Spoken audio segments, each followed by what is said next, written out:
Hi, you're with Scott. I'm Ganji Kid. I'm the super chuffer. It's midnight. It's always midnight. Things are going from bad to worse.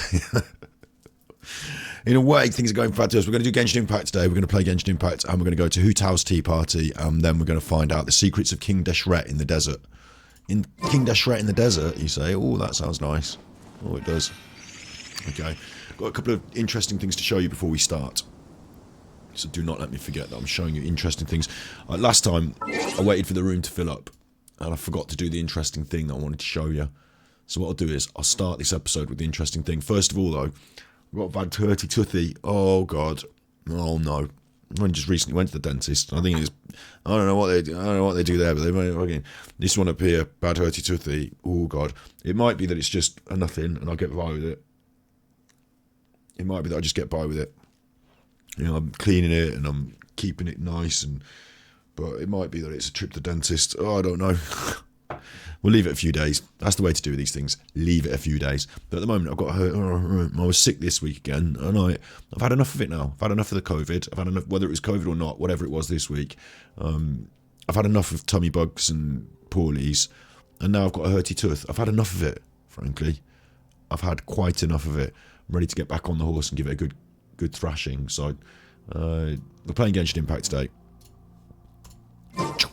First cool thing, let me show you this. The first cool thing is, you might notice on the sides of the screen there's like half a picture there. What do you mean half a picture? Well, let me copy and paste it and make it big. Let's say copy, and let's go paste reference. I don't know if it's reference or duplicate. Anyway, look at that. Way, look at that. Now, you know what I'm like. I've already done the old moaning, oh, you know, everyone has an avatar that looks like them and doesn't really look like them, and you all look cool when you're an anime person, but in real life, you're ugly chuffers. Well, I think I'm slightly uglier as an anime person, so it works. But what I really like about what Darksea DePhil has done for us here, Darksea DePhil, who was on the show on Thus the other day. So, you know, without further ado, let's bring up Firefox and just... on the Thus podcast the other day, the Thus podcast, Darksea DePhil was on talking about Red Dwarf with us. So he made me a nice little picture to say thank you for being on the show, and I thought that was really nice. So I like it. What I am thinking about doing is using it subtly in the stream, like not as my full-on avatar, which I have yet to really settle on, but using it subtly. So there's the main picture. That's quite good. I like the grass coming out of my head, yeah. And what I've done is I put it on the sides as a little side banner thing there. You can see them if I flash them on and off like this. Whee! So I might just have them on for a couple of streams, see how they look, see how I feel about them. I quite like them framing us with the little headphones, because it's the classic headphones, which I've now actually put on the wall, my old headphones. Let's use camera 2. Because I've got camera 2 and I don't use it enough. I'm going to be in the future, but at the moment, I've got camera 2. I'm not using it enough. Let's use camera 2. Camera 2, mate. I put the headphones up there on the wall. Oh, that's a good shot, isn't it, of some headphones on the wall. Looks a bit daft, really, but there they are. They're the headphones on the wall. That's the sword, the shield, and the headphones. And so, camera 2 is really a cat camera, isn't it? I've got the lights on for that. Oosh. Let's have the light on for that as well. There's cat cam. Cat's been playing with those fish in that empty box. So yeah, got a new little bit of art working on the stream. It's nice. And thus on Monday, well worth looking forward to. And you got the full playlist here now, so you go over to the Ganji Kid Super Chuffer channel. The full playlist here now is worth a good watch, isn't it? Actually, yeah, I think it is. I think it is worth a good watch. The Madeleine McCann Forensic Psychology in 2023. Revisiting the Madeleine McCann case with a forensic psychologist, Steve the Dead, our regular co-host on Thus podcast, Madeleine McCann Forensic Psychology in 2023. That's coming on Monday, so that'll be good. And I really do, you know, let me put up my now defunct Google Calendar. Because we got through the whole of January without me filling in those Wednesday, Thursday, daytime streams. That's the only thing I haven't really done. Everything else I've managed to fill in, apart from we didn't have a guest because I felt poorly and had COVID. So no guest, no daytime streams, but I really want to get on that. I really want to make that schedule a reality. So this weekend, of course, Genshin. Sunday, we might start playing a different game. I haven't started Oblivion yet. Thinking still about it, but that's what we've got on the calendar. That's why it's a good idea to subscribe to my main channel on YouTube, the Ganji Kid Super Chuffer channel. And from there, you can find all the other channels that we do: Ganji Impact, Ganji Cuts, Ganji Arts, Ganji Clips, True Binaural ASMR, Mental Health Monday, Battery Exhausted, Light Horse, and adding to those with 2 more channels on the near future, which 3 probably: Ganji Breaks, a music channel for my dance music, MC Strafe might have its own channel, might as well, and one about Dark Side Field Attractor clips, which I sort of clip and put on my Twitch. So it's Twitter. If you go on Twitter, that's me on Twitter, and sometimes I put little clips. So if I put a little clip, if I clip something, I save it in a file, and then I sew them all together and make a video out of them once every now and then. So that'll be a new channel. So you find all that there. It's well worth your time, you chuffer. So we're playing Genshin Impact. Actually, I will save the special thing. I'll save it. I'll save the special thing. I'm not sure if these side banners work for Genshin. They might work for general chit-chatty streams and for reactions, but maybe they don't work so well for Genshin Impact. So I am actually going to turn them off, I think, because they cover up some of the information that we want to have visible, like which characters I've got on my squad. So let's just bin them off for a second. Okay, that's widescreen Genshin Impact now for you, chuffer. You like that? And I'm just going to check that we're all rolling and you can hear me. And I'm just going to check that we're all rolling and you can hear me. Yeah, that's all good in the hood. And I will actually. I've got somewhere really cool in Genshin to show everyone that I discovered. I mean, everyone else can find it too, but I discovered it. And I'm kind of keen to show everyone, but I'm going to save it till the room fills up. See if the room fills up. If the room doesn't fill up, then it just doesn't fill up. That's that. One of them. Sometimes the weekend stream, Fridays, can be my quietest stream of the week. Other people might be out doing things with their lives, like I should be. We'll be doing more in the summer. At the moment, it's mid-January. It's a bit dire. It's a bit dark. Yeah. I actually prefer staying in at the weekend and playing on Genshin Impact than having to trawl around pubs, stuff like that. Although there's a few things I would like to go back and do more of since COVID started ruining our lives. Actually, before COVID, I'd given up a little bit on going to the football because of the owners and the managers and people like that. But I really would like to start going back to see Birmingham play on a regular. That's a weekend thing. Anyway, what we're doing? We're going to the kiosk to have dinner with Hu Tao. We'll do that first then. Or maybe I should show you the place first. I don't know what to do first. Tell you what I do want to do. I want to show you this. Primo grinding. 11k now.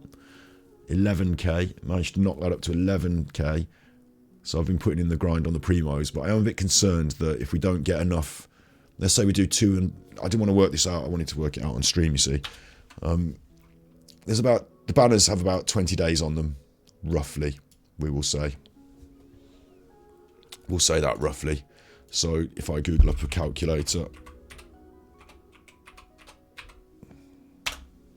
Now, 160 is 1 wish, and times that by 10, obviously, is 10. That's how many 10 wishes is. That makes sense, doesn't it? We know that we need 90 is pity, and so 2 sets of 90 is 180. So you times that by 18 to give you the 180. That's how many primos is a full rank through, double pity, fail pity first time, fail pity, hit the 50-50, get a Chi-Chi, then have to do it all again, 90 wishes each time. That's how many it is. Okay, that's how many it is. 800. But we actually think pity's more like 75, really.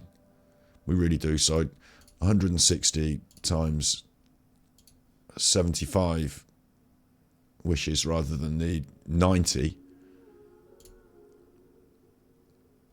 Is that, am I tripping? Yeah, because it's twice, isn't it? It's twice, yeah. So it's 1200 times 2. So 2,400 is likely to hit you, the double pity. I mean, it still could go wrong. You know, you're still 15, maybe 30 wishes out there. But in my experience, that's more likely. However, you know, it could run to 90. So we're somewhere between 24 and 28k, aren't we? So let's say 26k for averages is what we want. I mean, really, we should be saying 28. But let's say it's 26.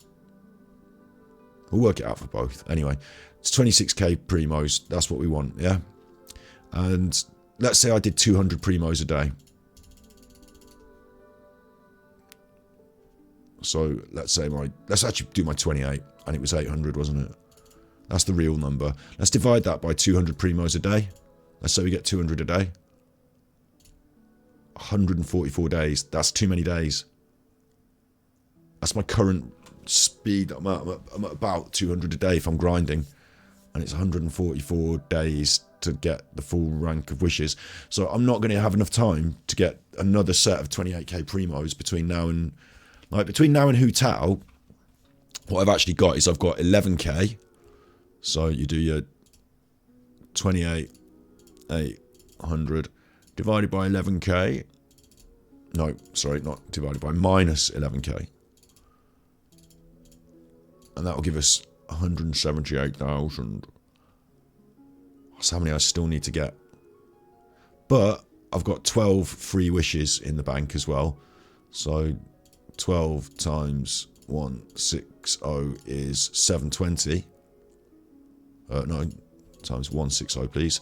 12 times 160 is 1920. I've been doing all this. I've been doing my tax. Having to do my tax this week. 1920. So I've got 1920 on top of the 11k, haven't I? So I'm not anywhere near. I'm not near enough. I'm worried. And what I'm worried about is that if I want, like, let's say the next banner's Hu Tao, and I need this number of wishes. So divide that by 20 days. I need 1,000 primos a day, like 1,500 a day. I'm nowhere near that. So that's my worry. What we're going to have to do is we're going to have to hope to get lucky. Plus we can add on, it's not just the 20 days of Hu Tao, it's the next 15 days of this banner. So let's say it's 35 days. Again, 28,000. That's right, isn't it? 28k, yeah. Divided by, let's say, 35 days. 800 primos a day. Now we're somewhere I can get closer to. But still, I don't think I hit that. Mind you, we get these events, we get these special things, we get thrown some primos here and there. We have our codes. I haven't been on the codes recently. You know, I haven't been on the codes, but I need to double my primos per day. That's what I need to do. Or we hit some jackpots.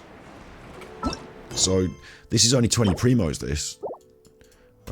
This is only 50 primos. It's a full quest, but it's only 50 primos.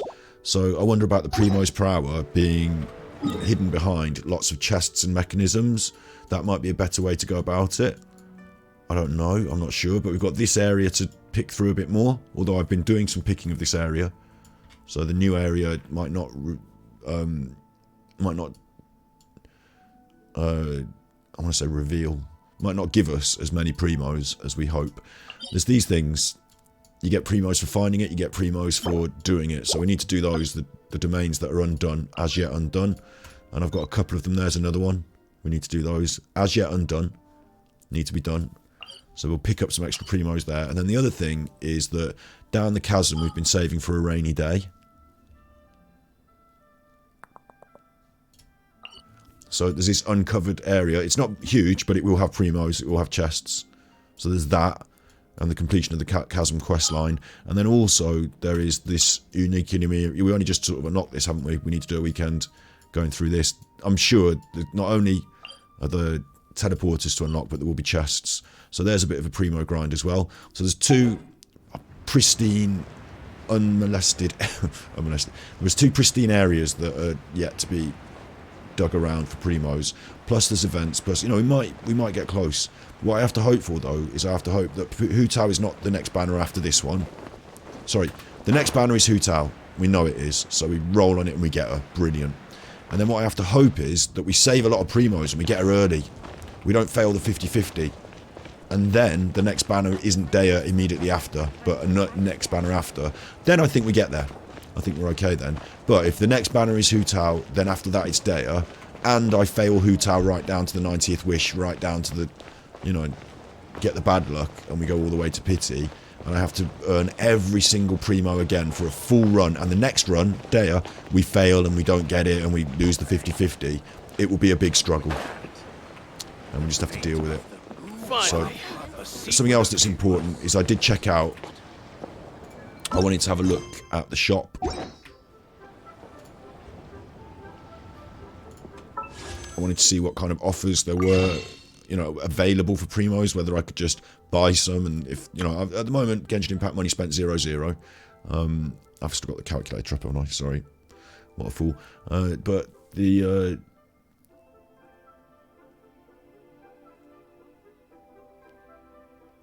yeah, there's these offers for these crystals and stuff, yeah. You know, anyway, look, watch this. If I press it, please top up using the device used to register this account. Well, I think I started on my PlayStation, actually. So you think I have to log on my PlayStation to buy these things? Absolutely not going to happen. On the PlayStation, I can't even use the shop there because they want you to have a credit card, and I don't.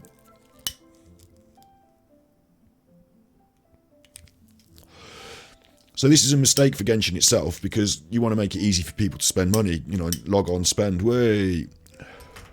But for me, I'm not going to be doing that. I can't even do it, look. Please top up using the device used, so I can't do it. So the worst case scenario is I spend money, but I can't. So, and bear in mind, you know, let's say 1980, it's one crystal per primo. £25 is about 10 wishes, just a little more, like £20 for 10 wishes. So if I'm like looking for 40 or 50 wishes, that's quite a lot of money, and it's more money than I'm prepared to spend. So that might not be on the cards. In a trade war, the perfect hunter. It might be that we have to let one slide. In a big disappointment, we have to let one slide. It might be that. We're yet to find out anyway. So these are the things that are on my mind in terms of Genshin at the moment. It would always normally be story, and it would be other stuff. But at the moment, as a free-to-play player, there are two big characters that I want coming soon, and I want to save those primos. I know what will happen is that after that, then it's going to be the new area, new Fontaine, and I'm going to be like, oh, I can't get the new Fontaine character, and it's a little chuffer. I can't get everything. I'm a free-to-play player, but usually there's this nice undulation of stuff I want, I roll on, and then stuff I'm not that bothered about, I leave. But if it's stuff I want, then I'm in trouble as a free-to-play player. I recently got angry, annoyed, fed up with people saying as a streamer, as a free-to-play player, as a man. Like, what do you mean as a? You are a free-to-play player. I will be annoyed. Like, I don't have to prefix it with like the qualifying criteria as to why I have a special dispensation, or, you know, more important. As a woman, as a man, as a streamer, it's like prefixing your statement with why your statement's more important than other people's, because you are a thing. You're a player, I'm a player, you want them, I want them, we're all the same.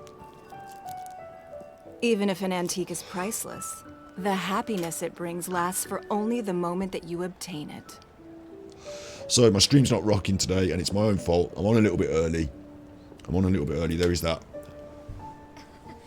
But I haven't been keeping banging in the week this week. I've been off this week again. I mean, I've been on in the week playing Genshin Impact on Twitch, but in the weekdays on YouTube, I've not been on, and it's my own fault. You need to maintain. I wanted to push that this year, and I've let myself down in a way, but I'm not beating myself up about it because I've literally been sick.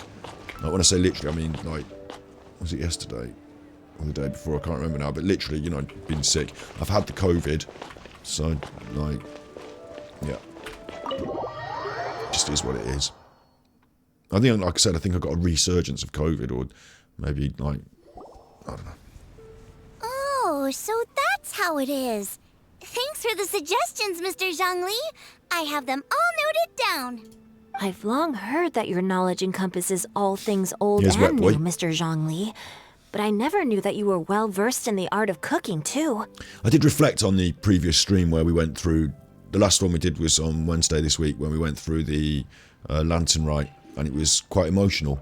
And I did reflect on that a little bit in my free time. And obviously for me, the reason it was so emotional, I realise, is because it's about letting go, isn't it? That whole idea about letting the lantern go up to the sky. One of my friends lost a parent when they were young, and I remember they told me a story about how they went to counselling, and they the counsellor asked them to draw a picture of them letting go of a balloon, and that their mother was in the balloon. And like, you know, it's such a sad thing to think about, really, you know, such a tragedy, but for a child to have to contextualize it, it's very difficult. And I understand that this was a device used by the counsellor to help the child that was, you know, the person that is now a grown-up, to help them deal with understanding what was going on and why mommy wasn't going to be around so much anymore. You know, and I remember when I was a kid and my parents went through a divorce, I didn't have any such counselling or any such help. It was just like, you know, adults explain to you in their own clumsy way what was going on. But yeah, so that reminded me, the lanterns going up in the air like that, reminded me of that loss, that tragedy, and in general of the whole concept of, you know, spirits, letting them go up to the sky and feeling that. In fact, just saying that there, that's what I used to say to my dog, to Navin, like, one day you'll go up in the sky. And I had a dream about my dog, like, the evening after we did the lantern light, I dreamed about this. I dreamed that I had a white lion, and it was my responsibility. And whilst it was beautiful and lovely, it was also very dangerous. And that was what my dog was like. He was, you know, I loved him and had a great time with him, but he would sometimes bite me, and occasionally other people that, not terribly, not, you know, not like he wasn't a Rottweiler or anything, or, you know, I say that, I'm giving that dog a bad name, the Rottweiler, but you know what I mean, he wasn't an attack dog or a scary dog. He just sometimes, and then, like, you know, that fucking hurt when a dog bit me. But sometimes, you know, it wouldn't be acceptable. Hello, Crawl. Hope it's all going good today. I'm glad you're here. We're going to do the little tea party, and then I'm going to show you something absolutely special that I've discovered. You've got to remind me to do that as soon as we've done the tea party. And yeah, everything is almost good today, except I've got toothache. I'm getting better physically from feeling sick. That's good. But up there in one of my teeth, it's not ideal. I can tell it's not ideal, and it's to the point where it will become an abscess if you don't take care of it. So I'm really taking. I mean, maybe it's my own fault. Maybe I'm brushing it too hard with my brush. Maybe I'm damaging my gums, you know, going at it. But since I come back from the dentist, and they had a really good go around, which they always do, don't they? My teeth have been very sore and tender, and then this one hasn't calmed down. So I'm good, but I'm worried that next week I will have a bad tooth, and, like, you know, I'm doing my best to prevent that just by cleaning it, but what can you do? And yeah, I was just talking about this lantern light, actually. I was talking about feelings and loss and emotions and what it brought up, just reflecting on it, just, you know, because we're here talking to Wet Boy and Zhongli. And it's obviously death and loss and grief that it brought up. And for me, it's my nan, who I cared for, and then she died through the COVID. It's the fear of losing my parents, which will happen in the next 20 years or so. You know, they're not going to live forever, are they? No one does. And it's also, for me, one of the most difficult processes of grief I had to go through over the last however long. It reminded me of my first dog that we had, Ruby, as well. It reminds me of Ruby and all the other pets that have, you know, been through our love and our life. But also it reminded me of how, like, with Navin, he was that difficult dog doing the biting. So eventually, I mean, I've told this story a million times now, haven't I? Eventually, when he, you know, got too old and a bit confused, I had a big walk with him, and he just bit me really bad when we got home, and I had to go to the vet and ask the vet's opinion, and the vet said that, you know, time to put him down, essentially. Like, he'd lived a good long life, he was very old, he got funny in his eyes, his cataracts and stuff, and, you know, he's definitely a very old dog, and the vet said it could be this, like, you know, something in his brain that's causing him to act out, and it could get worse. And there is no real decision to make when it comes to the safety of your family as well. I was keeping people safe by keeping the dog under control when I was around, but let's say I had to go on holiday and someone else to look after him for 2 weeks, you don't know what would happen. And it's okay that I got bit. I mean, it's not okay that I got bit. Like, it was quite painful and quite, like, it usually was just one bite, one nip, one, you know, quite stonking, painful bite that could make you bleed, but not a savaging that you're going to die from. But when he bit me that last time, like, it could have been quite dangerous. Like, he had a good go on my arm. I've still got the scars, and In a way, I felt like he was telling me, like, you know, in a way, like that he was in pain of his own, in a way. Anyway, the point being that I had to then take him to the vet the next day. Like, we had the last day, you know, I took him for a walk, gave him some treats and all that, and then I had to take him to the vet. I had to drug him to get him to the vet because, like, he's not going to want to go to the vet and have the injections. So I had to give him these little tablets the vet gave me. Made him, you could tell he was like dopey and drowsy. But what I couldn't do is like give him a hug, give him a kiss, you know, anything like that, because he might bite me. If I grab him around the neck like that, like, he was a bit scared. Was the reason he used to bite was because he was scared. Anyway, he was a rescue dog. Anyway, the point is that I had to take him to the vet, and I had to, you know, he was sedated and he had a muzzle on, but I didn't want him to like die with that muzzle on, so like the vet gave him one to make him sleep and then one to kill him. And I took that muzzle off him and held him, and you know, it was me that went through that with him. Except I didn't, did I? You know, I left him there, and now I go on and live on and go through it all the time when I think about these things. So I didn't think I was going to cry about that now, but what I was saying was that I had a dream about him that night after the lantern rite, and like, I know that the reason I find it hard and the reason that the lantern rite itself was so emotional is that for everyone's got this in their lives, haven't they? Everyone's got like something that they grieve. So I guess it still feels kind of raw, and obviously I'm coming down, reducing the amount of antidepressant medication I take. I'm actually coming off antidepressants. I feel good in my life. I don't need antidepressants to keep me I don't need antidepressants from keeping me from staring into the void that I used to. Like, I used to stare into the void. Now I don't, and even as the antidepressant dose is lowering, I'm not staring into the void. So that's okay, yeah? But I am feeling things, you know, and I am reminded of things. And I suppose if you're on depressant medication or antidepressant medication, when things go down and then you come off it, then maybe certain aspects of those feelings haven't quite been chewed over and explored in the way they needed to be able for me to let them go. And that's the whole point of the lantern rite, isn't it? Letting things go. And I don't, like, it's a funny phrase as well, because I don't think I want to let, like, you don't want to let the people you love, the things, the animals, things, people, the people you love, you don't want to let them go, you know? You don't have to. You still got their memory, and hopefully the happy memories too, which I did reflect on as well. You know, in my dream, he was this dangerous white lion, but something quite beautiful that I loved as well. And in reality, he was. So I've got a new dog. I've got a new cat. Like, you know, we're moving on, and yeah. So I think the lantern rite. The reason what I'm saying, and I think what I've made good sense of, is that that's what the lantern rite's about, isn't it? I said it at the time. We don't have don't let them go, but let the burden lift away at the memory stage. Yeah, it's that, isn't it? Letting the, like, yeah, the weight of it. But the lantern rite, we don't have that in the UK. We don't have that. Like, since my nan died. Okay, this is difficult as well, but it's the truth. Is that we had a service for nan. Like, we had a funeral.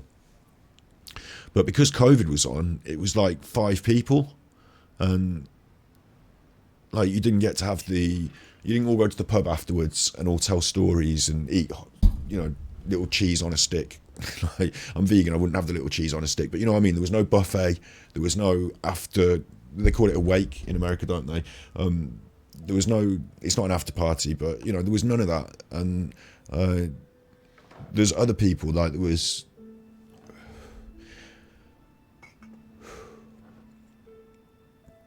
my great mentor, and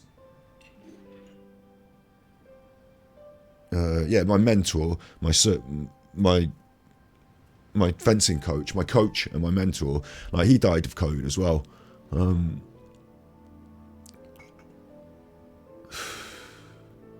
So yeah, I think the reason the lantern rite was so emotional, like, the reason I felt emotional was because it was well written, it was good, it's the lantern rite and all that, but also I've got this other layer of things and dreaming about them and thinking it through the day after. That's okay. Like, it's not like a problem to me. It's not like a negative. I mean, it's a negative, but it's not like I can't live my life. But I do also realise that because of COVID and the way we reacted to it, and the way I have as well, I just said at the start of this episode, I'd rather stay in this weekend and play Genshin Impact than go out down the pub. My life's changed a lot since I stopped drinking. That was before COVID as well, but I encourage people online to see their friends and do things. Does that make sense? And we're in the middle of winter at the moment. Like, things are difficult. That's why I wanted to stop taking my antidepressant medication through these difficult times, to go into the summer and feel this this lift in my life. So yeah, the Lantern Rite was powerful, effective. I was reflecting on all those things, and as you can see, it makes me feel emotional, but I'm not broken by it. So I think that's a good thing. And we don't have that as a routine annual. Like, we haven't had anything like that really. Like, after COVID, we maybe had a service of remembrance, or I think we did. We had like a national, day of like remembrance or something. But I think we actually need like a cultural significant, like a Lantern Rite. I think we need a Lantern Rite, like socially, all of us, not just because of COVID, but routinely. I think I might even start my own Lantern Rite. I might even start it. Might get a few friends to. This would be like the worst evening I can. Like, friends, do you want to come with me to like some countryside where I set off a lantern and cry for half an hour? Yeah, sounds fun. But it's not about the crying for half an hour, is it? It's about doing that moment and having it, and then going as friends together to, like I said, sit somewhere together and talk about these things. And I think that's the bit we missed.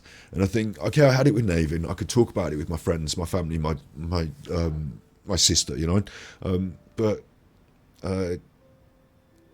I still, personally, and I think not just for me, I think also socially, I think the world does feel like, I don't know, it feels different after COVID, doesn't it? And I still feel this burden of, like you just said in chat, like this burden, like this weight of not having let things go. Not having moved on. I don't know how to explain it. Like, also, I think I don't have enough in my life. How do I say this? Like, I've got a friend who's got a young child. I'd like to have a young child. That'd be great. I'd like to have a child and watch them grow and be a family man. I'm worried that I don't achieve that. If I don't achieve it in the next 5 or 6 years, the window of opportunity passes me by. I'm worried about that, and it's harder to achieve it because there are fewer and fewer people that I'd like to do it with. As I grow older, people get paired off, and there's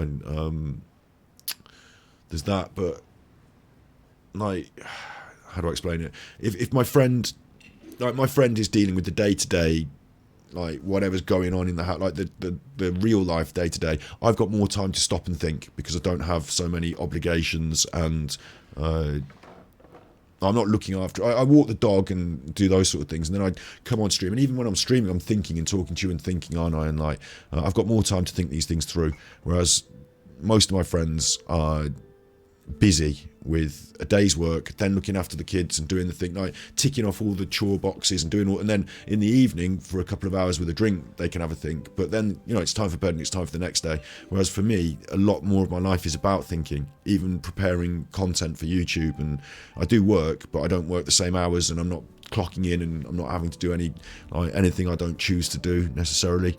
So sometimes I'm distracting myself, like we talk about in Mental Health Monday, and other times I'm thinking. So maybe everyone else doesn't feel like this. Maybe I'm wrong saying that about society. Maybe society has moved on from COVID and does not feel any sort of weight or burden of inability to grieve because of circumstance. But certainly that's where I was at anyway over the last couple of days. It made me think about that. It gave me a damn dream about my doggy. Interestingly as well, at the end of the dream, like in this dream, I was basically trying to prevent this white lion from biting people, and the white lion was never attacking anyone. It was all my anxiety. And the lion at one point lay down with a dog just like Navin, and I was like, well, you're a lion and that's a working dog, so I'm a bit worried that you might start fighting. He's like, I'm not going to fight. I got the vibe from the lion that it was peaceful. And at the very end, you know how dreams change and are weird. It was like I was coming back down to Earth from a space station, and I had to leave the white lion on the space station because he couldn't come back to Earth with me. Couldn't make it to Earth. And I tried to bring it back to Earth, and it died. And obviously it's just a reflection on, going through that process of you know, it makes sense, doesn't it? Wanting to take it with you, it not being able to come with you, you know, the death. Yeah, so obviously I was reflecting on all that. We'll carry on with Genshin Impact now. I think, isn't it glorious though that Genshin Impact has done something that covers that? I said it briefly on the day that we did it as well, but I think it's a feature of having this forever experience together. You know, it being, there'll be another Lantern Rite next year as well, like virtually certain, hopefully, God willing, so to speak, but there will be, won't there? And they can plan for bigger things and talk about bigger things and deal with things together. I think Genshin's got a unique opportunity there that other games don't. I mean, other games have had that opportunity, like World of Warcraft and other things have been ongoing, haven't they? So Fortnite could do it. I don't see Fortnite dealing with grief, do you? You know, I just think all in waves as well, all in meter and time, and it's not a game about grief. But I thought it was really, really, like, the more I reflect on it, the more 10 out of 10. I think, you know how sometimes I say Genshin Impact is a 10 out of 10 game, but you lose 1 mark for this and 1 mark for that. 10 out of 10 game, right? The choice to do it, the nuance, and I mean, it's kind of obvious in ways. We're doing the Lantern Rite. It's about sad or people we've lost, but in other ways, like you said as well, different years have meant different things. And that character arc that we have in our lives as an arc, you know, ongoing and changing. There's something quite special about being able to do that in the game. Gossip Tea Party, I also like this part. Not everything is for big lore, big battle. That's the main story. We just spending time with our Taviat friends. It's simple rest and chill. We earn that after the adventure. Yeah, this is kind of like a wake then in a way, isn't it? And it's interesting that Hu Tao and the funeral parlor is a big part of this whole thing, and yet she's not been used as a device for explicitly talking about funerals in this, has she? She's been more of a celebratory character. We cried enough, we battle enough. That's what's that for if you can't have a fun dinner with friends? Yeah. It is truly an honor to make your acquaintance. And Wet Boy finally gets his go, because all the other characters from Liyue have had a good go. Wet Boy's finally getting a good go. No need for formalities. I too feel humbled to be in the company of such talented young people. There are many things I could learn from you. Is there? We're going to get him. I've decided as well. This chuffer, Wet Boy's friend, we're going to get him. Oh, you flatter us. Chongyun, because he's a character I don't have, and I'm running out of Liyue characters I don't have now. I've got nearly all of them. Yay! If it's possible, may I trouble you to provide a few words of guidance for my practices in exorcism? I didn't realise it was an exorcist. I'm curious what's going to be your dialogue as you missed older events. Fair enough. Exorcism? I can't say I'm an expert in the field, but if you don't mind, we could start by discussing... Whoa, there's so many people here. All we knew was that Hu Tao invited Zhongli over. Paimon never thought we'd be meeting so many old friends. Paimon likes it. Paimon likes everything involving food. Happy Lantern Rite, everyone! Is it loud enough? Likewise. Please take a seat. Yeah. Happy Lantern Rite! Are you having fun? I'm learning a lot. Me too. I've seen Xinyan perform before, but this is the first time I've watched something like this. I heard that the audience loved it too, and she's been receiving quite a lot of performance invitations lately. She's more busy than ever, and Yunjin's gonna help her. Yunjin, yeah, new character that we've got, yay. Zhangling is voiced very... Like, now I'm getting used to the game in the bigger picture as well. I want to spend some time doing the voice acting thing today as well for the new character, Yao Yao Beans. But she's voiced with less musicality to her voice. Like, it's more stable. She's less like than the others. And we haven't heard her talking for a good long while, have we? She's not been really that present in the game for a good long while. Like, she's big character when you get into Liyue, and she's big when you're new in the game, and then she sort of fades because the others take prominence. But Yep. And they asked us to pass on their season's greetings to everyone. look where I've sat. They hope we'll have a wonderful gathering. I decided to sit not next to anyone, just over here on my own. Why don't I sit next to her or next to him? Instead of sat off on away on my own. All right. The performance was spectacular indeed. However, it gave Xiangling a huge burst of inspiration, which in turn gave us a bit of a headache. Us? Did Xiangling ask you to try out her dishes too? That, my friend, is beside the point. Watching you eat was enough for me. Come to think of it, I probably shouldn't have burdened Chongyun with eating my share too. He's made him eat his food. Hold on. Xiangling came up with a new recipe? Let Paimon try! Paimon's like alive with light here. She's like brightened up by the idea of the new recipe. See? Someone here knows how to encourage people. Thanks, Paimon. Oh, and I have to thank Mr. Zhongli, too. He gave me lots of useful pointers that really drove it home for me. Where's Hu Tao? Oh, so that's what you were talking about before we arrived. Yes. Since we'll be dining together, the topic of our conversation naturally revolved around cooking. Good story, bro. Like, that's not a sentence you ever need to say again, is it? Xiangling's ideas are truly unconventional. Hello, Her Bob. choices Happy in both Lantern, right? ingredients and spices are comparable to a melody dancing on the tongue. The stream's filling up now, that's good. Happy Lantern Right to you too. I think it actually is Chinese New Year, isn't it, in reality? So the only reason I know that in reality is because it's been mentioned in chat, but also they've been going mad in America and shooting each other. So that's... I shouldn't joke, should I? But it's the truth. It's the truth. There's been 2 mass shootings in America that have something to do with Chinese New Year and Chinese people being cross. I haven't looked into it too deeply.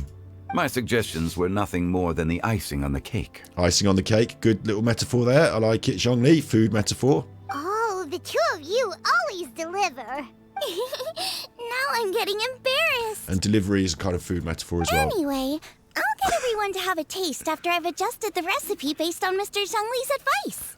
Yeah. That sounds like it might become a little safer to eat. It sounds to me in my earphones like a little bit quieter, but then I have turned it down. So it might be because I've turned it down. I think it's still broadcasting at the same volume as it normally does. So, although if I turn my mic up, my balance might be slightly off today. I was messing with it. How about I sample? Speaking of eating, Paimon feels like we're missing someone. Yeah, Hu Tao, the main one. Oh, Hu-Tao was the one who invited us, but she's not here. And where's Guoba? Gooba, you can't invite that bear to the... It was a god in a bear. That can't come to dinner. No animals at the dinner table. Volume's perfect. Okay, good. Thanks. Oh, Guoba volunteered to help Dad at the restaurant. Yeah, Gooba's helping. You can't bring that to the... You know, lots of people come over to eat during Lantern Rite. Without Guoba helping out, Guoba? we probably wouldn't have had the time to accept Hu Tao's invitation. Now you're calling it Guoba. As for Hu Tao... As for Hu Tao... The director went to collect a guest. She asked me to stay here and host you for the time being. Did she? Seems like it's almost time. Is it? Huh? Hu Tao went to fetch someone in person? Oh, that must mean they are super important. Which makes me think either it's a comic device where she's going to bring in like, a spirit, and there's going to be like an empty space for a spirit, or she's going to bring in like a cat or something. And then the other alternative is she's bringing someone super important. So, Li Wei Qixing, we're talking Ningguang, aren't we? Could it be Keqing? Ningguang? Or Captain Beidou? Probably going to be someone less serious then, as Paimon's thinking this. They're probably going to flip it. She didn't clarify. Why am I trying and to guess? As her subordinate, Why am I trying to couldn't guess? Just pry into the details, could I? Why am I even trying to guess? Suddenly the door to the restaurant bursts open as if struck by a hurricane. This is what I do though. We're here! Like, if I'm watching a film, I will try and script the film, and they're going to say this because they've set this up here, it's a premise for this, therefore that, and by the end of it, I either know what's happening and then I'm not happy, don't want to watch it, can't be bothered, or I don't know what's happening and I'm getting pleasantly surprised, it's interesting, oh, this is clever, I should just let it happen. Tadashi's here. Well, she's here. She's going to be next week, isn't she, or a week after? We're going to have her soon. Oh, we're not late to the party, right? And she's doing... Considering that Dea is also on the horizon, there might be a worry about that second role for Dea. She's doing nothing to knock herself off the top spot here. We're still definitely rolling for her. She's still one of my main characters that I thought was cool the whole way through. Still think is cool. She's done a rap recently. Elevated herself. Very cool. Good thing the Conqueror of Demons and I are both as swift Is as it the who she's wind. brought, look? And whoosh! Whoosh, we made it just in time. Whoosh! We made it just in time. This is who she's brought. He's not a cat. He's a chuffing. He's in the middle of somewhere important and strange. He's off on his own. Okay. Paimon just says nothing but gets an exclamation. Imagine trying to read an exclamation mark as part of the script. And for him, he sits on top of the biggest tree, likes to be left alone. He can scratch you pretty bad. He's like a cat, he is. Oh. Saku sakun ga. Sit down then. I mean, are they having a falling out because Zhongli and him are they having a falling out because there's some bad business in the past? I see. So the important guest is the Conqueror of Demons. The Conqueror of Demons. I've been looking forward to meeting you. The director didn't mention anything when she invited us. What a pleasant surprise. What he means there is rude. Gathered here with us tonight are not only young and accomplished individuals, but also the protector of Leo's peace, Adeptus Alatus. Adeptus Alatus.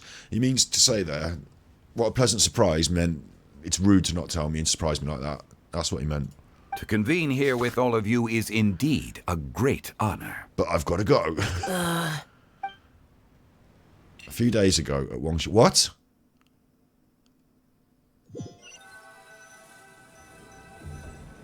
It's almost lantern right. Yet you took all the trouble coming here. What? The director has a way of making it difficult to decline. And it's the past. You know it's the past because it's gone in sepia tone and there's this sort of effect going on. That's what the past used to look like. Don't you remember? You were there. Rex Lapis, may I ask what troubles you? The past sepia tone. I'm a lot more... you know, the saturation and my colour saturation has improved over the years. The director asked me to buy sesame oil in preparation for the celebrations. Did she? Then why would you come all the way to Wangshu Inn? For the sesame oil? I don't know. A mere human can't know powerful adeptus, wink wink. Alright, so he's I had still a pleasant pretending to chat them. with Chef Yenshao and received some spices from him. And, see? Here's some matsutake and a portion of ham. Some mushrooms and ham. It seems strange that he would still be trying to keep that after all this time, because we know who he is. So there's at least one of us around the table who knows, and we've whispered it to the others. We might as well, mightn't we? Whisper it. What about the sesame oil? Fuck the sesame oil. It's not about sesame oil. We've got to have a chat. It's a shame. No? Alright, I don't know. What the fuck was that? I'm sure you're exaggerating, Zhang... Sir. Sir, oh, he's pretending he doesn't know him. This is weird. There he goes again. Enough with the pleasantries. Go let our guests take a seat. Just tell everyone. Everyone Fine. here today is well known in their own field and has probably heard about one another to some extent. No. Some of us are even old acquaintances, so there's no need to be this formal. I don't really know much about this chuffer, but he's the one we're going to get as the freebie, I think. I heard that the Conqueror of Demons and the Traveler are pretty close, no? We're all friends. Great. You two sit together. Yeah, we know each other. That's true. You should take a seat too, Director. He's telling her now, you sit down, you chuffer. Fucking bringing this Conqueror of Demons to dinner. You sit down. Oh, finally remembered me. When we arrived just now, the host at Shinue Kiosk told me our dishes are almost ready. Perfect timing.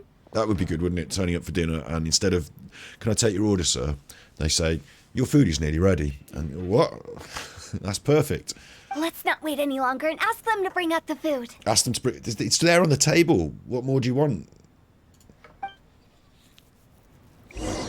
It was his wish to fake his death. It would be an insult to open his... Yeah, well. Paimon would have never guessed the person who Tao went to fetch was Xiao. I can't keep secrets all my life. I just find it difficult. I just, things come out and it's just easier just to get them out straight away so that everyone can just get over it.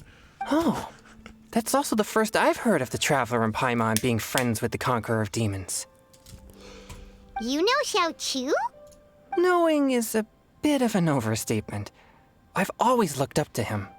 You might not know this, Paimon, but we exorcists have worked in close collaboration with the Conqueror of Demons for many generations, dispelling evil together, both in the open and from the shadows. Yeah, we're definitely getting him. Hard to imagine that thanks to Hu Tao, Hu I've Tao? finally gotten the chance to meet him. They will call her Hu Conqueror Tao. of Demons, I'm honored to make your acquaintance. I call her Hu Tao. There's a subtle difference. Hu Tao. Tao is the main, like, Hu Tao. But they're calling her Hu Tao. Hu Tao. Likewise. Big on the who. It is a great honor indeed to have a chance to meet the legendary Conqueror of Demons. They're happy with him. Chomp, I remember you mentioning wanting him to understand the importance of exorcists. We all know the importance of exorcists. They scare away the ghosts. The end. We know each other too. He helped try my dishes during the Masterful Chef's cook-off. Did he? I don't know. I didn't think we'd have the chance to meet again. Happy Lantern Rite. Is that one of those bits of the past that I don't know about? Because I can't remember that. No anecdote, however, compares to meeting you in person. I'm Xingqiu, Xiangling and Chongyun's friend. The Xingqiu. pleasure is all mine. He said his name, and I forgot. Xingqiu. I thought I was going to call him Jingqui, and I got it wrong. Xingqiu, he called himself. That's strange. Whoa. Everyone's getting all formal and polite all of a sudden. Paimon doesn't know what she should say anymore. Paimon doesn't have a chair. So, there's one over here, Paimon. Come over here, look, just behind my head. There's a spare chair here.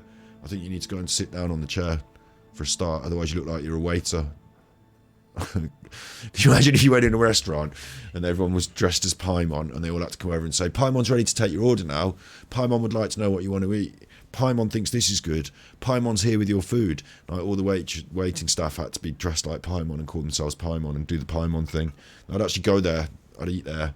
I would eat a Genshin burger, even if it was I'd have to have the vegan option, and generally, I wouldn't go to a burger place because it's not vegan. But Genshin burger, I'd probably go in there. And, they should basically have Genshin Impact themed restaurant. That'd be simple. Get that going. And all the staff can be dressed as Paimon. Past event, Hell's Kitchen Genshin style. Mighty Conqueror of Demons, please accept Paimon's greetings too. Belated Happy Lantern Rite. Belated isn't the right word to use here. Paimon tried very hard to look for a fancy word, okay? Don't be too harsh on Paimon. There's no need to be so polite. Just go sit down, Paimon. You're right. This was meant to be a nice little get-together between friends after all. Too much formality kills the atmosphere. You still got your hat on, you chuffer. I didn't plan this gathering only for everyone to walk on eggshells. Hiya. Hiya. What's your true intention then? She just said Paimon so that we can all have a nice time and just have fun. Let your hair down, sit down, take your hat off, eat your chuffing food. A little get-together between friends, sipping the finest tea and watching lanterns float into the sky, bidding farewell to the past and embracing the present with joy.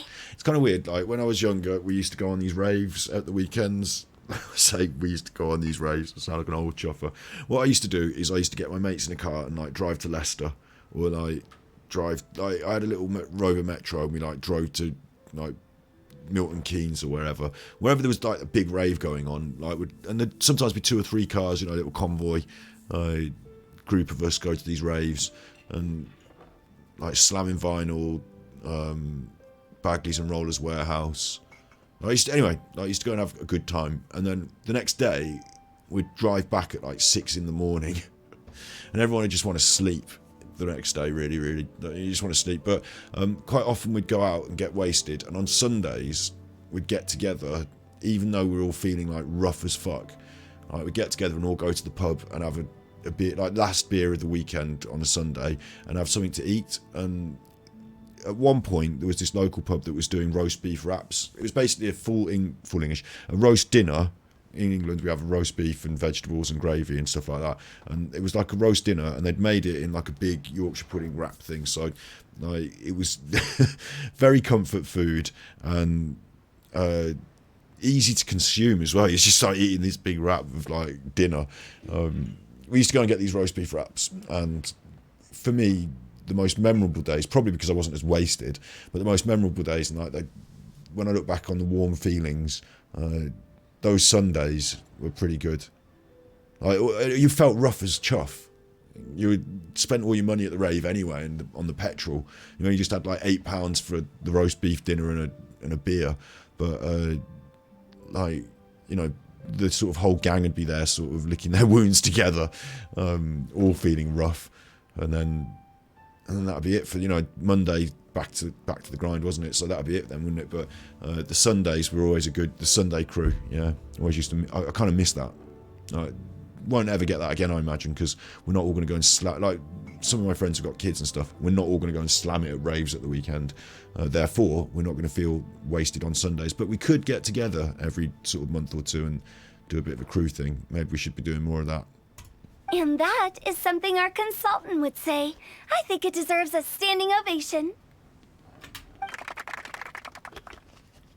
Yeah, we all clapped. Indeed. Exceptional acting skills, Director. Director. My thighs. My damn thighs get. It's like my legs going to sleep.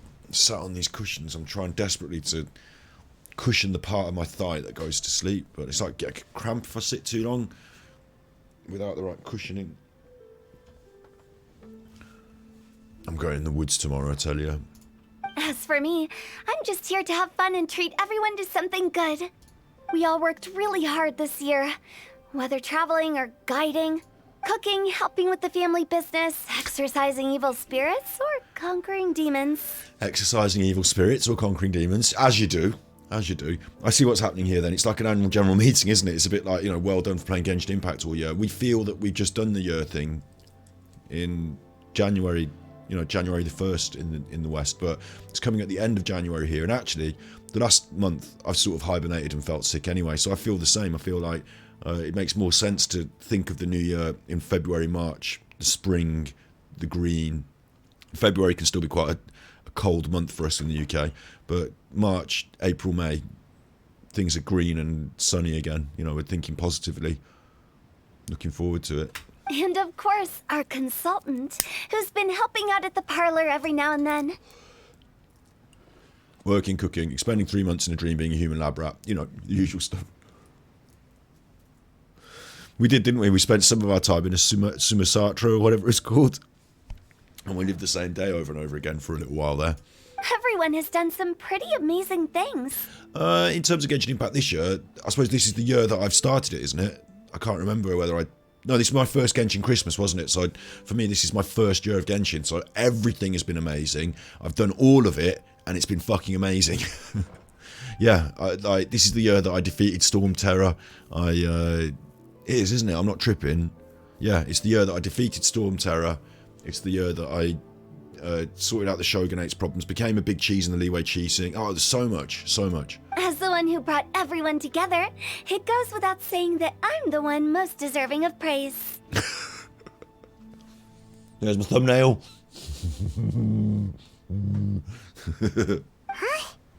Sounds kind of self-important, but Paimon thinks it's pretty amazing that she managed to talk Xiao into coming. He rarely ever enters Liyue Harbor after all. I'm curious about how she did it. I'm not. It wasn't as complicated as you think. No, she probably just asked you to come to dinner and then you just said, yeah, go on then. Oh, we're going to see the past again. This is weird. It's like weird as fuck. Why the past Okay, again? gotcha. Thanks, boss lady. Thanks, boss lady. It's not boss lady, just boss. Actually, we need to see my clothing today, don't we? We do. We should. I'm wearing the... Look at that. That's pretty cool. It's got chuffing fagash down it. You died. That's pretty cool. I was going to wear it for an ASMR roleplay. I haven't got around to it yet. And I've also got my Cleon. Yeah, I got my Cleon. Jumpy Dumpty Powler. This Klee hooder is actually one of my favourite bits of clothes at the moment. But I actually have said to myself that I'm going to... I don't know if I am. I just feel like as a streamer, maybe when I'm maybe when I'm streaming Genshin Impact on Twitch, I can dress how I want. But maybe on my main show, I should dress more smartly, smoke less. Do you know what I mean? Like, maybe I should do that. And there she goes. What a lively girl. What a lovely Conqueror girl. of demons, Adeptus Xiao. Guardian of Wangshu Inn, hero of Dihua Marsh. She likes him. I know you're there. I like her voice, the way it's got this like woodwind, like Vulpine, Vulpus, lupine quality to it. I know you're there. I can't do it. Quiet. Do not disturb the peace. Ooh, it's cross. Sorry, but you wouldn't show up if I didn't yell your name, would you? I know you. You're the 77th director of Wangsheng Funeral Parlor. Is there something you need? You're coming to tea. That's what I need. You're coming to tea. Oh. That does sound like one of Hu Tao's antics. That does sound like one of Hu Tao's antics. She just said that. Did the Conqueror of Demons agree to come so that Hu Tao would stop pestering him? I don't know. There might be other reasons. Who cares? Let's have a dinner. Let's eat the chuffy. Look at the bowls of rice going cold. Smart guess. Huh? There's more to it? It gets pretty boring from here on. I talked about the funeral parlor's past relationships with the guardian yakshas. You know, just to be sociable. Look at her face. In the time of the Archon War, disputes were frequent, and disaster overtook the land. Humans couldn't escape from the torment of the plague, nor could they escape death. The Adepti vanquished the demons. The Millelith fought valiantly. And Wangsheng Funeral Parlor was responsible for purifying the diseased and sending off the spirits of the dead. Look at Hu Tao's face. Look at a big face. That's what you want, really. You just want load up Genshin and just have a series of scenes like this where it's just the big face, and you can scroll through the different characters with just the big face, just on like a living screensaver like that, just on. Like if you had multiple monitors, one of your monitors should always be Hu Tao's big face like that, shouldn't it? You know, like a monitor setup. Like I've got two monitors here. Well, I've got a monitor and a big telly, if I'm honest. Big old telly. And I did drop one of my cameras onto this monitor and put a little mark on it that looks like just a little hair that needs to be cleaned off, but actually it's a scratch that's permanently damaged it. So, but yeah, I need another monitor. I do. I've got another big telly down there that's 720p. It looked, when it was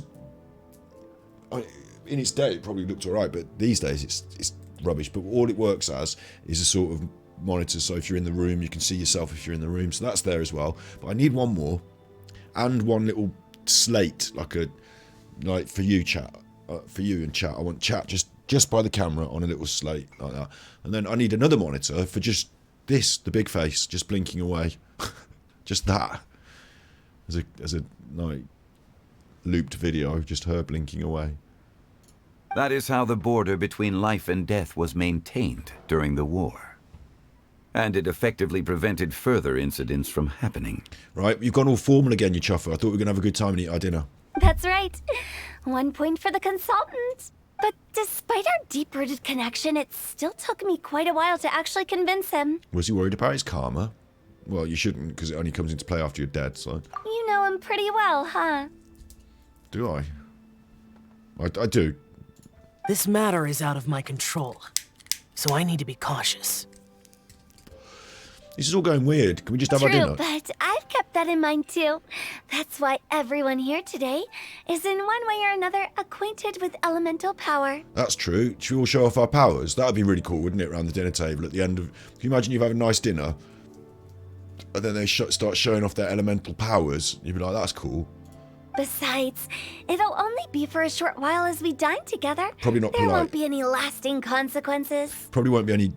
You know, you're probably impolite to get out your elemental powers at the dinner table, isn't it? And start blasting them. But, you know, after we've all had dinner, we could go for a little walk. I could have a little smoky and we could all start firing off our elemental powers that pass us by. Karma's the green magic he uses. It's the thing that hurts him. I saw it. Oh, right. It's not what I think of karma, because in our world, of course, people think karma means that if you go and smack someone on the back of the head like a chuffer, oh, you chuffer, and you smack them on the back of the head, then later on when you get home you haven't got any beans and you want beans on toast and there are no beans. Oh, karma got me. I shouldn't have been a bad chuffer. Karma got me. Bad thing happened to me because I was a bad chuffer. Or, you know, you buy someone a bag of crisps. There you are, you have them. Nice bag of chips, you have them. And then later on when you get home, the cat's mopped the floor. Like, you know, karma, good thing happened to you because you've been a good chuffer. that's what people think karma is, but really it's that when you die, they have a list of all the good things and bad things you did, and if you were good overall, in general, you're going up a level, and you can choose out of a polar bear, a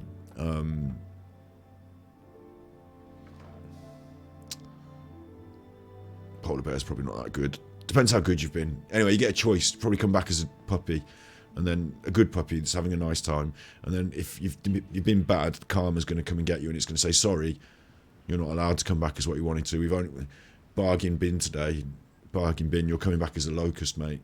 You know, it's that sort of business. But I didn't expect there to be so many people.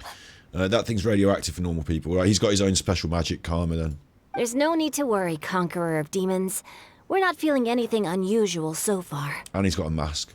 Our young exorcist over here is protected by his pure yang energy, so he's probably the most resilient. Pure yang? I didn't know he was pure yang. Who's pure yin? He's pure yang anyway. Pure yang. He's the one we're getting next.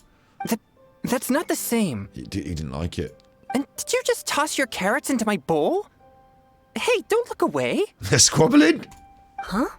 What? I'm siding with Chongyun. I saw that too. Why? He doesn't have to eat your carrots. No one has to eat the carrots. If you don't want to eat them, just don't eat them. You're lucky Guoba isn't here today. He hates seeing people being picky with their food. If he'd seen that, he'd definitely make you eat all your carrots. No one's making me eat my carrots. Like, obviously, I would eat them if I wanted them, because I'd like carrots, I'd eat them. But if I was him and they were saying this, I'd just say, look, no one's making me eat my carrots. The end. Like, no one's making me do anything. We're here for dinner. Let's have some fun. Stop making me eat my carrots. Huh? Guoba would do that? Is he that uncompromising? But now that I think of it, Xianglin told me that Guoba used to be the stove god. I know, yeah. Like, this is a weird party, man. Paimon still won't sit down. It sounds like you've heard the rumors. Don't start about rumours, you, or I'll tell everyone you're God.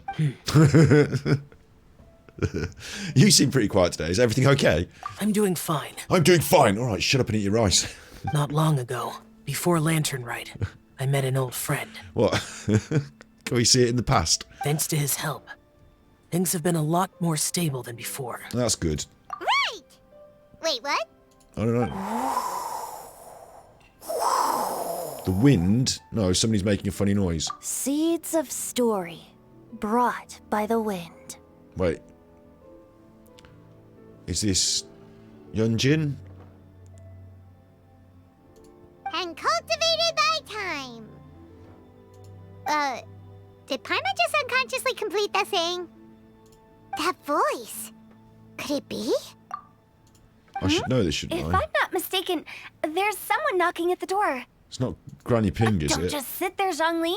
Go welcome our guest in. No such need. I'm coming in. Oh, it's, I know who that is. Guitar. Not animated, though. Just the door to the restaurant gets blown open by a gust of wind again. Really, you could animate that. You finally Oh, it's let me in. Venti. I thought it was guitar. I thought it was a lady guitar. It's Venti. Hello, hello. No matter if we've met before or not, this moment marks a brand new encounter. Old friends and new. Happy Lantern Rite. Did someone order a stripper? Hello. I don't know how to pronounce your name. You want to offer promotion of my channel. That's nice of you. Go on then. Oh, wait. You want me to do something? You want me to go to somewhere, an internet site? No. No. I'm gonna try my. Hang on. Look, I'm gonna try my first. How would I? Because I'm in charge here, aren't I? I'm in charge, so I should be able to do something with this chuffer, shouldn't I? How do I do this? Right. Account created 13th of January 2023. So maybe they don't know the lay of the land here. Maybe they don't know the lay of the land. They're following me, so I don't want to delete them, do I? It's viewbot spam. Yeah, but like that's a view. That's still a view. So I don't know if I want to delete them. What do you think? Maybe I just put them in timeout. How do you do? I need to learn how to do this in case I ever get popular. Ban, timeout, or mod. Should I make them a mod? See what happens. That can only make me more popular if I make them a mod, I can only get more popular, surely. Might time out or ban. I think I just pressed ban. I pressed it. Banned. Banned, banned, banned, banned, banned. Why am I toxic? I've done my first ban. That's literally my first ban on this. I've banned people on YouTube who were saying some really quite toxic things on some of my videos. Block them from my YouTube. If they don't want to see it, they don't want to see it. It's fine. Like, they're like, oh yeah, fucking, you should kill yourself. All right, you know, just block you then. That's fine. But in general, I like a free and frank discussion on YouTube, and certainly in the new channels that I'm doing, there's no blocking going on. And on Twitch, I don't mind. You know, I'm open, free, open door policy here, isn't it? Anyone can turn up and say what they like in chat. But that first ban, my only ban, you got banned. So that could have been my chance for fame and glory, and I've banned it out the window. Anyway, Venti's here, and I think he's going to, if I'm not mistaken, then what's going to happen is he's going to put on the music and start, the entertainment's here. He's going to take off his hat and give us the full Venti. I think that's what's going to happen anyway, if I'm not mistaken. Oh, it's the tone-deaf bard. Huh? What? Oh, he seems to carry a valiant breeze wherever he goes. It looks like we're gonna be friends. He sounded a lot like the rock and roll woman before he came through the door. They're going to be friends. Is that her being polite, or because she might be saying, "Oh, this is nice that you've come in and spoiled my dinner that I didn't invite you to. We're all going to be friends." I can see we're going to be friends. It might be two-faced. I find it difficult to spot that, and I find it very difficult to deal with it because I say what I think most of the time, but some people actually say the opposite thing that they think. And like in this situation, I would expect her to be cross because she's not invited you and you've come anyway, but she thinks we're going to be friends. Fate has brought us together, so come on, take a seat and be my guest. Help yourself. Oh, I'll ask them for another set of cutlery. I'm not getting my primos per hour today, am I? I need to hurry this along. Mm-hmm. He's going to get a This seat. young lady here is as bright as a fresh bouquet of flowers in the morning's rising sun. She no doubt is the one with the most authority here. Oh, Venti. Ooh, Venti likes Hu Tao. But where's Paimon going to sit? So. Whoa, these dishes look amazing. Is it really okay for me to join in? All right, I'm digging in. Huh, it's you. It's you. Oh, isn't this Genyu? Genyu? Oh no, he's going to give away. I can't even say his name still. I can't. Jingchu. He's going to give away his pen name anyway. Pen name. No, none of these people care about his books. Yep. Now that I've taken a closer look, you're a fan of Genyu's works, aren't you? Oh, you got it. I met Xingqiu at a light novel convention. Ah, how I wish we'd met sooner. I never expected that there'd be another person in this world who could interpret Genyu's new novel as thoroughly as I could. They're bringing the baby chair later for Paimon. Yeah, make us sit in the baby chair. I remember this in a way. I remember him and Book Boy having something to do with books. Venti, you're being too humble. Considering your poetic talent, your fundamentals are way more impressive. Could this new guest be Master Xingqiu's friend? Xingqiu. Looks like Zhao knows him too. Yes. Monsters become more active than usual as we get closer to Lantern Rite. All right, you. It's just having fun. You're bringing your work into it now. I was patrolling Dihua Marsh a few days ago when I happened to run into this. You've already forgotten? I'm a bard, remember? Oh, that's true. We saw it, didn't we? We saw that. And bards go around singing wherever they like. Oh, right. And this bard was performing in Dihua Marsh. It was a moving melody, and it made me feel relaxed and at ease. I couldn't help but stay and listen. It is really creepy. You've never seen people have dinner like this where one person talks and everyone just sits and listens to them while they talk, and then when they've finished, somebody else says their bit and nobody else says any words apart from the thing that they say. It's a little bit creepy. It just doesn't quite have the when you see them all together like this. Thank you for your patronage. That's how it was, I see. I understand now too. I'm Zhong Li. I'm Zhong Li. Currently working at the Wang Sheng Funeral Parlor. It's a pleasure to meet you, new friend. New friend. And I'm his boss. Oh, and if there's anything unsatisfactory, let me know anytime. My Hu Tao impression, I couldn't do the voice, but I was doing this with my head, and she doesn't do that with her head at all. But for me, it's some reason subconsciously, Hu Tao, oh, I talk like this.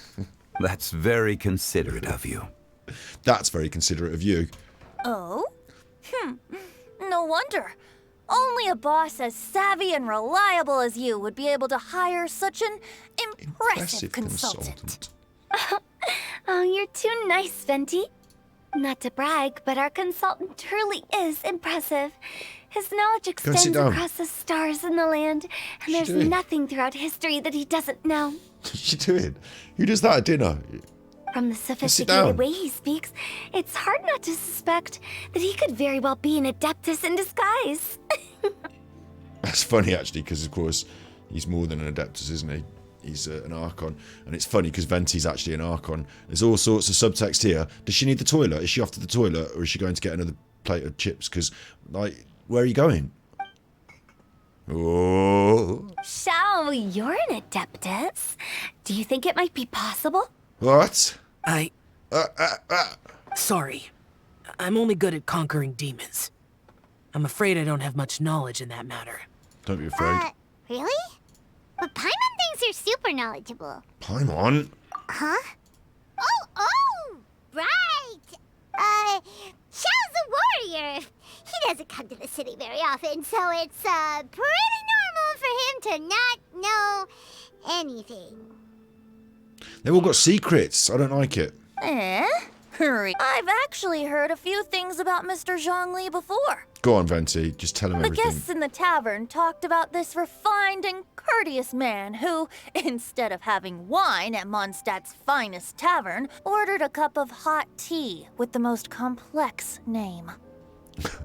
And apparently, the first Archon scene in the game, as far as you got, I don't know if I recall the first Archon scene in the game. That seems like a world away now, but now that you mention it, I seem to recall that there indeed is a musician like yourself in Mondstadt. I've heard that he's elegant and amiable, his works witty and vibrant. It's no overstatement to regard him as the best bard in Mondstadt.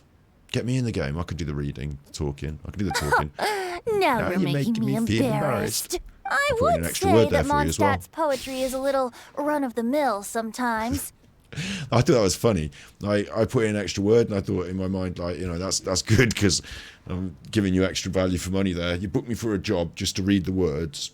I'll read words that aren't even there. I'll add words in. 20% extra free. So book me as a voice actor, and you'll get more than you bargain for. That'll go on my put that on my CV. There's one I heard a while back that went, The old house is renewed, welcoming the spring breeze, awakening old memories. Come on, Venti. The meaning's there, but the word choices are unimaginative, and there's a distinct lack of literary flair. What's she doing? Go and sit down. I think so too. The composition needs a little jazzing up. Don't talk to me about composition after your rap. If I were to give it a go, I'd make it... If I were to give it a go? You see that bit there when she said, if I were to give it a go? That was the best part of rapping she did, and she didn't do any of that in the rapping. But she was able to, like, bang out her intonation, like, if I were to give it a go? And, like, I'll tell you something. Just on the side note, King Jad did a rap this week over Shook Ones, and it was really good. And one of the things I was thinking about is that you don't have to try and hammer out as many words as you can in a short space of time. Like Eminem did that sometimes, but you build up to that speed. Like you get up to it. Like hit him with a cut, hit him with a cut, hit him with a cut, hit him with a cut. Like I can do intonation really fast. Skibidi used to do. He used to go, I'm gonna give me the, they're gonna give me the, you're gonna give me the, you're gonna give me, like, so it's all internet. Like I'm gonna give it, they're gonna give it, you're gonna give it, I'm gonna give it, they're gonna give it, like it's, you know, it's like and if you can put words in to all of that, then fast rapping's great. But the audience can't really understand and hear it and process it even. Like a little blast of it in the middle of a track like Eminem does in Rap God is pretty cool, but doing the whole track like that is just too much for you and the audience. And actually sometimes it's better to leave a space and allow your words to flow and have more of a rhythm and meter and allow things to, you know, like that is, you don't have to go fast all the time. But where she said, if I were to give it a go, if I were to give it a go, if I were to give it a go, like, it's all intonation, isn't it? So that actually worked, like, almost as if she was rapping. If I were to give it a go, instead of what she actually did for the rap. An old melon on a vine, a new flower that grows fine. You see what I mean? Now we're doing these silly rhymes. An old melon on a vine, a new flower that grows fine. Like, it's just, no. If I were to give it a go, I would give it a go. If I were to give it a go, I would give it a go. That sounded much better than an old melon on a vine, a new flower that grows fine. Like, the words don't have the intonation, and they're not. So your choice of words is about whether they rhyme with each other, vine and fine, and it's just poor. No one needs to just rhyme the same word at the end of the thing. It's more important if you say an old melon on a vine, an old melon on a vine. Okay, an old melon on a vine, a new flower that, even an old melon on a. So you could get an old melon on a vine, an old melon on a vine. Da da da da da da. That's what you're trying to match. You're trying to go an old melon on a vine, a da da da da da da. Like, you're trying to match that instead of an old melon on a vine. No, fine. Like, that's not how to do it. So that's my problem with the rap. Oh, good one! It feels unique and has a nice ring to it. You have great taste, Venti. I was right about you. Let's shake hands. Of course, of course. Imagine you meet Hu-Tao and she likes you and you get to shake hands with her. That's cool. What's she doing, though? Why she stood him up and why she stood up and why she's shaking hands? Shincho. Mind lending me a few books when we get back? No way. Pick out some well-written ones. You'll burn them. No way. I'll only get half the books back. You'll have set fire to them and burned. No. I don't know if it's my own lack of literary knowledge, but I couldn't tell the difference between those two. Forget it then. You don't need to read. Get on with the cooking. You'll burn them. I don't think it's your fault. Chongyun's right. It's not our fault. Paimon will watch and learn from Hu-Tao and Venti. This will come in handy for your ugly nicknames. Oh, you have a point. But speaking of, why is the Tone Deaf Bard here? Are you here to take part in Lantern Rite too? I heard that Liyue will be hosting a Lantern Rite music festival this year. As a musician myself, how could I possibly resist the temptation to come take a look? Brilliant. Getting to know other musical styles is essential to sparking inspiration. Fine. As for the Fontaine friend who hosted the festival, I saw him near Stone Gate the other day. The Iridescence tour has finally been held successfully for once. Brilliant. So don't think it. By the way, I was watching as you entered Shinyue Kiosk, but no one seemed to notice me. Should I say that it's because I'm an expert in hiding, or that a certain someone deliberately ignored the sound of the wind? Whenever Lantern Rite comes around, Liyue Harbor becomes bustling with activity. What is going on now? People are all busy watching the lanterns and strolling around the shops, and they might just go travel somewhere on a whim.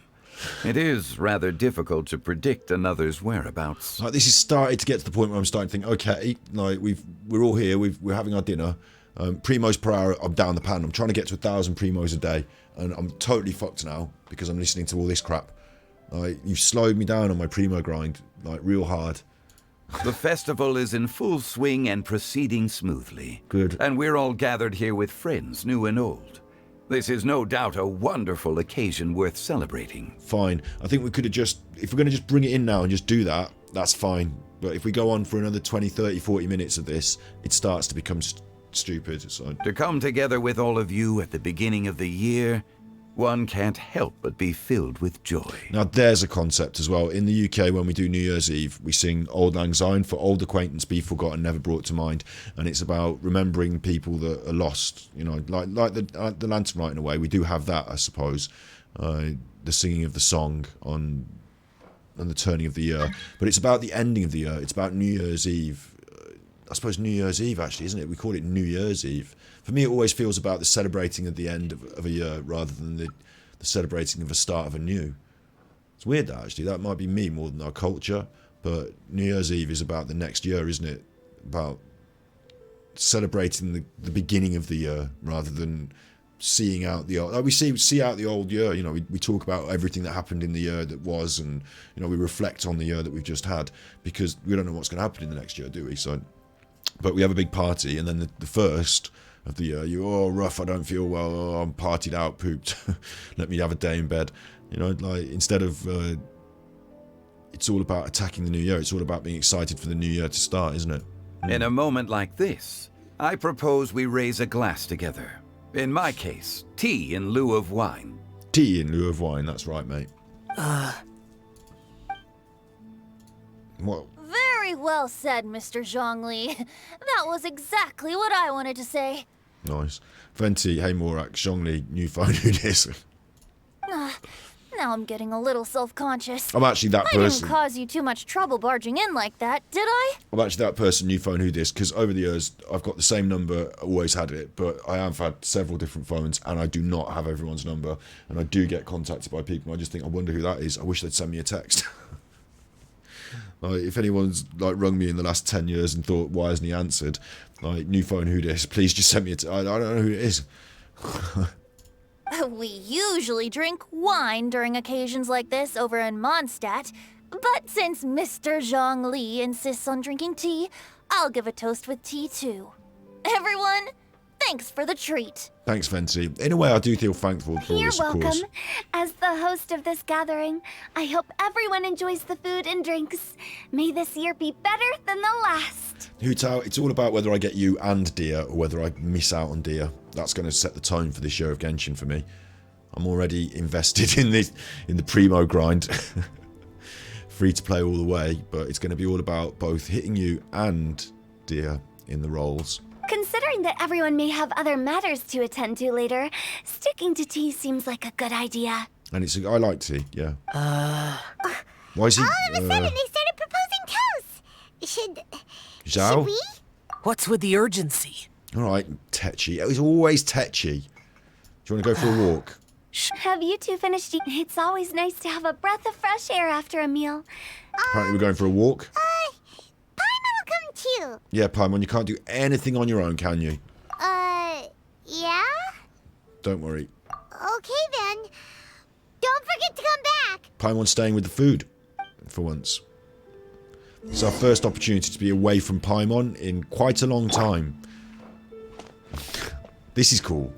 This is cool. I don't know what's happened. This would never happen. Like, if we were having a meal with friends, we wouldn't all get it. Yeah, I just need to get up and I'm just going to have a chat with Zhongli over here. And then I'm going to go over here and just chat with Hu Tao. And I'm not going to talk, you know, we'd all sit around the table and talk to each other.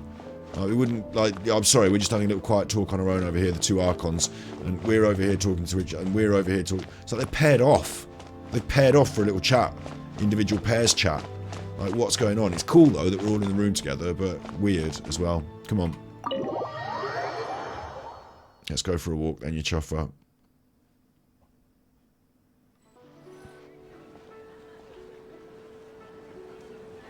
I've had enough of it now. Are you alright? I feel like I'm not getting enough primos an hour, mate.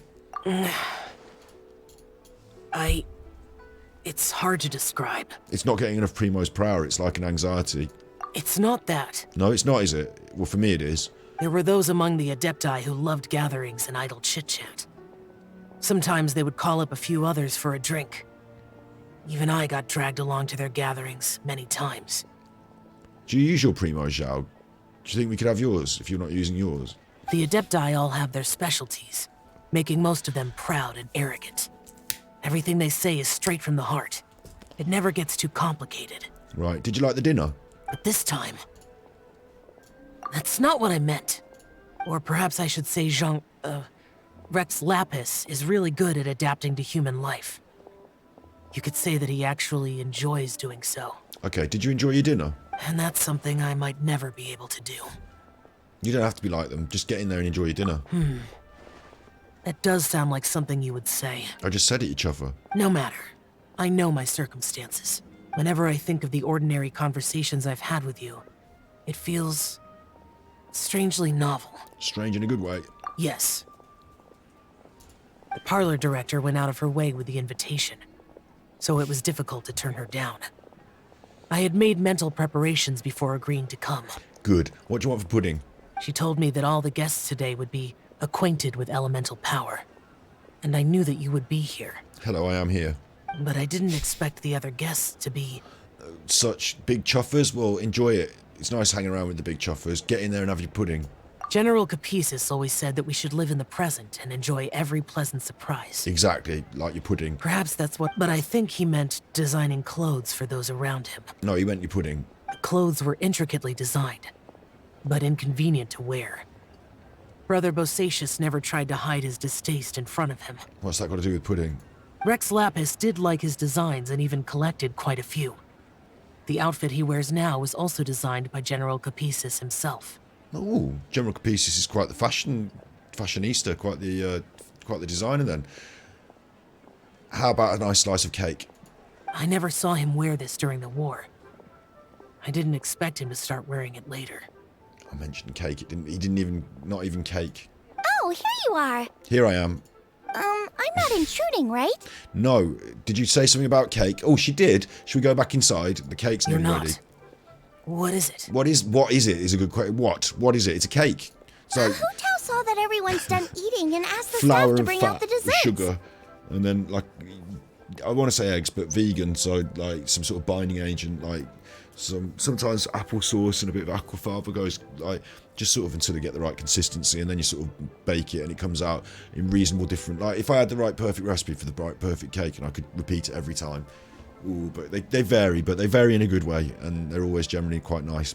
Put loads of cannabis in it. Hu Tao saw that everyone's done eating and has asked the staff to bring out the desserts. I said! What did I say? Paimon got so anxious that you weren't back yet that she scarfed down her dessert without the usual slurping and munching. Paimon's eating my cake. To be honest, I was kind of worried too. You looked a little restless just now, and I thought you weren't used to the food here and was planning to head back to Wangshu Inn for something Yan Xiao made. Get in there and have cake, come on. You're worrying too much. Cake. Zhao, don't put any lemonistic wind cyclings on us. Why would I? I don't know what you're on about. I don't know what Anyway, that means. let's head back. Let's head back. Cake. Please wait. No. There's another reason why I came looking for you. Why, did you want to end the quest and give me my primos? Here, take these. I brought them for you. Primos? Almond tofu? Almond tofu? Yup. Ah, Since the Masterful Chefs competition, you could say that Yan Xiao and I are not only competitors, but good friends as well.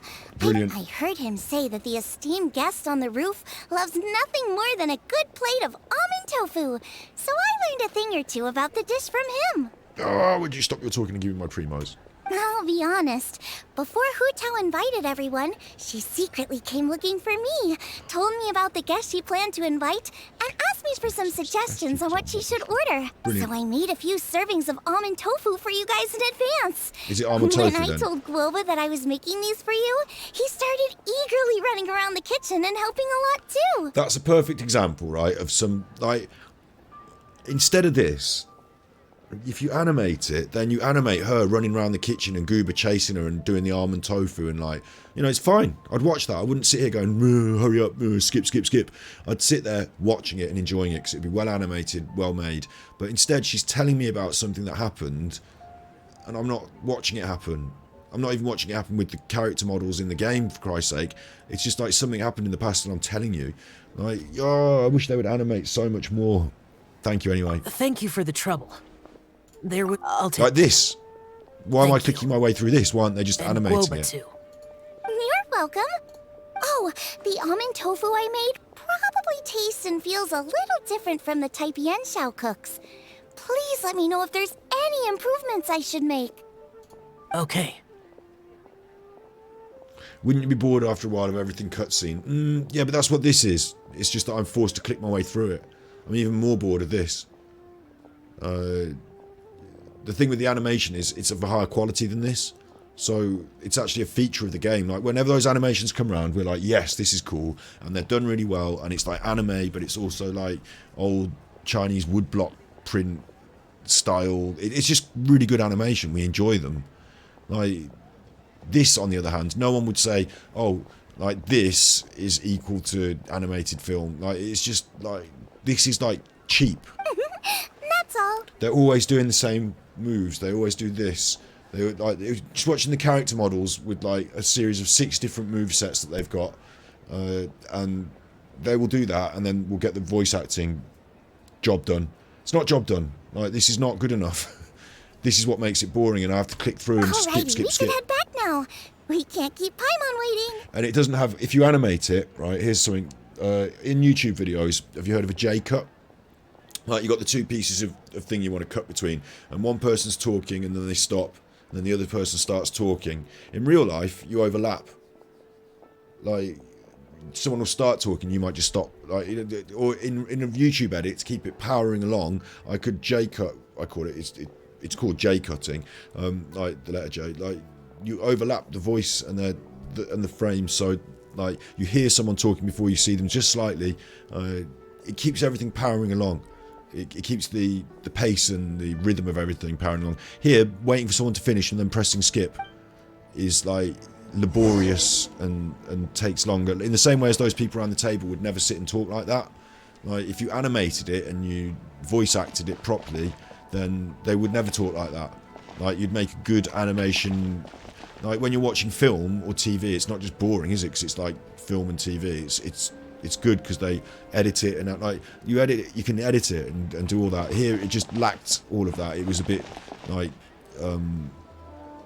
it gets dry and it gets laboriously long because you have to wait for everyone to finish talking before the next person can be looked at and talked to. And they need, with urgency, more animation. Yeah. Like, all of these things would just benefit from being animated. Like, now example, they're trying to animate it using the in-game assets. You're finally done whispering secrets to each other? So that's slightly better with the camera angles and stuff. Like, slightly. Why are you not using your fucking brilliant animation team to just do this? So much for promising Paimon you'll be back soon. We were pretty quick. You're the only angry because you have no sense of time. I think the reason they don't animate it and that is because this involves, one, a sense of interaction, so that you're like interacting with these characters, you're like part of the story and you're here and you're doing it. And 2, this kind of forces the time. Like, I can't earn my primos today because I'm doing this. Like, it slows the game down in terms of what you can grind, and it forces the amount of time you spend in a certain thing doing a certain thing. I don't know. How could you say that to Paimon? Sorry, Paimon. It's just what I think. In that case, besides having no sense of time, Paimon will let you know what having no sense of fullness looks like. Paimon, don't be mean to me. Let me win my wishes, please. Your dessert is all Paimon's. Sorry to keep everyone waiting. No worries, we're all just chatting here. There's no serious business to take care of. Whether we're chatting outside or inside, it's all the same. When they're doing their real best with it, bear in mind, like, I think this is alright. It's not awful. It's just the worst part of the game. Like, and you think about the quality of the stuff that they show us in the animation, I'm like, well, yeah, why am I seeing it all the time? There's also an auto button. Yeah, if I leave, okay, the auto button doesn't work because you get a question like this and then it won't play, it will stop. And then when I leave the auto button on, I've done it before, it's even worse. Paimon's too busy eating to talk to you.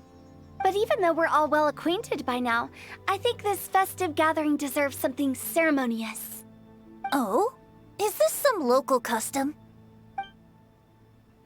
Nope. Actually, it's not as bad this time. This is something I made up so that good luck will be on our side, that's all. I like to pause it and Spontaneity is talk. the best choice to make here. Let's use this incense burner on the table. So I don't have it on auto, but that was going quite quick and they were flowing a lot better. Like, in terms of that cut, in terms of the time between the cut. But other auto sequences have actually had like a noticeable pause between one person talking and the next as you wait for the auto to click on. So sometimes it can be good and sometimes it can be not so good. This is a screen grab moment. Just going to quickly take a little screen grab of those chuffers.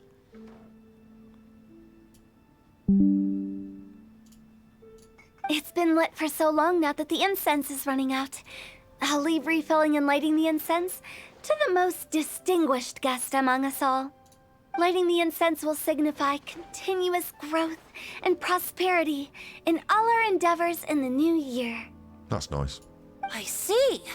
Perfect. perfect symbolism, as expected of Hu Tao. And speaking of the most distinguished guest here today, I'm sure we all agree that it's Mr. Zhongli. I'm not very familiar with the details of his past deeds, but chatting with him has been a real eye-opener, even for a bard who has traveled all across the world. She's like, don't say anything. If knowledge were a form of power, one could even say that you're a wielder of unlimited strength. But when it comes to having a way with words, the notable bard is certainly one cut above the rest. I just happen to have a good memory. It is such an unexceptional skill, yet you made it sound like an unparalleled talent. I am truly impressed. Since we all get to nominate someone... Paimon. Nominate Paimon. See, there was a big pause then. Oh, that wasn't me, that was I it, think really. it's only fair that we let the parlor director light the incense. Huh? That won't do. And that Don't wasn't flatter me natural, just because the I'm your pause between boss. those two. We are looking for the most distinguished guest here. As the host, I shouldn't be involved in this discussion at all. Now that we've enjoyed this table full of delicacies, how about we let our one and only chef here do the honors? What I tend to do while I'm playing through this is I press the button so that I can see it quickly, and then I read it quick and decide if there's anything there that actually means anything, and then I skip it if there's not. Like, sometimes I let the first line play. Now that we've enjoyed this table full of delicacies, and then I'll skip, like give you half, like, well, usually they'll say something like, this is Leeway, city of, like, they'll say, like, now we're in Leeway, this is the city where we're da-da-da, and I'll be like, now we're in Leeway, skip. Like, so you get the first bit, which is the main bit and the information, and like, the secondary information, like, I skip sometimes, like, as a sort of on-the-fly edit by pressing the skip button, but it's not worth it, Zhao. Save your energy, says the Traveller. Yeah, they did put in a little nice edit. Like, they are able to do certain things with these limited character models and their expressions and stuff. So they're wringing the most out of it here, and I do appreciate they're doing a good job as well. Is this really the way this works? I didn't cook any of these dishes. It's not a big deal. Like, some of this in the game is fine. It's just these bigger, longer sequences like this where I am not doing anything. Like, do you know what I mean? If you meet someone, you have a little chat, you get a little quest, you're off on the way, yeah, do it like this. But if it's any longer than, like, because this has been, I started this at the start of the stream, I do talk a lot, but this has been nearly 2 hours of this, so I guess it's probably an hour of me talking and an hour of actual game. But still, it's a long sequence, so either break it up into 2 animations or do it as one big, but animate it, you chuffer. Just look at her, Xiangling. This the is animation. disciple of an Adeptus, the Stove God's best companion, the winner of the Masterful Chef's competition. It is animation, but as things like Mickey Mickey Disco, whatever it's called, increase in capability, this begins to look cheap. And it's the actual animation that, like, this is animation of character models within the game, like I said, so it is animation, it's just there's a limit to it, and if you animate with your proper animation team doing unlimited whatever you want, you get better stuff. The only heir of the famous One Mean restaurant, a good old friend of mine. There's no better choice. They still do a good job on this, but yeah. Why does Paimon feel like we're back at square one again? Just like the damn incense and let's eat the cake. Please stop! You're making me embarrassed. If we're looking for a distinguished guest, surely the second son of the Feiyun Commerce Guild counts. It's one of the largest commerce guilds in Liyue Harbor. They're just clapping everyone. Huh? Don't get me involved in this. Oh, not a bad choice. With the Commerce Guild's young master lighting the incense, we're all sure to make a huge sum of mora in the new year. Oh, it's like a tradition thing, so it's an important thing to do. Who would I pick to do it? Obviously me, Traveller, maybe Paimon. Who could I think of in that crowd? That if it's not me, Wet Boy, I suppose. Yeah, I'd run around with him a lot. That's not how it works. But he wouldn't do a good job because he's Wet Boy. Jinglang, she's the hot chef. She'd do the fire. Making a fortune is indeed a fine wish, but it's of lesser importance than good health and happiness. We'll light the chuffer and wish for that then. Which means we should choose Chongyun, the skilled exorcist who keeps everyone's home safe from evil spirits. Huh? Now you're nominating me? Everyone doesn't like it. Just light the damn thing. I can't be the one when we have the Conqueror of Demons right here. Adeptus Shao has the most seniority among everyone here today. We should... I refuse. I am most certainly not the most distinguished guest here. Is he going to say it's Zhongli? Because obviously it is, isn't it? Well, not really. Zhongli and Venti are both Archons. I'd say they're about equal.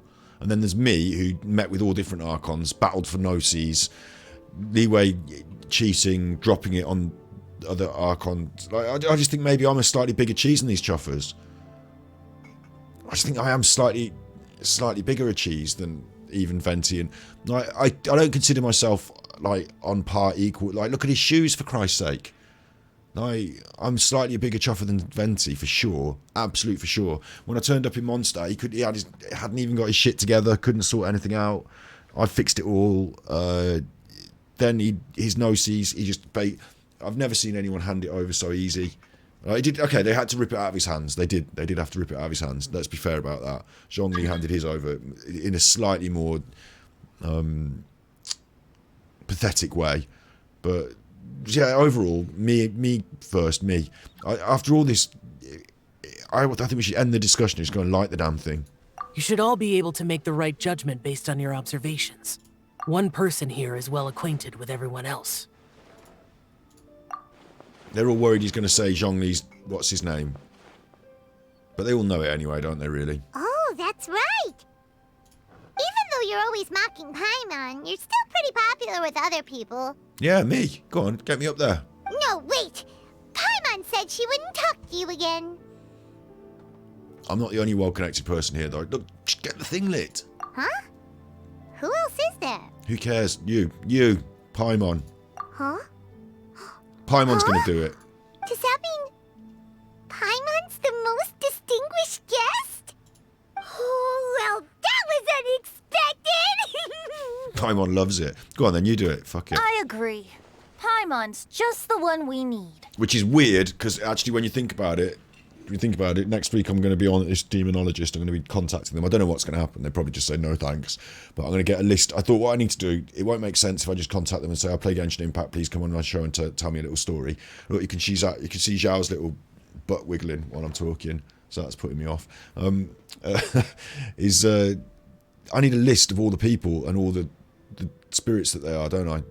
I need a list of all the names. So I need to do a little bit of homework so I can send this. But I can say, hi, you don't know me from anyone in the world, but you're a demonologist, and I've heard that in Genshin Impact, all these characters are actually demons. And they'll say, what the fuck are you talking about? And I'll say, well, let me reword that. Hi, you don't know me from anyone, but I've got some questions about demonology based on a computer game I've been playing on my stream. I wondered if you would like to do an interview live on stream. They are live. They think, oh, that's a worry for them. Just a little chit-chat, like a Zoom call, but it'll be live. And it's like Joe Rogan, but like thin end of the wedge, like before they get to the good bits. Like, you know, early days Joe Rogan. It's like the early days of Joe Rogan. You know what a podcast is. Do you want to be on one? And the concept and the topic will be this game called Genshin Impact, which is, and then I'll list some of the stats. Like, you know, big game, a big chuffer, big cheese of a game, and people play it. Here's an example, like linked to our stream. Probably a bad example, actually, our stream. And then, would you like to come and talk about these demons and explain to me who they are and what's going on? So anyway, with all that information armed, I would then be able to say, isn't this interesting? Paimon is the one that's the most distinguished guest of all. Why are they turning to Paimon? Is this a subtext thing? Even greater than the Archons and the Adepti. And they know a thing or two, don't they? These Archons and these Adepti. And they're turning to Paimon. Like, that's who we're seeing in this scene, is the Archon and the Adepti. It's like, I think Paimon's a bit special. Bit more than she knows, even. I think she's naive to the knowledge of it. You know, in a way, Nahida understood everything. Like, she already knew a lot of stuff, but I don't know. She was the goddess of wisdom, wasn't she? But she'd been old and then young again. I just get this weird feeling about Paimon. Without a friend constantly by your side, a long journey would become dreadfully lonesome. Ah.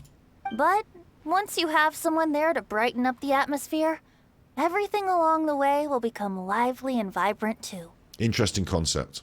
Ah, the traveler has traversed many nations and left behind a great deal of fascinating stories. But without Paimon, they would have become quite monotonous.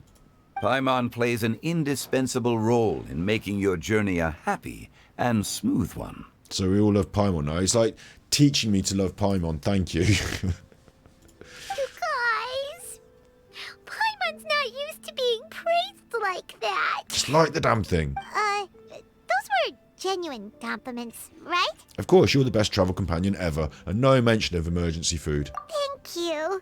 You made Paimon wait for a long time, but Paimon's not mad anymore. That's classic Paimon. Don't take everything to heart, Paimon. Friends tease each other all the time. That is indeed true. That means Paimon is as important to the traveler as Guoba is to me. Looks like we've come to an agreement. Any objections before we proceed? Objection, Your Honor. Can we just get on with it? I trust the traveler's judgment. Then Paimon it is. Paimon it is. And look at that big, long, languid shot of Hu Tao. I know that, like, she's a big main character and stuff, and, like, you know, she's central to this piece, but with her on the next banner, it is a bit of a sales pitch, isn't it? Look, it is a bit of a sales pitch. Here she is. Paimon it is. But here you are, you big chuffer. And now, the world's most excellent traveler's greatest companion, guide, and friend, Paimon, will be refilling and lighting the incense for us. Go on then, Paimon. Get at Here it. you go. Take the match, and don't burn yourself. But if things go really wrong, here's the 2-for-1 coupon. If you if instead of wishing us all a good new year by lighting the incense, you accidentally manage to immolate yourself. Immolate? Have I said the right word now? Hang on, Google that. Immolate. Let's try it the way I said it first. Immolate. And it'll be wrong, won't it? Immolate is what I should have said. Immolate is what I should have said. But what about immolate? Is immolate anything? Probably not. Where did I get immolate from? Emulsify, immolate, liate, immolate. Anyway, immolate. Kill or offer as a sacrifice, especially by burning. Sacrificial burning, immolation. Before you immolate yourself, here's a coupon. Ha ha. And then this should be animated, and it's not. This is actually bad that this is not animated, that bit. They built it up. Like, that should be animated. Did they not have time? Game Theory has Genshin videos. They've got the one about the demons. Alright, that's cool. We could watch that on stream. That'd be cool. That'd be a good react. It's getting late. I won't take up any more of your time. You're all free to go as you please. You never guess what happened actually this week. I need to be on the stream more. I'll tell you what, I need to be on stream more. And I need to have a couple of streams that are just freeform. That are just like anything goes sort of thing. Because things come up and I don't do them. And then they go by the wayside. Like Asmongold's $2 steak reaction, vegan reaction. Should have been on that. Should have been doing it.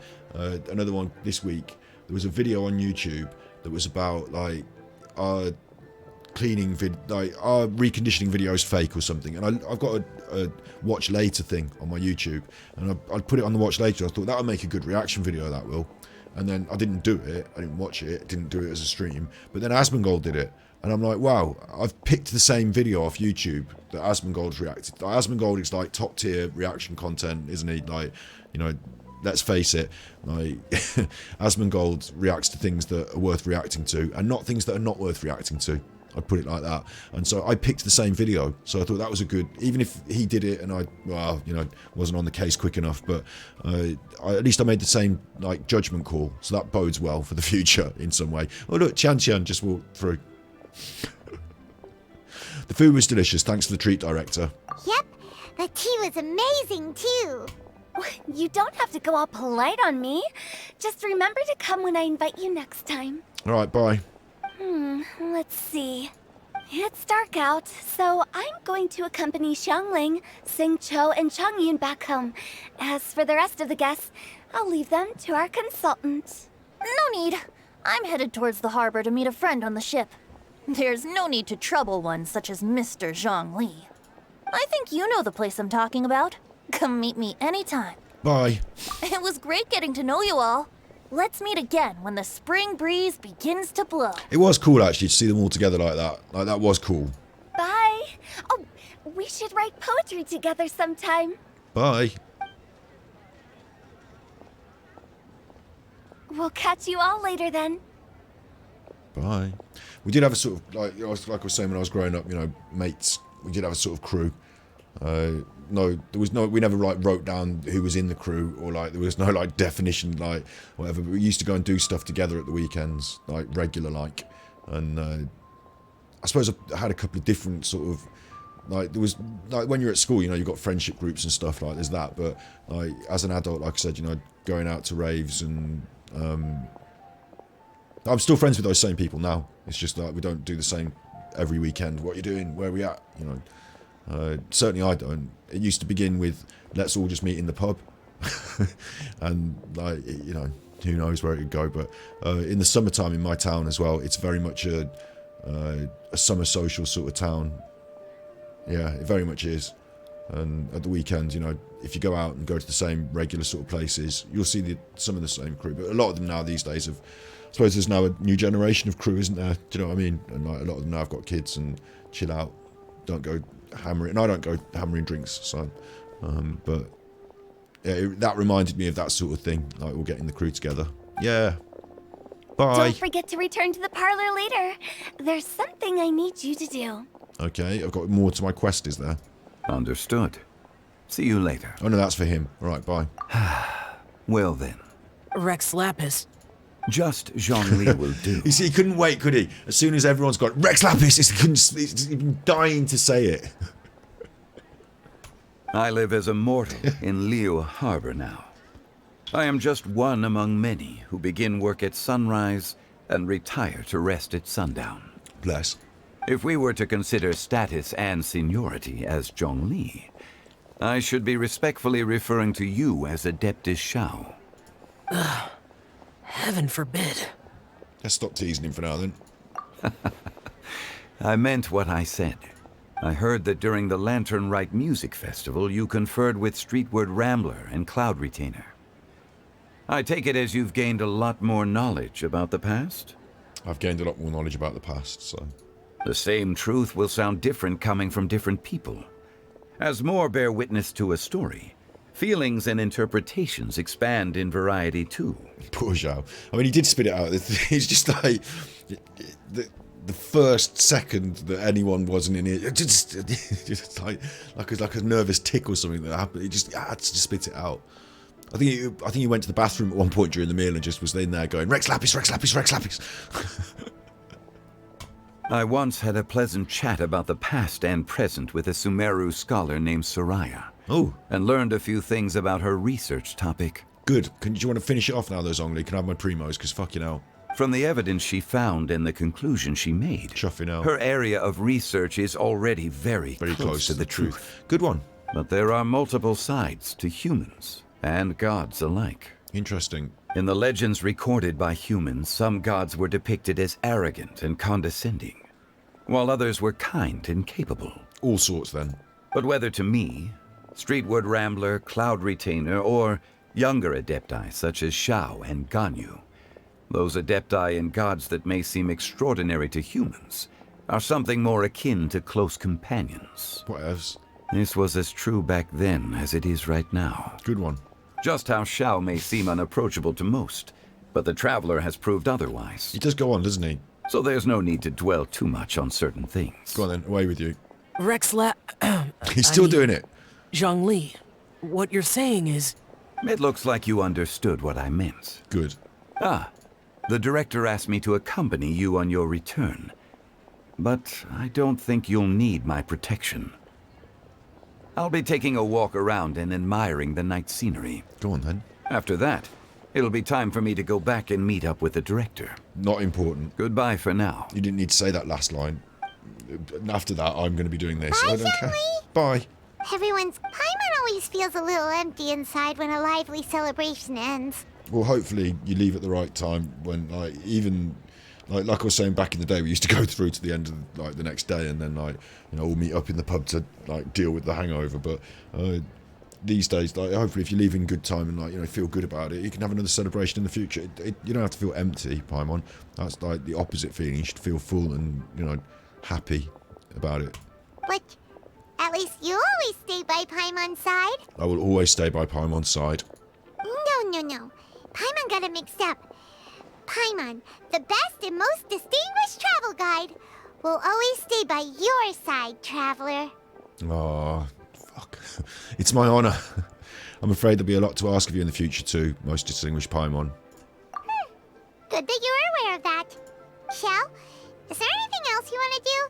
We could take you on a tour of Liyue Harbor. No need. I've stayed here for much longer than I had expected. The city lights are a fine sight. But it's time for me to leave. The events of today occurred so abruptly. I appreciate your kindness. The feeling's mutual. You don't have to thank me every time. Okay.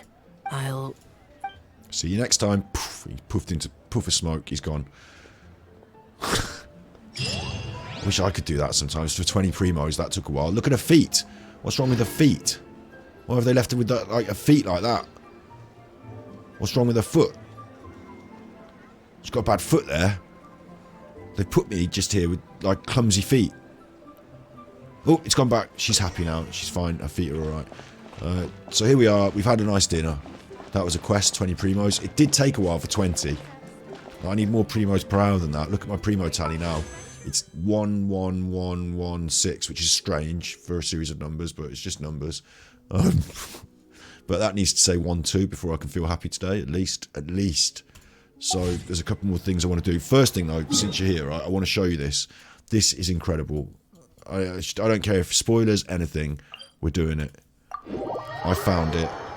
I'm showing it off. It's a bit like an old dead frog that you might have seen in the road. Well, you wouldn't have seen it unless I'd gone and got you and said, hey, have you seen this? Come and look at this.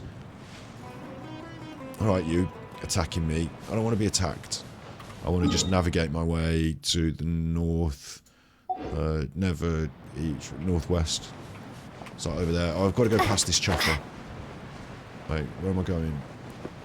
Where am I going?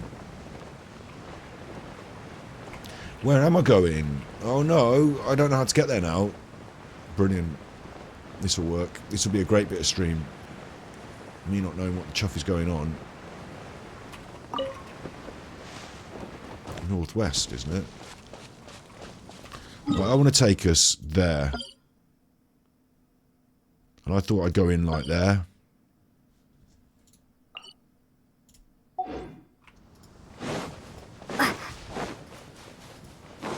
Might be tripping. I went down here the other night and I found this big hole. Yeah, this is the thing. This is the thing after the tea party. This is it. I went down in this, like, underground and I found, like, a big hole. Yes. Get away from me, you stupid hilly churl. This is it. Down here. What's going on down here? Look, there's hilly churls. They're getting eggy. They might have to die. You know, I can't... I'm not here to save the hilly churls. They might have to die. I'm not even collecting the stuff. Hang on. Come on.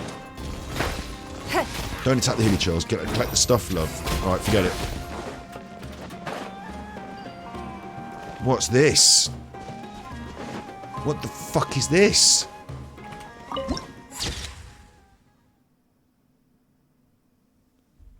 Swore, so I can't use that for YouTube.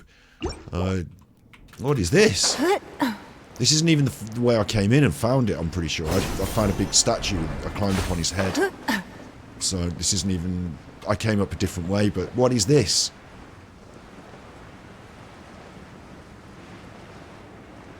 Who's doing this? I'm not allowed down there, obviously. Paimon gets well eggy.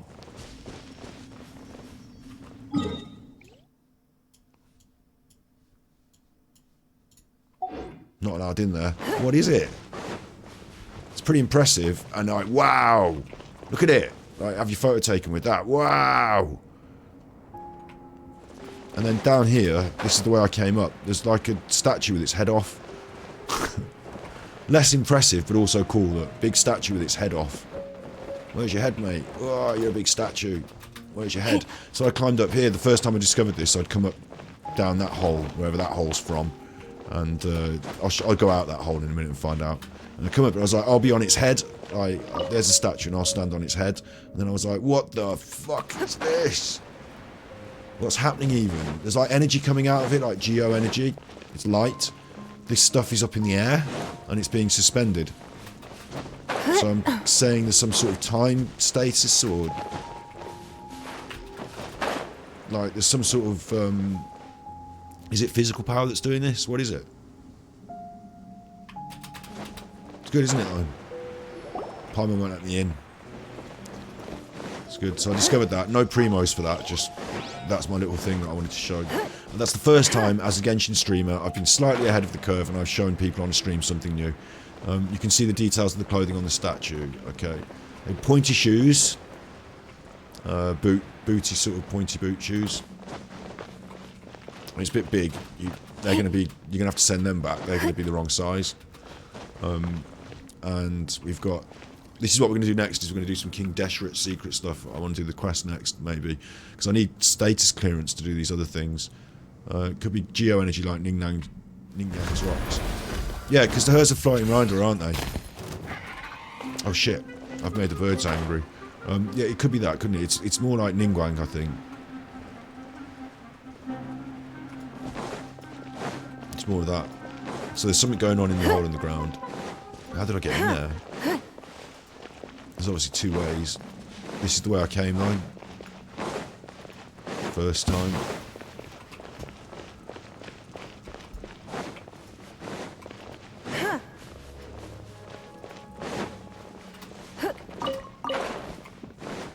Came down here. They're all Emirates. They're sleeping. They're alright. How did I get in here? Big long tunnel. Made some eggy there. Someone's cross. And what is this? Oh no, I've got this one. It must have been this. I must have been Sealied my way in. So I've come from this end. And there's a Sealy somewhere and it's like sent me in. So that was good. Then the other thing I did the other day is this Dune of Cruxis. I'm not going in there now. I didn't have enough clearance. I got halfway through the puzzle and it was like, you don't have clearance. Oh, what? I want clearance. And so I think... to get clearance, I've got to do this. And it's got 60 primos on it, so go on then. Let's do some clearance.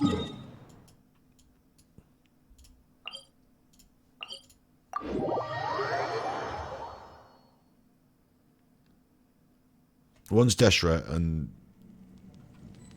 Ra, and one's a bird head. I get a bit confused with Egypt because it's a long time ago, and didn't some of them, like, when it's that old, didn't some of them, like, say, oh I'll keep this one and I'll take that one and use this one? What's going on here? I've been here before. I've got the wrong squad on, so if anything kicks off, we're going to have troubles, but I've definitely been here before. It wants me upstairs, look. What? Isn't there a lift? Isn't there a lift? Isn't King Deshret's technology just like a big lift? Isn't this it? Activate. Oh no, don't take me down. I want to go up. Oh, Chiff. Chiff and Pizzle. Although it's good because there's a homunculus I haven't got in here. What's there?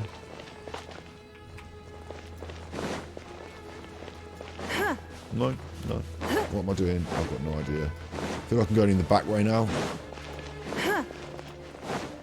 Although I'm on the same level as it wants me now, apparently.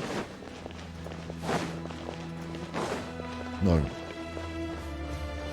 Oh. I'm really bad at this. And also, they're taking their random, like... Is this up? Is this one up? No, it came down from up there. Can you call the lift? No. Just climb on that. Get off that. So this isn't good. I don't know what I'm doing here.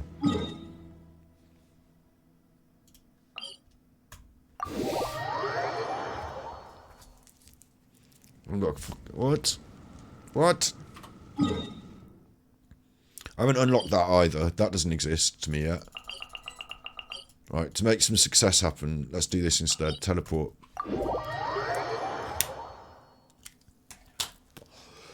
The Egyptian gods are interesting to me and stuff, I guess. I'm pretty sure some of them, like, they had a god and then, like, they had it for, like, 10,000 years and they were like, oh, well, we're going to do this one, but we're going to do it with its head off. Or, like, with a different head now. Or, like, someone like, I'm the god. The king's the god. The coordinates of sun and rain. This is... Both truth seekers and crooks will still delve into the ancient ruins of Apan Woods to search for the flow of sun and rain. Regardless, they all become lost in the forest of dreams, its green maze as intricate as a spider's web. Well, that doesn't sound like fun to me. A maze. That sounds awful to me. And there's 40 primos, but I haven't done it, and there's 40 primos, so... It says to take green. I take green.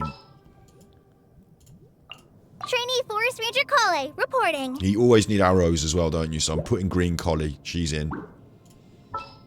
Green collie's in. I'm tempted to take a bit more of a mishmash, but we don't end up killing everything quick enough. I like the fact that my top line people kill things really quick. So I'm tempted to take a bit of a, you know, mix up. Let's take you. This is destiny. Shut up. And we'll take little Chuffer. I'll lead the way. Yeah. Follow me. Follow you. And after we've done this, we're going to do her voice lines and have a little look at her voice lines. And I'll leave Kaching in for a little bit of power, just in case. How about that? It's not enough... It doesn't look like it's got enough healing in the squad. But we've got enough reactions. And we do have a healer, so let's go. The Golden Slumber quest wants to be outside the big-ass pyramid. Yeah, like, it looks like a big nightmare. Like, confusing. There's primos attached, though, right? And tell you what, there's elsewhere... We'll go back to it today, after I've done something successful and feel good. In the Dune of Karasis, I got to a point in the puzzle where I just simply didn't have... I was just primo grinding. Just, it said there's a chest in there, so I went in there, and I was doing the puzzle, and then I didn't have enough clearance. So, how'd you get the clearance? You got to do this. Alright, fair enough. There's no point in going around all here and stuff, is there, if I don't have clearance for this? So I need clearance. That's going to happen. I need clearance. And we also need to unlock that one. And there's another couple of these that have still got primos behind them. Oh, we've done that one. But we want to get every little primo out. I think we're going to be proper primo grinding, so... Right. Forest Ranger Collie. You're not allowed that. I can see what's coming here. I can feel it. I'm going to have to get myself an homunculus. That's close enough. New punching. Shadows of fate. Shadows of fate.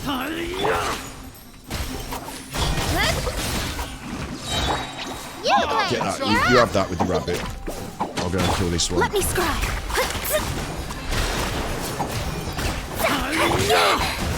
With sword comes shadow. Don't blink. Hey. I mean, she can still absolutely smash them to pieces, even if everyone else is a little bit feeble. Without doing 30s and 20. Ooh. There you go. Oh, hello, hang on. I got that one. Well, why didn't I get the first one then? Hang on. Bollocks, mate. How come I haven't got the first one? There's nothing to kill here. I thought I needed it, like... Do I need to unlock it in some way? Enkanomiya. Yeah, Enkanomiya is going to be, I think, you know, we've got this weekend and next weekend and the weekend after as well. We've got a few weekends of Genshin still with uncertain what the story mode has to offer. Probably, you know, I want to get down the chasm and I want to do Enkanomiya. Yes, there's loads of chests in there that are just begging to be pre-mode out. How come I haven't got my first one of that? I feel like I should get that. But there's nothing here to kill. There's nothing here to, like... The other one came because I killed the other people. So maybe I just carry on and then later on I get clearance for that. I don't know. But it feels like I'm missing that first one already. I don't want wheat. I want to continue on my quest. Well, now what? Oh, this did say it was going to be like a maze, didn't it? So I'm already confused. If it's not easy and it's not obvious, then I'm going to bin it off. Oh, we're jumping up higher, okay. Up there, then. That nearly killed her, so that's good. This way, probably. There you go, look. That's what I wanted. Will that let me have it? I bet it won't. But in my mind, that's an answer to this, isn't it? A dendrogram? No, that's not an answer to that. Right, forget it.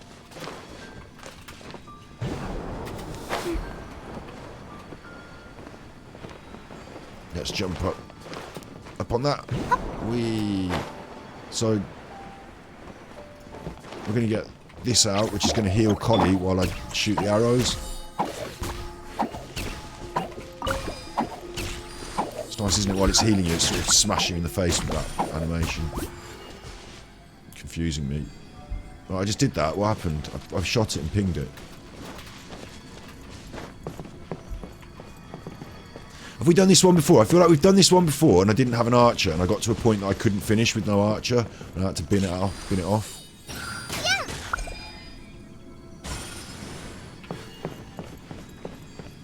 What was that now? Can't we just come up here? No. I'm really confused. It's a chest I can't go in. Right, you fellas, I've been here before, I recognise it, and at the end I couldn't finish it because I didn't have an archer. That's close enough. So at least I recognise Fate it. is upon you. Delved into destiny. How about that? That worked. Lucky today. I'm feeling quite lucky after that interaction. I didn't know would happen. Cha!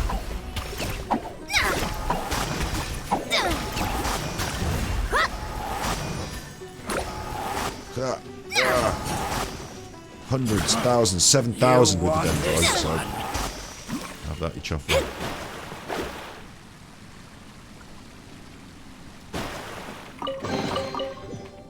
That's nice. I'm glad we got that. So we need to come back here at some point, but not right now. Right now we need to jump down here maybe. Yeah, there's all this stuff going on. Look at all this stuff going on. I'll have that. That's mine. Take that to the bank. E-Collie Super Range is going to need to do some shooting. We didn't take a bow before, did we? And we had trouble.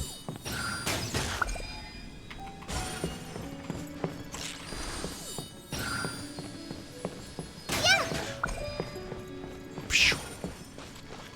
I was able to hit some of these because I'm just banging, but it became just a job too far, I think.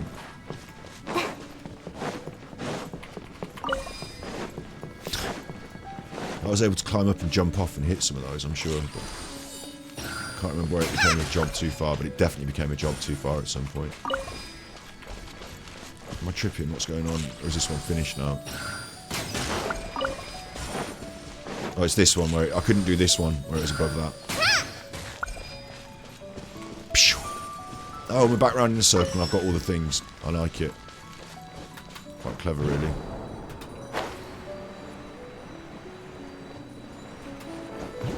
How many do you need? Like 3? I hope it's 3 because I've got 3. 3, I think they said 3. Oh, I don't want to fall off. Well, that's okay. You do want to fall off. This is where it is. I think they said 3, didn't they? Yep. Wee. Don't be scared. Hit me with those radishes, thanks. I like it when you hit me with those health radishes, thanks. Uh-oh, someone's having a party. Good job you invited me. We are going to use food and attack, basically. It increases your attack, so we'll use that. And it's not vegan, that was bad, but... and defense as well. I'm going to use a defense one, that one. And that's it, yep. Let's go and kill all these chuffers. Maybe this is going to be a timed battle and I should have brought a hit squad, but let's just see what happens. Start off with Forest Ranger Collie wasting her special attack like that. Shut up, dude.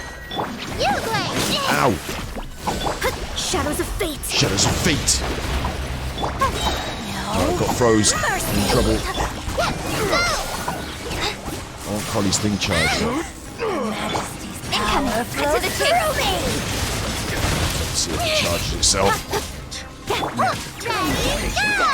Yeah!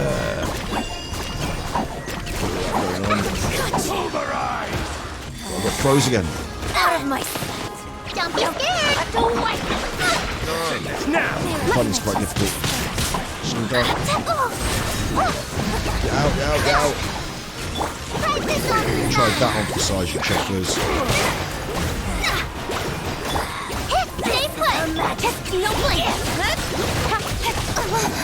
I've got them all still alive.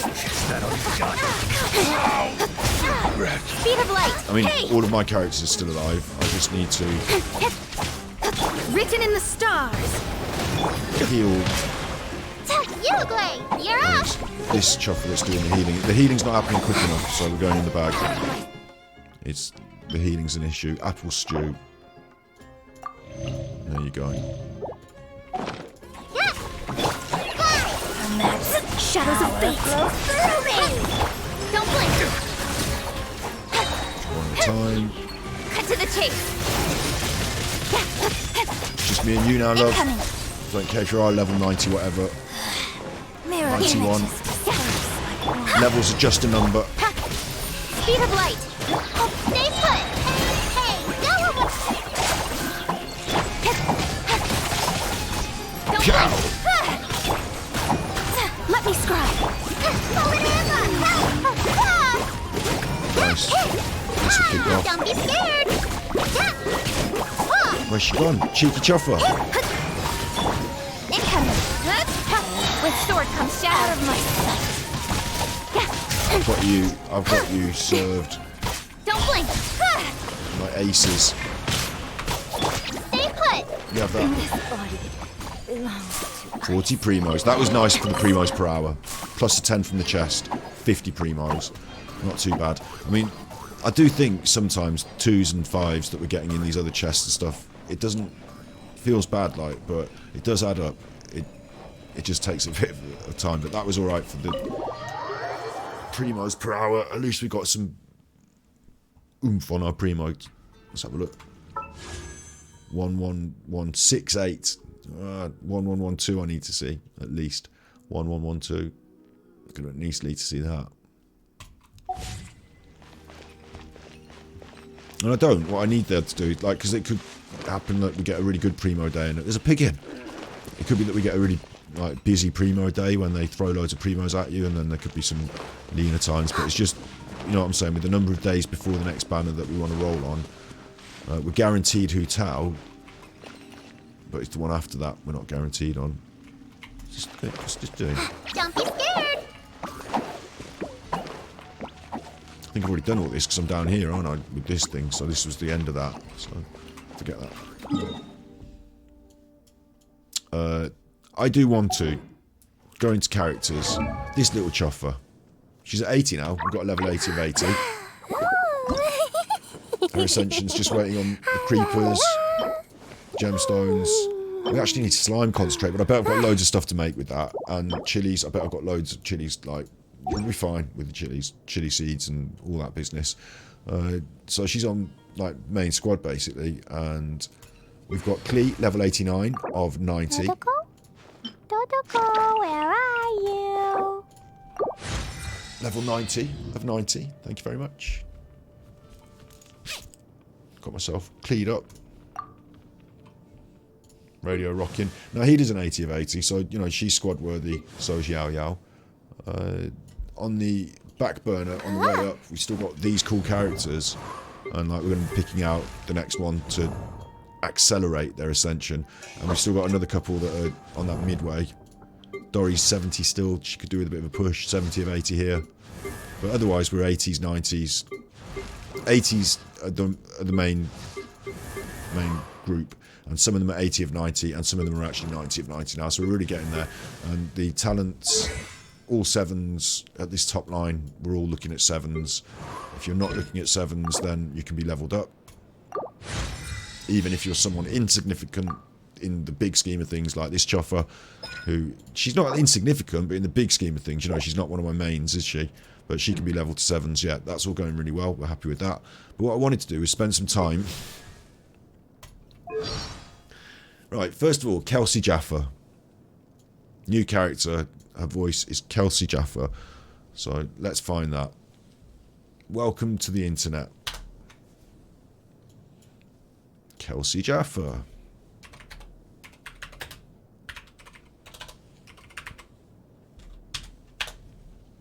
She's already famous, look. Did you have to be famous to get a Genshin Impact voice job?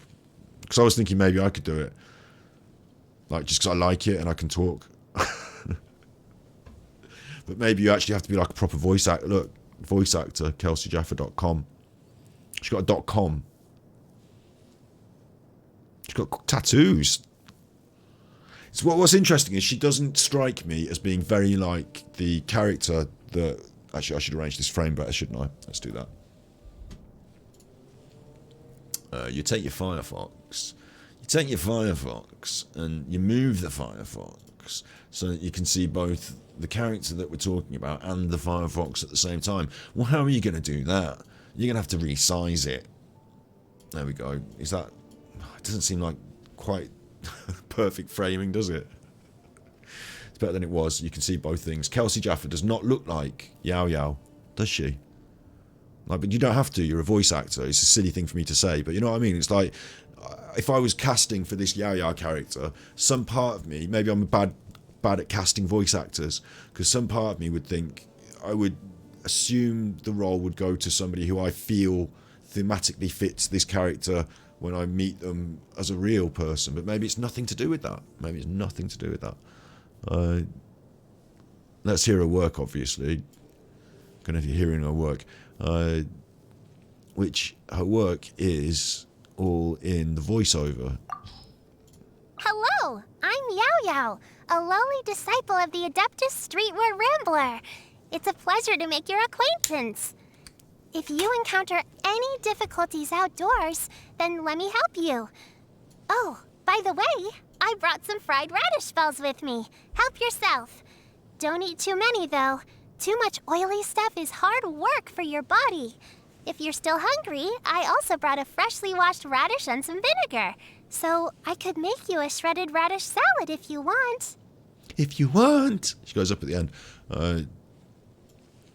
It's quite a lot, isn't it? When you think, actually, if you're about to do a new character for Genshin, and you're a voice actor, like, you have to learn who you are, like who this is, quite quick, and then you've got a lot to do. Like, a lot. It's quite a big job. So I suppose they do want people who are professional actors, voiceover artists, musicians and personalities. Acting, voiceover. Is acting and voiceover, are they the same thing? Different thing? This is Kelsey acting. Okay, so we're gonna have different bars throughout the library, but all of them are gonna have drinks with literary puns like F's. Let me see it on YouTube. It won't let me watch it on YouTube. I want to press that watch it on YouTube button. It won't let me. It's embedded, but it won't let me. Why won't it let me press that? There you go. There you go. I got it for you. That's Fitzgerald. Isn't that so cute? Super cute. But what about the noise? What do you mean? The noise of the bar? Wouldn't that disturb the people trying to study? You know, in a library? What'll you do when someone spills their drink on a book? Oh, well, that's no big deal. We'll just ask people to keep books and drinks completely separate, so no drinks leave the bar. Where is she? I'm sure my partner informed you that without a lead in the first 48...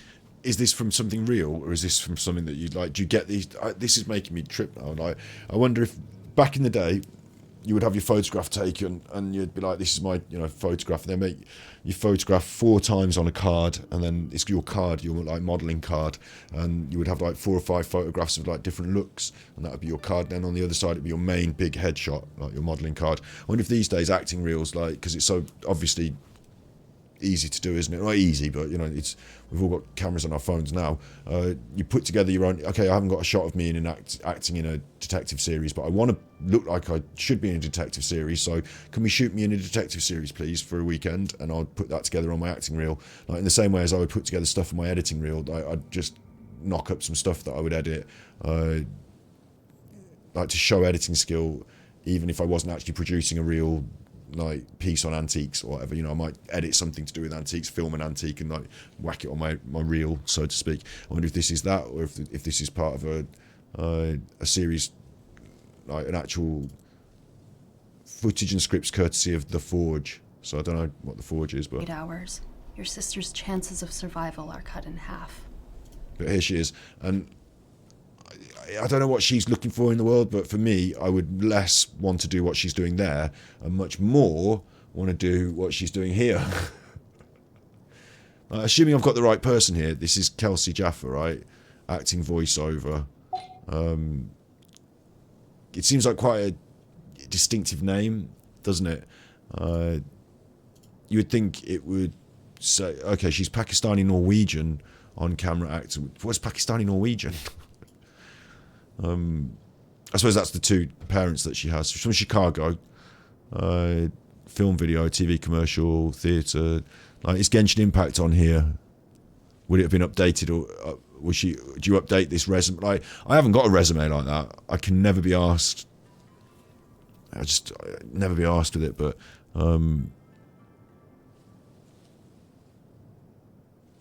she looks like she's on the way up. It doesn't look like she's done loads of, like, you know, huge stuff. But she's done a bit of work, you know. I think what you want to see, if you're booking someone to do these jobs, like, it might be that they've got a great voice, but you want to know they're going to turn up on time and, you know, be pleasant to people on set, don't you? So having done some jobs before that you can reference, yeah, they didn't act like a chuffer. Like, that's always a good start, I think. How would I know if this is the exact person who is doing Genshin Impact? It seems like you wouldn't find many. Maybe if I press voiceover, animation, maybe it comes here, animation. Like, see, look, no, hang on, look, she's doing this thing as well. On my show reel, I did all the different voices, and someone said they don't want you to hear your German accent because they just hire a German. They want to hear your accent, the way you talk, and they'll hire you if you talk the way they want you to talk. But she's got all these different languages, which I was told maybe is a bad idea. Maybe it's not. I mean, anyway, theatrical singing reel. Go on. I need to know if this is the right one, actually, before I carry on up this alley. There can't be that many, though, can there? Kelsey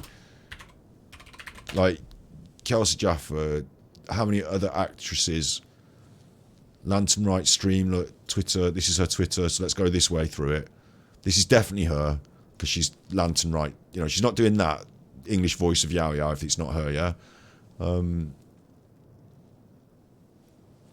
She actually does her own stream. I always want to get these people on my stream as, like, a guest. I always want to do this, but I feel that they're a little bit out of reach at the moment. I mean, I might be wrong. She's streaming now? Figure out how to record things all over again Yeah. on PC. That's... And I'm like, this works fine. I don't want to change. Okay, wait, look. She's Is streaming. it like only on through a Thunderbolt? It doesn't have the USB option? She's streaming now, and she's only got 33 people watching, so it's like, you know, within my sort of... She's only just got started, 107 followers. I'm guessing she's only just got started, and they maybe say if you're playing Genshin, if you're a voice actor, you might want to play it on stream, maybe. I don't know. But I would definitely approach her and see if she'd like want to be on my stream. I'm gonna have to just hit the follow, and yeah, I'm just gonna bin that off. It's definitely the right person though. Okay, we're on the right person. I'll have to follow her on here as well. Where am I doing? Twitch, follow her on here. And then I can contact her, slide into the DMs. I can contact her and ask. Maybe the German costs more than the English that can do a German accent. It's just, the idea is, like, as a voice actor, that you... I've done this myself. I made a voice sampler of all my different voices I could do. And someone said to me, but we hire people, and I don't know, maybe they were not, you know, maybe it's not like this, but they said if you want an Australian voice, you hire an Australian. You don't hire someone from England who can do a good Australian accent. You know, you're not looking through, like when they're looking through people's acting reels and show reels, they're not going to sit through and like, they're not looking at you, they haven't found you American, Pakistani origin and thought maybe she can do a good Spanish voice. Like they look for a Spanish person. Do you know what I mean? Like it just seems weird that us as people think, oh, I can do all these different voices. That's a good quality to have as a voice actor, and maybe it is. But I just think that I agree. Actually, if I was producing a show and I wanted someone to do a good Irish accent, I might have a voice actor on set that can do a good Irish accent, but I could actually just hire an Irish person, right? And yeah, it might cost more. You might get one person to do many things. Maybe it's that. But really, at this end of the level, you know, on Genshin Impact and stuff like that, you know, actually professionally acting, I don't think they care about whether you can do a good Australian accent or not. Maybe, I might be wrong. Maybe for stuff like comedy, it's more important.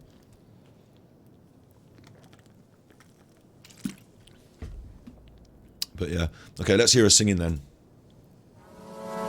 Darling, I guess that my mind's more at ease, but nevertheless, why stir up memories, been invited on dates. What I really liked about that was she went straight into it. It wasn't like a build-up of a song, or anything. It just like straight into her singing really nicely, you know.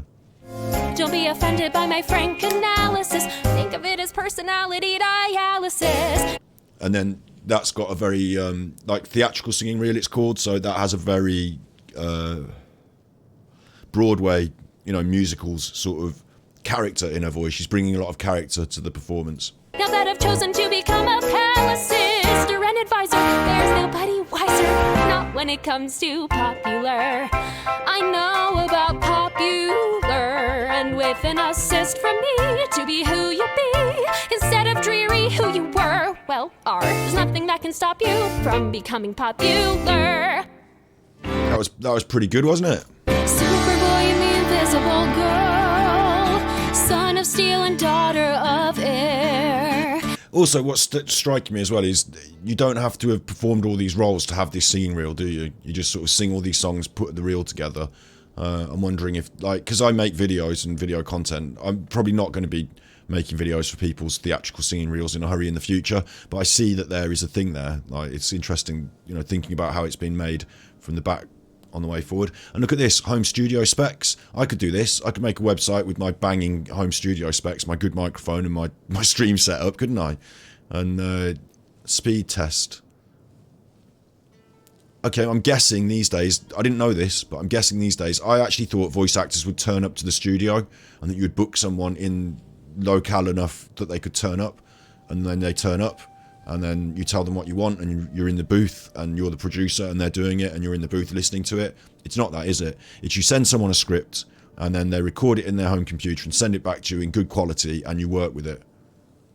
And this is sort of like, there must be an industry standard on what, you know, what kind of audio quality and download and upload speed they have, because they're going to be sending this big file. That's interesting. I'm learning something there. I actually think I could make myself a website like this. I wouldn't have as many things on my resume, but I could have pictures of me looking like me. I mean, I don't know if they'd be as popular as her, but I could have pictures of me looking like me, and I could have me talking in my good voice, and me talking in my my posh voice and my different. I wouldn't actually. What I wouldn't do is all the accents, but what I would do is, this is me when I'm talking more normally, like I would talk to you if we were sat at the pub. But also, good afternoon. You're through to Scott. This is British Gas. How can I help? Yeah, if you'd like to just give me the quoting reference on the leaflet there, I'd find you. Like, I could do different professional voices. Do you know what I mean? Professionalism. That'd be interesting. But Kelsey's definitely got all that going on, and she's got in Genshin Impact as a voice actor. So that's pretty damn good, isn't it? I don't know how you make that next leap. That's the other thing, is I could do this, but I don't know how you make the next leap. That'd be an interesting question to ask her. Do you need an agent? Do you need other things? Like, I'm not saying I'm going to do this. I'm saying as a concept for an interview, and like what's going on with her life and what's personality. Kelsey has appeared as herself in shows both online and internationally. Like it's this thing of like almost bigging yourself up, like as if you are a celebrity before you like I don't mean celebrity as such, but appearing as yourself in shows online and internationally like sounds a little bit I don't want to say pompous and be rude about it, you know what I mean? But it sounds a little bit big for someone that I have no idea who the fuck we are, and is like a voiceover actor in a game, but like quite a good game that I love and everything. But I suppose gaming is bigger than film in a way, isn't it? And I bet it pays quite well, doesn't it? Genshin Impact, probably, I would hope. Art and music coming soon. I wouldn't overstretch. I'd stick to the voiceover, because it seems like you've got a really characterful voice, and like you're in a really, like, Genshin Impact's huge, so I'd play on it hard, probably open up a Twitch account. Sorry, I've been missing your chat there. In the Latin voiceover industry, there are a few people that do most of the jobs on cartoons. There's only two major focus in voiceover, Mexico and Venezuela. Some of your friends studied in the company and in university. You had a guy that voices Nightwing in Latin. That's pretty cool. Yeah, like... So I'd like to get her on the show and ask her questions about what it means and how you do it, and what some of this stuff is. I don't know what personality means about appearing as yourself. Like, I appear as myself all the time. I'm doing it now. But when I go to the shops and all sorts. Well, Alt for Norge, the Great Norway Adventure. Alt for Norge, marketed in the USA as great, as a Norwegian reality TV series. Okay, that's the Norwegian half of her. Does she speak Norwegian then as well? Chicago Reacts. She appears as a reactor on a YouTube React channel, Chicago Reacts. It's a bit weird. Appearing as a reactor.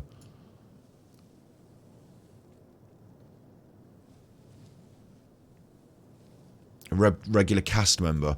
So, okay, so React content is so popular that for children now, they have a script and they wheel in pretty people and make videos like that, instead of like normal streamers just reacting to stuff. Fair enough. She participated in the channel's 25 subscriber celebration video, which featured the cast members. She reacts on YouTube, but she doesn't have to do anything. It's all scripted, and she turns up. It's weird.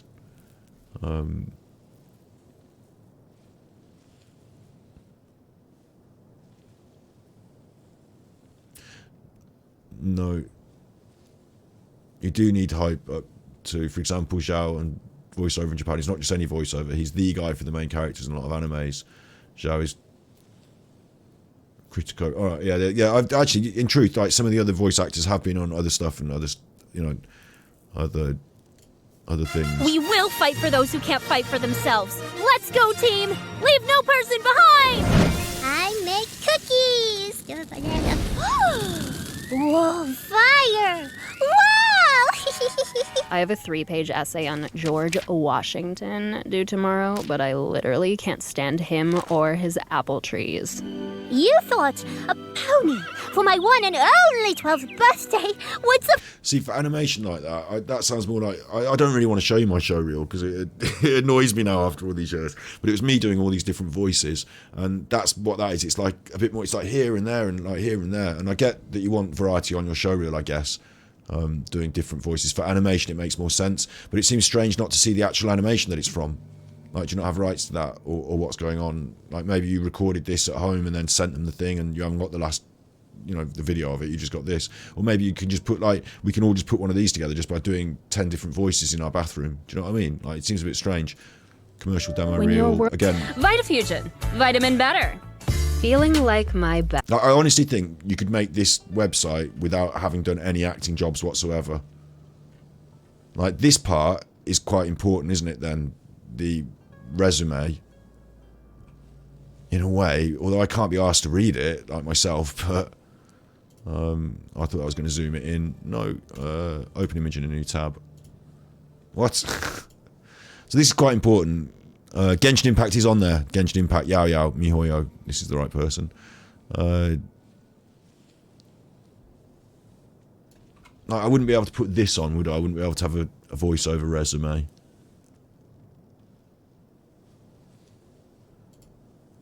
Okay, this is anything you've done though, isn't it? This is like... I mean, would I put my... Like, they put a YouTube channel. Would I put a True Binaural ASMR, like, whisperer? You just get yourself out there, wouldn't you? And you'd say, like, I want to start doing some of this shit. Like, put me in anything so I can get it on my resume, maybe. Or maybe these are good jobs. I don't know. Audio dramas. Because it seems like she's like a young, up-and-coming like, you know, and she's hit like out of all of this, one thing I do know is Genshin Impact, and it's massive. So, like, congratulations, like you've just hit the big time. That's what it feels like to me when someone gets a Genshin job. But you're saying some people out there are also quite big in their own right before they get the Genshin job, so maybe I'm wrong. They can say I'm the voice actors don't have rights, so they have the credit but not the rights. They can say I'm the voice actor, but they can't monetize the characters out. Yeah, but like for his show reel, yeah, like I don't care about any of those things. I'm doing my show reel, and I'm going to put like 10 seconds of Genshin. If I voiced it, I'm just going to have like the actual clip of the thing goes in my show reel. And if they come after me and say, "Oh, you're using this non-copyright," I say, "Yeah, but it's for the purposes of my show reel. So it's not for public consumption, like making me money. It's my show reel, and I know you've got to see it because we're in the business, and like it's on my website for people who are looking in the business. But like it's a clip on my show reel, and they'd just be like, "Oh, that's fine." Like, no one in the industry would come after you for using clips of the stuff you actually did, like as part of the team in your show reel. Like it's almost like taken as granted that you can put it. I mean, maybe I'm wrong. Maybe in the big Hollywood side of things or something, they've got different contracts. But for me, it's taken as granted that almost as a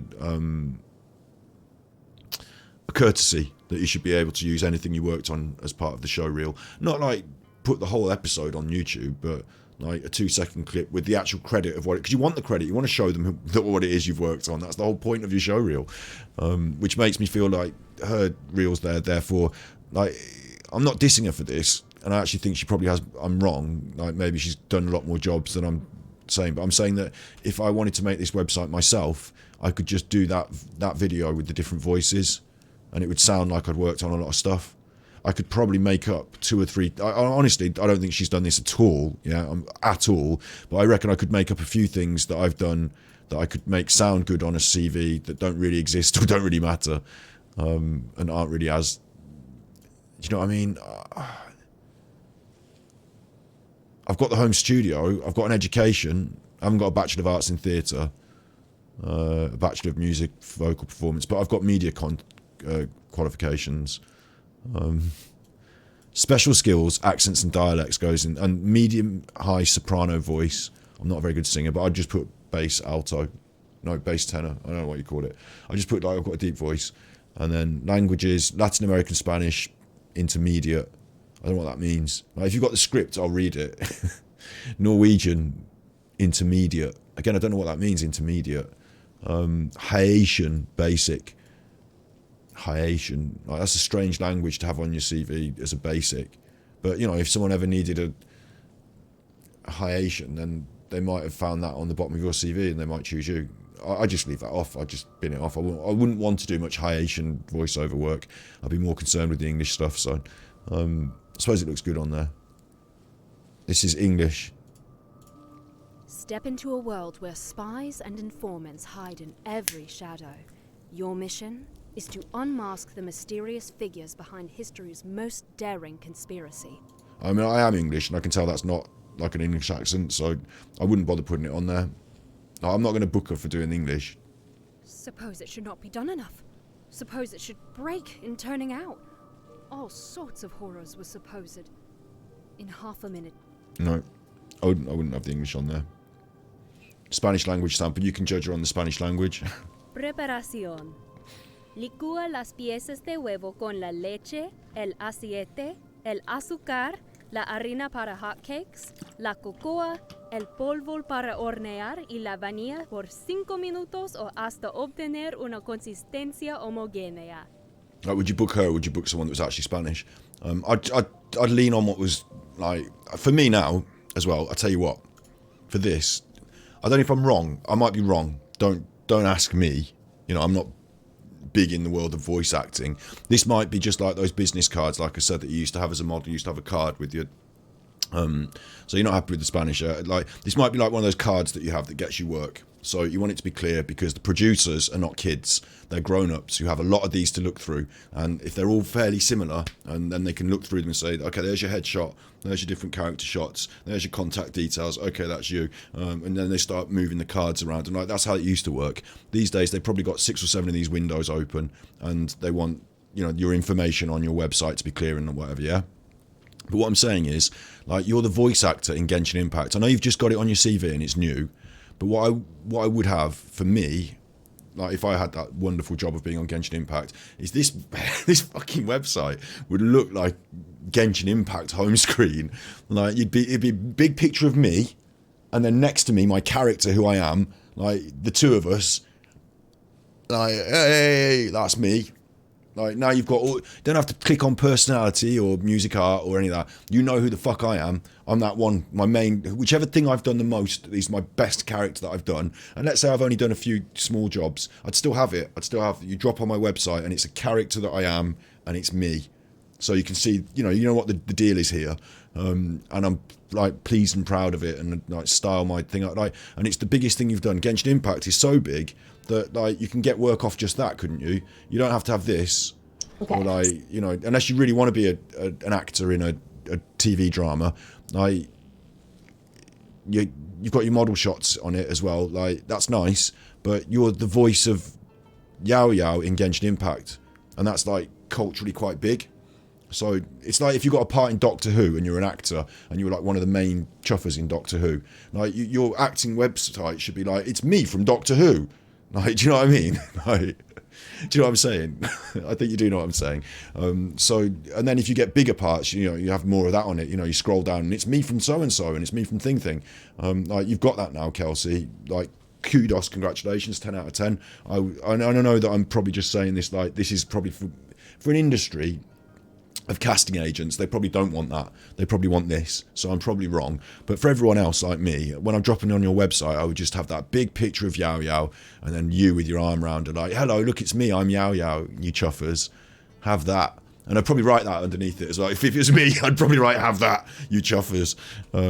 Job done. Don't even need any more jobs. I'm Yao Yao and I don't care how well it pays or whatever. I am now Yao Yao. Job done. But you know, yeah, you might want more work and for other people in the industry to like you, so you might not lean on everything I've said, but some of the ideas.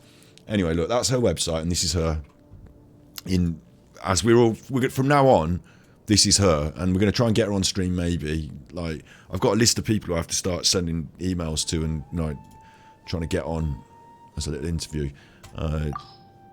Yao Yao, we said hello. Let's go down the whole list, look. Why not? There's stuff I haven't unlocked because we're not friends yet. We're not friends enough, but for now, let's just go down the list and then let's hear this voice work in action. It seems weird now to translate that lady who I've just seen so much of to this. I have to kind of forget her and just be Yao Yao now, don't I?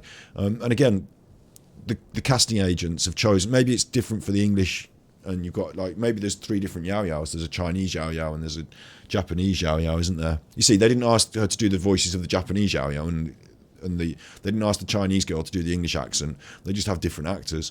But the casting, like I said, if I were the casting agent, I would have literally chosen someone shorter. Do you know what I mean? I'd have literally chosen, like, the girl that we've chosen is part Norwegian, part Pakistani. I don't know what relationship that has to do with Li Wei. She is dark-haired. Like, for me, as a character, I'm not seeing that person as this character, but that's acting, and it's voice acting. So maybe I'm completely wrong, but I find it a very strange choice when you think about it. I'm perceiving a different... Maybe I'm wrong. Anyway. Don't put off until tomorrow what you can do today. Come on, let's get a move on. Like, she does this well. Ooh, what's happening over there? Can we take a sneaky peek? Huh? Can we? I wonder if she's given the character and she has to try and voice what she believes the character would sound like, or whether she's given the job of giving them character voices and they say, oh, we like the way you voice, can you do this character for us? You know, I think quite likely she'd have been auditioned as a character voice for that reason. They've heard her show reel and gone, yeah, she's in the ballpark, put her in the hat. Like, and then you'd have like 6 or 7 people in the hat that are in the hat, and you'd send to them this character, and you'd say, this is the character brief, this is what she's like, no, now send us back these lines, and you'd see the variety from these 2 or 3, 6 or 7. Like, if you're sending files back and forth and you're getting people to do it at home, you'd be banging those out, wouldn't you? Be asked, like, auditions would be send me, send me this, send me that, send me this, and I've got 6 or 7 files and I'm listening to them, and then you lose the picture of the woman behind it. You're listening to the files and somebody sounds right to you and you pick them. That's, I guess, what would happen here. So I'm imagining she did get to see the character, and then certainly before you do all this voice acting, you'll be briefed and discussed, and they'll introduce you to the concepts and themes of the game. They'll probably put it in your contract that you should play the game in some way, maybe. I'm guessing. I don't know if I'm right or wrong in that. Like, if you were to get someone to voice act a part for a series, you would expect them to have watched the series, wouldn't you? Or would it just go as... Do you have to ask them contractually to do it? I don't know, man. That's weird. It's acting. The character doesn't need to be in line with the person. It's acting. Right, this is... Okay, huge conversation. What about this? This is lovely, because I've actually wanted to have this conversation for ages, and we can just have a bit of it now. I agree with that. Personally, I agree with what you said there. Acting equals, you don't have to be the thing, anything like it. You just act and you pretend to do it, and that's acting, right? And it goes back to the Greeks, doesn't it? So Greek acting was like they were pretending to be stuff that they weren't. They were all Greeks for a start. And the theatre was about tragedy, and there was all sorts of stuff going on in Greek theatre. I'm sure it served some sort of social purpose as well. I can't remember off the top of my head. But anyway, it goes back to all this, the Greeks. We've had acting for a long, long time. We've got drama and, yeah, right. But what about this? This is really interesting, right? So these days, if you were to cast a role like somebody in a wheelchair, a disabled person, should it be the disabled people should play that role? And these days, more and more, they're like, we want representation. We're like, why are you giving that role to somebody who's not? Like, or a gay actor, or a gay actor role. Oh, this was in the news today, actually. If I go to news, someone gave back their... it's an irrelevant news story about the royal family and an honour in the UK, but can gay... Look, there we go. I knew I'd find something to just quickly click on. Can straight actors play gay roles? Of course, can't they? Absolutely they can. But, like, are you handing out roles to people where a better person could perform a better... Like, I suppose it's about quality, maybe? Like, would somebody who's either, like... I'm not associating gay with disability, but what I am saying is that this is exactly... Like, I'm sure as well, there you go, Richard III, a disabled actor played Richard III, and that was seen as a good thing, because Richard III, the character is... Like, going back to Shakespeare now then, Richard III, the character, is, I suppose, disabled in some way. Like, deformed is a better word, but they've had a disabled person play Richard III because that's good, isn't it? So, but what I think is it's good that people... I don't think that... this is a better way of saying it. Anyone can be anything, yeah, when you're acting. So I think that if you're disabled, then you can play the lead role in the Batman movie. You can be Batman, even if you're in a wheelchair. That's acting. That's fine. Like, you can play a gay Batman or a straight Batman or an anything because you're acting. Anyone can play anything. And at the same token, I think anyone can play a disabled person, or, like, you're not keeping a disabled person out of a job by doing the role in Hollywood. Like, non-disabled actors to play disabled people. I think that's fine. I think it's all fine. But it's interesting, isn't it, as a conversation? I've still got her stream open. It's interesting as a conversation as to whether an actor can be things that they're not. And obviously they can. That's and that's the whole point of acting, isn't it? Yeah, agree. Totally agree. Now, don't forget, you don't want to nap right away after a big lunch, but you also mustn't go racing off on an adventure. You gotta wait for your food to go down, or you'll get a tummy ache. Huh? You're going out again tonight? What time do you plan on getting back? Well, it's dark out, so be really careful. Time for your bedtime story. Now, where did we get to last? Time. Yes. Ever since ancient times, the mighty and illuminated Adepti have protected Liyue against evil. Among them,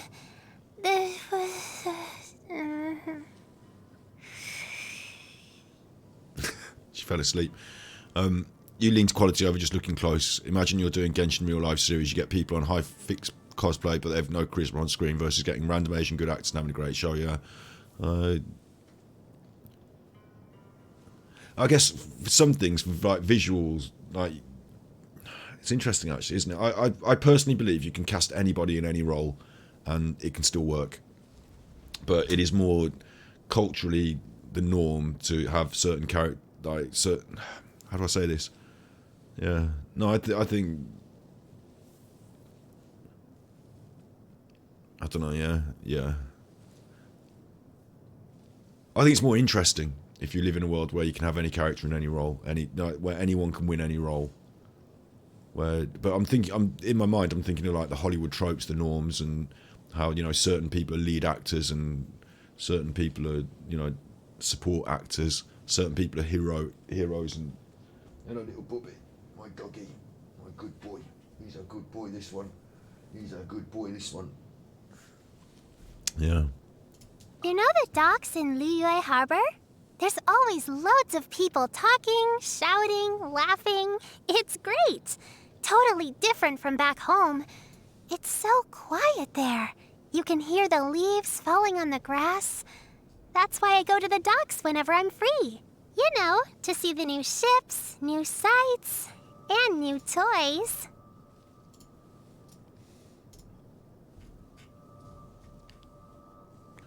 Don't know what's the best. That's probably a good picture of her, isn't it? Which is a good picture of her. I can't choose a good picture of her because she doesn't look like Yao Yao beans. It's not that I'm lazy.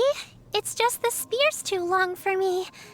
And it's so heavy that training with it is really hard work. Luckily, Master doesn't push me too hard. A good example could be Doctor Who, same character but different actors. Yeah, and James Bond's done that as well, and people say, oh, could there be a woman James Bond? And like, theoretically no, because James Bond is actually written as a man. But in other worlds, like, yeah, just relax and everything can be anything, yeah. Like, I'd like to see, like, people got really cross about that Ghostbusters film where it was all women as Ghostbusters because there was more to it than just, like, everyone wanted, when you have a Ghostbusters reboot years later, there are certain things people are sort of keen to revisit, and missing the main characters. Do you know what I mean? Like, the main four characters in that dynamic, and just completely, right, okay, we're doing it with different people. Like, people cross about that in a way, but in another way, it's absolutely fine, isn't it? It's nice to just see a different version. It's nice to see it in a different way. So, in that way, yeah, like, Doctor Who can be anyone, like, anything, anyone. And it depends on the director and the, I suppose in some way the writers, but more the director and the people who are casting it to choose how they want their production to come out. And then they choose and they make it. And it doesn't mean that someone, like, the amount of times we've seen the Joker in recent memory, like, there's been like several different Jokers, haven't there? Several different Batmen. And I think it's important that, yeah, it should just be totally open. Yeah, totally. It's just interesting that when I was thinking about casting this character, I suppose for the idea that I would get the right voice to sit as her voice, for me, it would seem counterintuitive to choose somebody who, like, I mean, I suppose the person who won the role has also been a little girl in her life, so she's got that experience. But this is a younger person, and she's, like, I suppose in some way, like, Asian Chinese in some way. Like, I don't know if you could say that about like, she's from Liyue, she's Chinese, but she's not, is she? Because it's not really China. But you know what I mean, you know, that sort of thing. But they haven't really laid that on in any way in her voice acting, have they? She's the English version of a voice acting. I suppose the Chinese one sounds much more Chinese. If I Maybe it's that. And well, it's a really interesting question actually, of like what you do as an actor when they say you're going to be this character, and you do your best to sort of voice what you think, and they say yes, that's the voice, go for it, and you're like, okay, I'll just carry on. But I think if you overthink it, it can get too much, can't it? Osayo? Oh, you mean that jumbo-sized octopus from the Sea of Clouds? Not because I want to eat it or anything, but if you guys wanted to, you should definitely cook it through on the grill first. Oh, wait. I mean, you don't have to grill it, but I just think it would taste better that way. There's a bit of Sayu in that. You don't have to grill it, but there was a bit of Sayu in that, wasn't there? I wonder if the Genshin... I wonder if she listened to the other characters from Genshin and heard the way they spoke, and I wonder if the Genshin directors sort of asked for a certain thing, or whether they just leaned toward a certain thing. There was a bit of Sayu in that, I think. I love finches! Whenever I go to play with Chi-Chi, I look out for them on my way there. And when I find them, I say hi.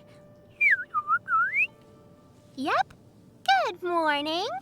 That's exactly what it means. Well done. You want to know where I'm from? Well, my parents are hermits who live up in the mountains. I guess you could say that I'm from Chinsa Village. Chinsa Village? You're from Chinsa Village, are you? Where that Oceanid's from. The waters of Chinsa. It is said that joy hides just beyond the horizon, and bliss is as fleeting as the setting sun. So, whenever I notice anything fun going on, I always gotta go check it out. And you never know. Maybe I'll find something I can help with. She sounds really buoyant and positive, doesn't she? Oh, spear training is really kind of boring. Maybe I'll go play with Uruguay for a little bit, then come back and do some more training after I've had a break. I'm going to repeat that one. The kind of boring. There's a. I can like hear the mouth sound to it in a way. Oh, spear training is really kind of boring. Maybe I'll go play with Uruguay for a little bit, then come back and do some more training after I've had a break. There's almost a bit of Sayu in that as well, isn't there? Chinsa stir fry, come and get it, boiled fish. Lots of Liyue dishes are not only delicious, they also turn mealtimes into a big event.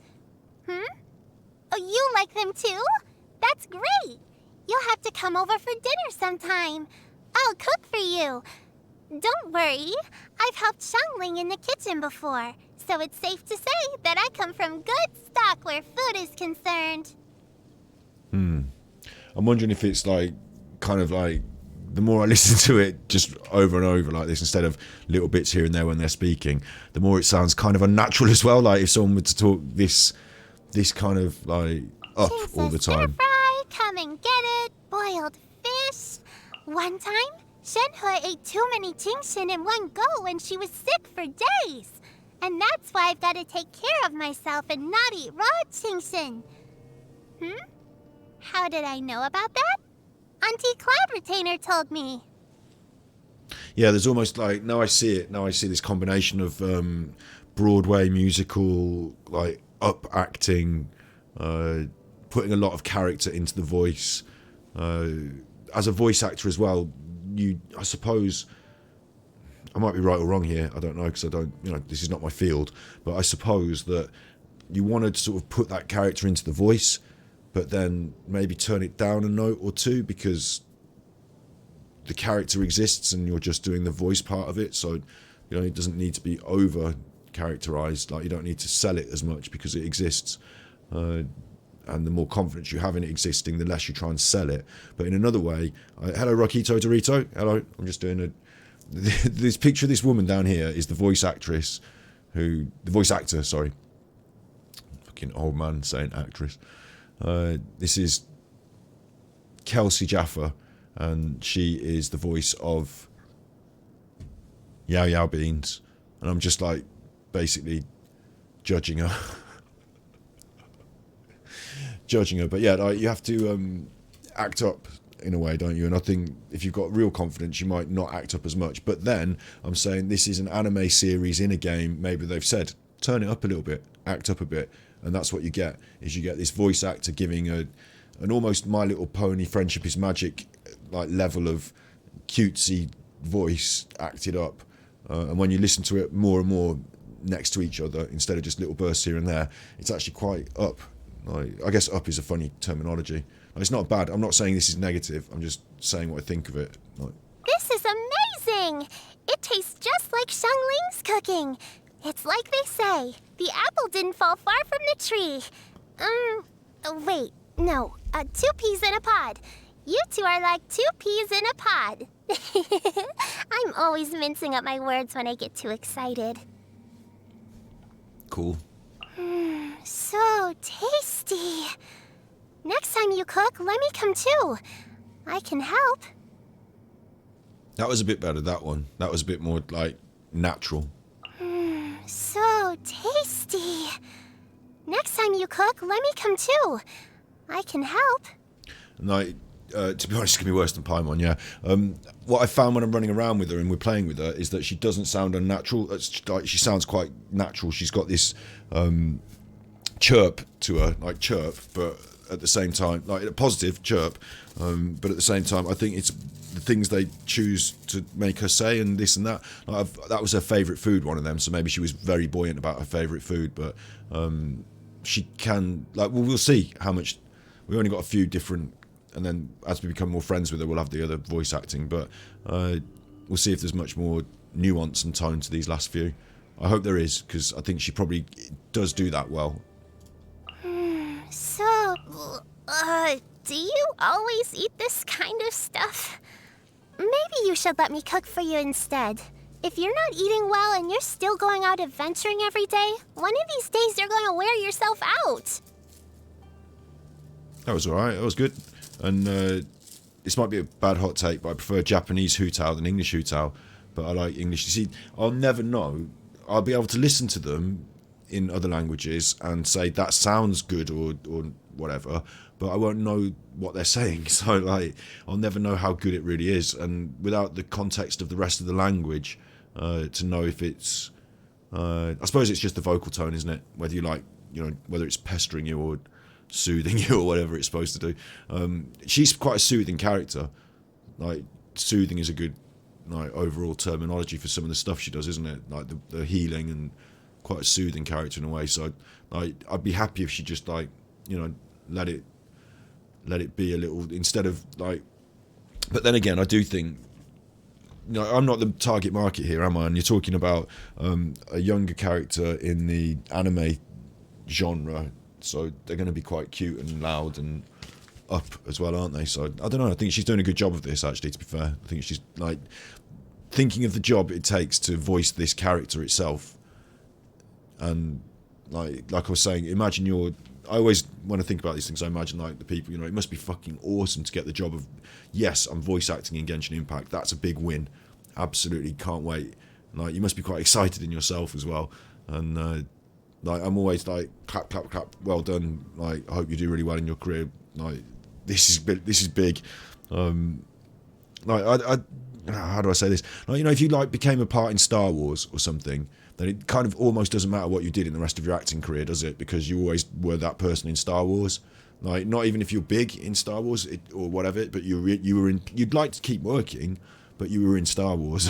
Like, do you know what I mean? Like, I don't think you can ever top certain things, maybe. And I think, for the way I feel about Genshin Impact, I don't know what's going to come in the future. You know, maybe she could get a job in Star Wars, but for me, Genshin Impact is quite up there on the. Like, it doesn't matter what voice acting I ever do in the rest of my career, I'm Yao Yao in Genshin Impact. Like, that for me would be like a, you know, peak of the mountain. So I'm not saying that. Obviously, I want her to do well in her career, but I also hope she realises this is, like, quite up there on the mountain in lots of ways, and, like, maybe you should just sort of, like, you know, bask in that glory in a way. And not worry about Star Wars. I don't know what I'm saying. Anyway, I smoke too much weed. Next one. Huh? Did my spear just get lighter? It'd be great if it could get a little shorter, too. This is the day of your birth, and as is tradition, this calls for a bowl of longevity noodles. I got Xiangling to teach me how to make it, and I managed to put all the noodles in the water without breaking a single one. I also put a big plump egg in there. Come on, let's go. You've got to eat it before it goes cold. Wishing you a happy, healthy birthday and a long and prosperous life. That's for my birthday. Bless. I thought it was for her birthday. That was quite a cutesy voice. What if you ended up being attacked like Kokomi? And you can't have too grown up a voice for this, can you? Because it is supposed to be a little chuffer. I'm reading too much into it, I think, at some point, but I think this is a good job, well done. As the character I've been running around with her, I've really enjoyed the way she's balanced, not being too cutesy silly, and also having a lot of character. It's partially the character they've given her, but there's a lot of character to her delivery of the voice. Yeah, I thought she's done it well, so I've been impressed. Been pleased with this as a character. One of my new chuffers. Huh? Did my speak? Wow! I might even be able to lift Xiangling's spear now. Yay! Oh, I really want to tell Master the good news. And there's also a little overlay there. The yay, there was a little overlay of Klee. There's a little overlay of Sayu. There's a little.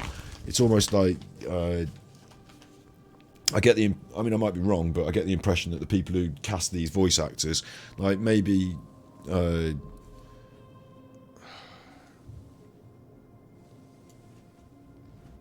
Kelsey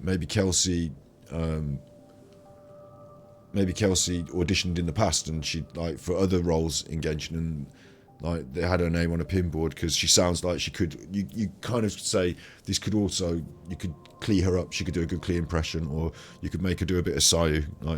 It almost says she almost sounds like of a type, if that makes sense. People always say perseverance is a virtue, and I guess I know what they mean now. Patience is a virtue? But isn't patience the enemy of progress? See, that was much more like herself. That was much more like Yao Yao, individual. But then, again, like I say, it is a good point that we haven't heard the Chinese and the Japanese and the Korean versions and the Italian version, which they all sound different. So there's lots of different Hu Taos out there, I guess, and there's lots of different Yao Yao beans. Everything's good till she gets hold of Hu Tao's staff of homeless. And she got a staff of homeless. I didn't know that one. I'm glad we did that, though. I'm glad we had a little look through her profile and the actor's profile. I can bin off Firefox now. I should do more of that because it's something I'm interested in, and I don't know, I don't see everyone else doing it. It's interesting, isn't it? And then the culmination of that is hopefully I've said enough nice stuff about Kelsey Jaffe and her performance, because I really do like it. I think it is really good. And what I'd like to do is say, would you like to come on the stream and talk to me like a little interview? Normal sort of stuff. I'll send you a link and you can just come up on the picture. These days on Twitch, I can just send her a thing, can't I? Like a guest star thing. But I'm not brave enough to do that. Instead, I'll send her an email, or maybe it's worse that I do that. Ooh, what's happening over there? Can we take a sneaky peek? Huh? Can we? Yeah, if I was streaming and someone said, do you want to guest star on my stream right now, live, quick, I'd press this button. They'd be like, no thanks. But if I send her an email or something and say, I've streamed Genshin Impact and I'm not massive or anything, but it would probably make sense here on this channel, wouldn't it? To just say, we're doing an interview with Kelsey. So I just Don't put off until tomorrow what you can do today. Come on, let's get a move on.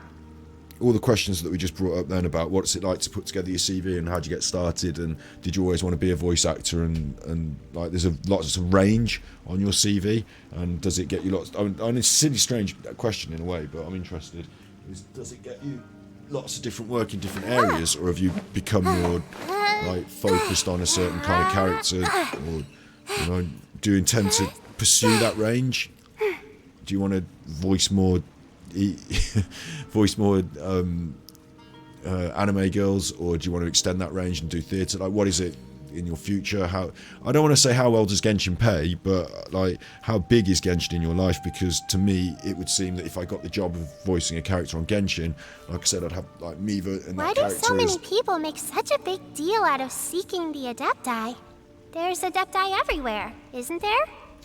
It would seem to me to be quite a big thing, like the same as like I'm on like Star Wars or EastEnders or something, you know. Do you know what I mean? It's like big media in front of loads of people. You're one of the main ones. Like that's huge. So like big kudos and congratulations. Has your life changed since you started doing that? And what's the process? Do you just send them your recordings then? You don't have to go to Genshin HQ and no one shouts at you from the. Oh, it's pronounced Leeway. How do you learn to pronounce all the different things? There's another question. I could write these questions down and make a good list of them, and I would, because what I would do if I was asking someone to be a guest is send them a brief list of my questions so they know what the tone and the context is. And then she could say, oh, I've looked at your stream and you're a chuffer. So she could either say, I've looked at your stream and you're a chuffer, so I will do it. Or she might say, I've looked at your stream and you're a chuffer, I'm not doing it. But she wouldn't say that, she just wouldn't contact me. Often when people don't want to do things, they just don't contact you back. But we'll see. I've got to make the first steps there and actually send her an email or what have you, haven't I? Or a Twitter. Or an email and then tweet her that I've sent her an email, which is really kind of weird. Do it both. Hi, I'm sending you a tweet to let you know that I've sent you an email. It's not normal, but I don't know what normal is, so... Do you want to go on the show? That's the plan. I mean, this is, for me, the great reach because, like, with the other side of stuff that we're doing, like with Thus, I can actually, I get it out, I show it, I do it, I get it out, I show it. I'm not hiding it, I get it out, I show it. Hang on. With Thus, the Super Chuffer channel, and then you go to the playlists. We've got the Thus playlist now, Thus podcast, view the full playlist. We're doing Madly I McCann, Forensic Psychology in 2023 on Monday. We did Dust Light, the Red Dwarf one. Then we did The Prince and the Pimp, featuring the psychologist, Steve of the Dead, talking about Prince Andrew. Quite a good, you know, we're covering, okay, it's not brand new news, but it's some of the biggest stories in criminology and psychology over the last few years. And we're getting into our stride, so to speak. Yeah, Dust podcast. So that's going well. If I said to someone, would you like to be a guest on Dust podcast? Then it seems to make sense there, what it is and what's going on. Also, if I said to you, this is my main channel, Super Chuffer, just scroll down there at the lives. You can see the sort of stuff I'm doing. Would you like to come on my thing? That they're all episodic. They all like if you pick one at random, I don't look too bad. I'm being me and I'm talking about a topic and it's fine. So people might say, yeah, okay, I'll come and talk about some stuff with you. Yeah. Whereas if you look at our Twitch, like this is more of a reach to me because the others are more professional on Twitch than me, aren't they? Like because they're more professional on Twitch than me. So if you look at my Twitch, then like I don't know if she's going to want to like I don't know. Like I don't know. I feel like maybe it's imposter syndrome or stuff because here I am actually streaming, I can see it, but I just feel like she might go, oh, I don't know, who the chuff are you? So maybe I have to ask her to come on the main show over on one of these other channels. This looks a bit serious over here these days. I need to get to making some more fun content on there. But anyway, asking has to be done before anything else can happen, doesn't it? So that's on my chuffing list now. And not only that, she's a lady, isn't she? So now, not only do I have to approach somebody like unsolicited and ask them if they'd like to be on my little show, but on top of that, she's a lady, so I have to, you know, ladies don't like unsolicited attention from males in the main. That's my experience. So what should I say in more correct terms is ladies don't like unsolicited attention from me. Although I've never sent a dick pic in my life, so I wouldn't be doing that. Do you want to be on my stream? I wouldn't be doing that. So there's a step up from like 80% of all the other trash you get sent, maybe. I don't know.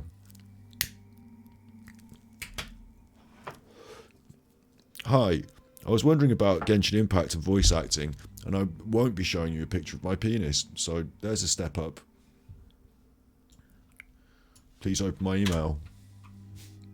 Hi, I sent you an email. I don't think you've opened it. Hi, I'm tweeting you to wonder if you're opening my email. I guess you're busy. Hi, I'm tweeting you to blocked. Where am I going? She might just think I'm funny and she might like it. You know, she might be like, yeah, go on, I'll talk to you.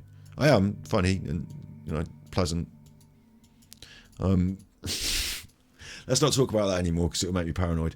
As long as you don't send a dick pic, I'm pretty sure I've got a chance. That's the way most professional things to go. My problem with this is that when I did the emailing for the film, I wanted to send 100 emails a day to all these companies and like try and get this thing going. And the best I ever got, and this is the God's honest truth, the best I ever got is I got someone at Storyville from the BBC who was interested in the concept of my film, who would look at an edit when I'd sent them the like showreel edit, yeah? And I said, okay, give me a couple of weeks, I'll get that over to you, because like, you know, I sent out these first emails, then the next emails, then, you know, like in waves, and like this person from Storyville, which is like, for me, they're like documentaries on the BBC, that was awesome. And then when it came, I was like, do you want to see my showreel? And like, no response. And then I was like looking into it, she hadn't got a job at Storyville anymore, she'd moved on to somewhere else, and like Storyville just, who are you? Like, stop sending me emails. Oh no, I just find it really difficult to keep up the level of emails to people, to keep up the conversations with people, which didn't have many, but it does happen. Like the whole thing with the Stugan film is that I sent Tommy Palm an email and I got on to going to Stugan, so it does happen for me, but it's like fishing sometimes. You might send out a lot of emails and get a lot of nothing, and it gets demoralizing and it gets frustrating, and like after all that experience of sending out, like, I've probably sent more emails than success than I've had. I suppose I've got a bit of self-doubt and a, like, what do you call it, you know what I mean? Like, oh, why would they want to come on my stream? I don't even need to send them an email then if they're not going to come on my stream. Like, they might want to come on the stream. Enough. What we're doing now on my list, Primos per hour list, is we're trying to get through the ruins in this passage in the temple, aren't we? We didn't even get started with that, did we?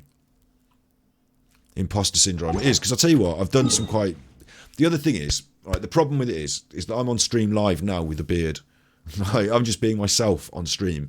And what I should do more is shave, dress smartly, not smoke, act professional. Do you know what I mean? Then I'd feel more confident in that, because I've actually got, like, you know, I could write on my CV. Actually, yeah, when I did that CV, you know, my CV on like her website, my CV would say Eddie Strongman, Netflix. That's probably the best one. Like, you know, associate producer, yeah, but sound, camera, like bit of camera on that. You know, producer of documentary, ASMR Road Trip. I'd put that on there. It's a documentary I made. You can see it on the internet. Like, I've done some stuff. Like, it's not just all rubbish. Okay, I could put hairstylist to the stars. You know, forget the stars. I was a hairstylist to the people. I ran a hairdressing salon for a good few years. I could put that on my CV. It's a good thing that you run a business for a good few years. It's irrelevant though, but the old suit look was cool for serious talk. Do you remember that? Yeah. I've got a little tweed jacket, haven't I? So I could, but you know what I mean? Like if you're going to tune, like let's say I've sent her this email and she tuned into this stream right now and just dropped in. Me as content creator, I think I'm all right. I'm jovial and we're having real talk, and you know, this is fine. Like, I'm happy with the way we're creating content here. This isn't my main, and I don't want to diminish it because I really enjoy what we do here on Twitch, but like I understand that it's hard to grow and that I'm just doing what I love here. Like so therefore it's not my main commercial, like with with a podcast. Do you know what I mean? A podcast has a bit more of a box drawn around it where you're making a product and you're getting guests on, and do you know what I mean? Sponsorable. Like, this is just me sitting here being myself. So I also think this has quality and content. I'm not just going to sit here and just like eat a kebab. Like, you know, like we're doing stuff, like we're making content. But if she were to drop in here now, like I'm not who's this chuffer with the beard and the cap on and the cleat? Maybe this is acceptable. I feel like I'm almost in my pajamas. Like I feel underdressed for the role there. I feel like I should actually have like if I were to meet these people, let's say for example, you were going to actually do an audition where you turned the fuck up and like you arrived at the studio and you had to do the voice acting, then I would have a shave. I wouldn't wear the hat. I would wear the smart clothes. Not over smart. I wouldn't want to look like a bank manager, but you know, I would wear the smart clothes and just be presentable, clean, you know. all that business. Not like I wouldn't try and dress up like a fashion show, but you know, I would have sprayed my aftershave on. I haven't done that for you today. I haven't shaved at all. You know what I mean? That sort of business. The sort of streaming allows you, because you're doing it from home in the main, to relax a bit more on those sort of not hygiene standards, because I've washed, but and I guess if I was down the local pub I might not have had a shave, but do you know what I mean? You know what I mean, don't you? Like the professionalism of it all. Like I'm being fairly unprofessional the whole time here, and then I want to ask people who are professionals to join me to make content. Like maybe the kebabs, maybe kebab stream. I have to just lean on that. Then maybe I should just do that. I could do a vegan kebab, of course. It would go down nice. Kebab stream. Just having given up on all concept of content creation and growth, Scott decides to grow a big beard and eat a kebab every day, and then whichever bits of food fall from the kebab into his beard will stay. And instead of, like, you know, you get like a leaderboard, top tippers, top this, top that, I'll just have top bits of food that have lodged in my beard. I'll grow a really big beard and I'll just eat kebabs, and the bits of food that lodge in the beard will become like memes on the stream. They'll be features of the stream. Oh, that bit of lettuce has been in there for 6 weeks now. It's started to rot. So just, you know, people are tuning in for that shit. Like Asmongold's bedroom. That's the look I'm going for anyway. It's either that or smart myself up a little bit sometimes. I've got to get my head straight, haven't I? I've got to wake up more early in the day and do a bit more. I look at people that I admire, and they're not like wearing their Klee jumper and a hoodie and a cap. In lots of ways, there are people like Asmongold doesn't overly dress up, does he, for stream? But I don't know. Your bedroom's worse than Asmon's.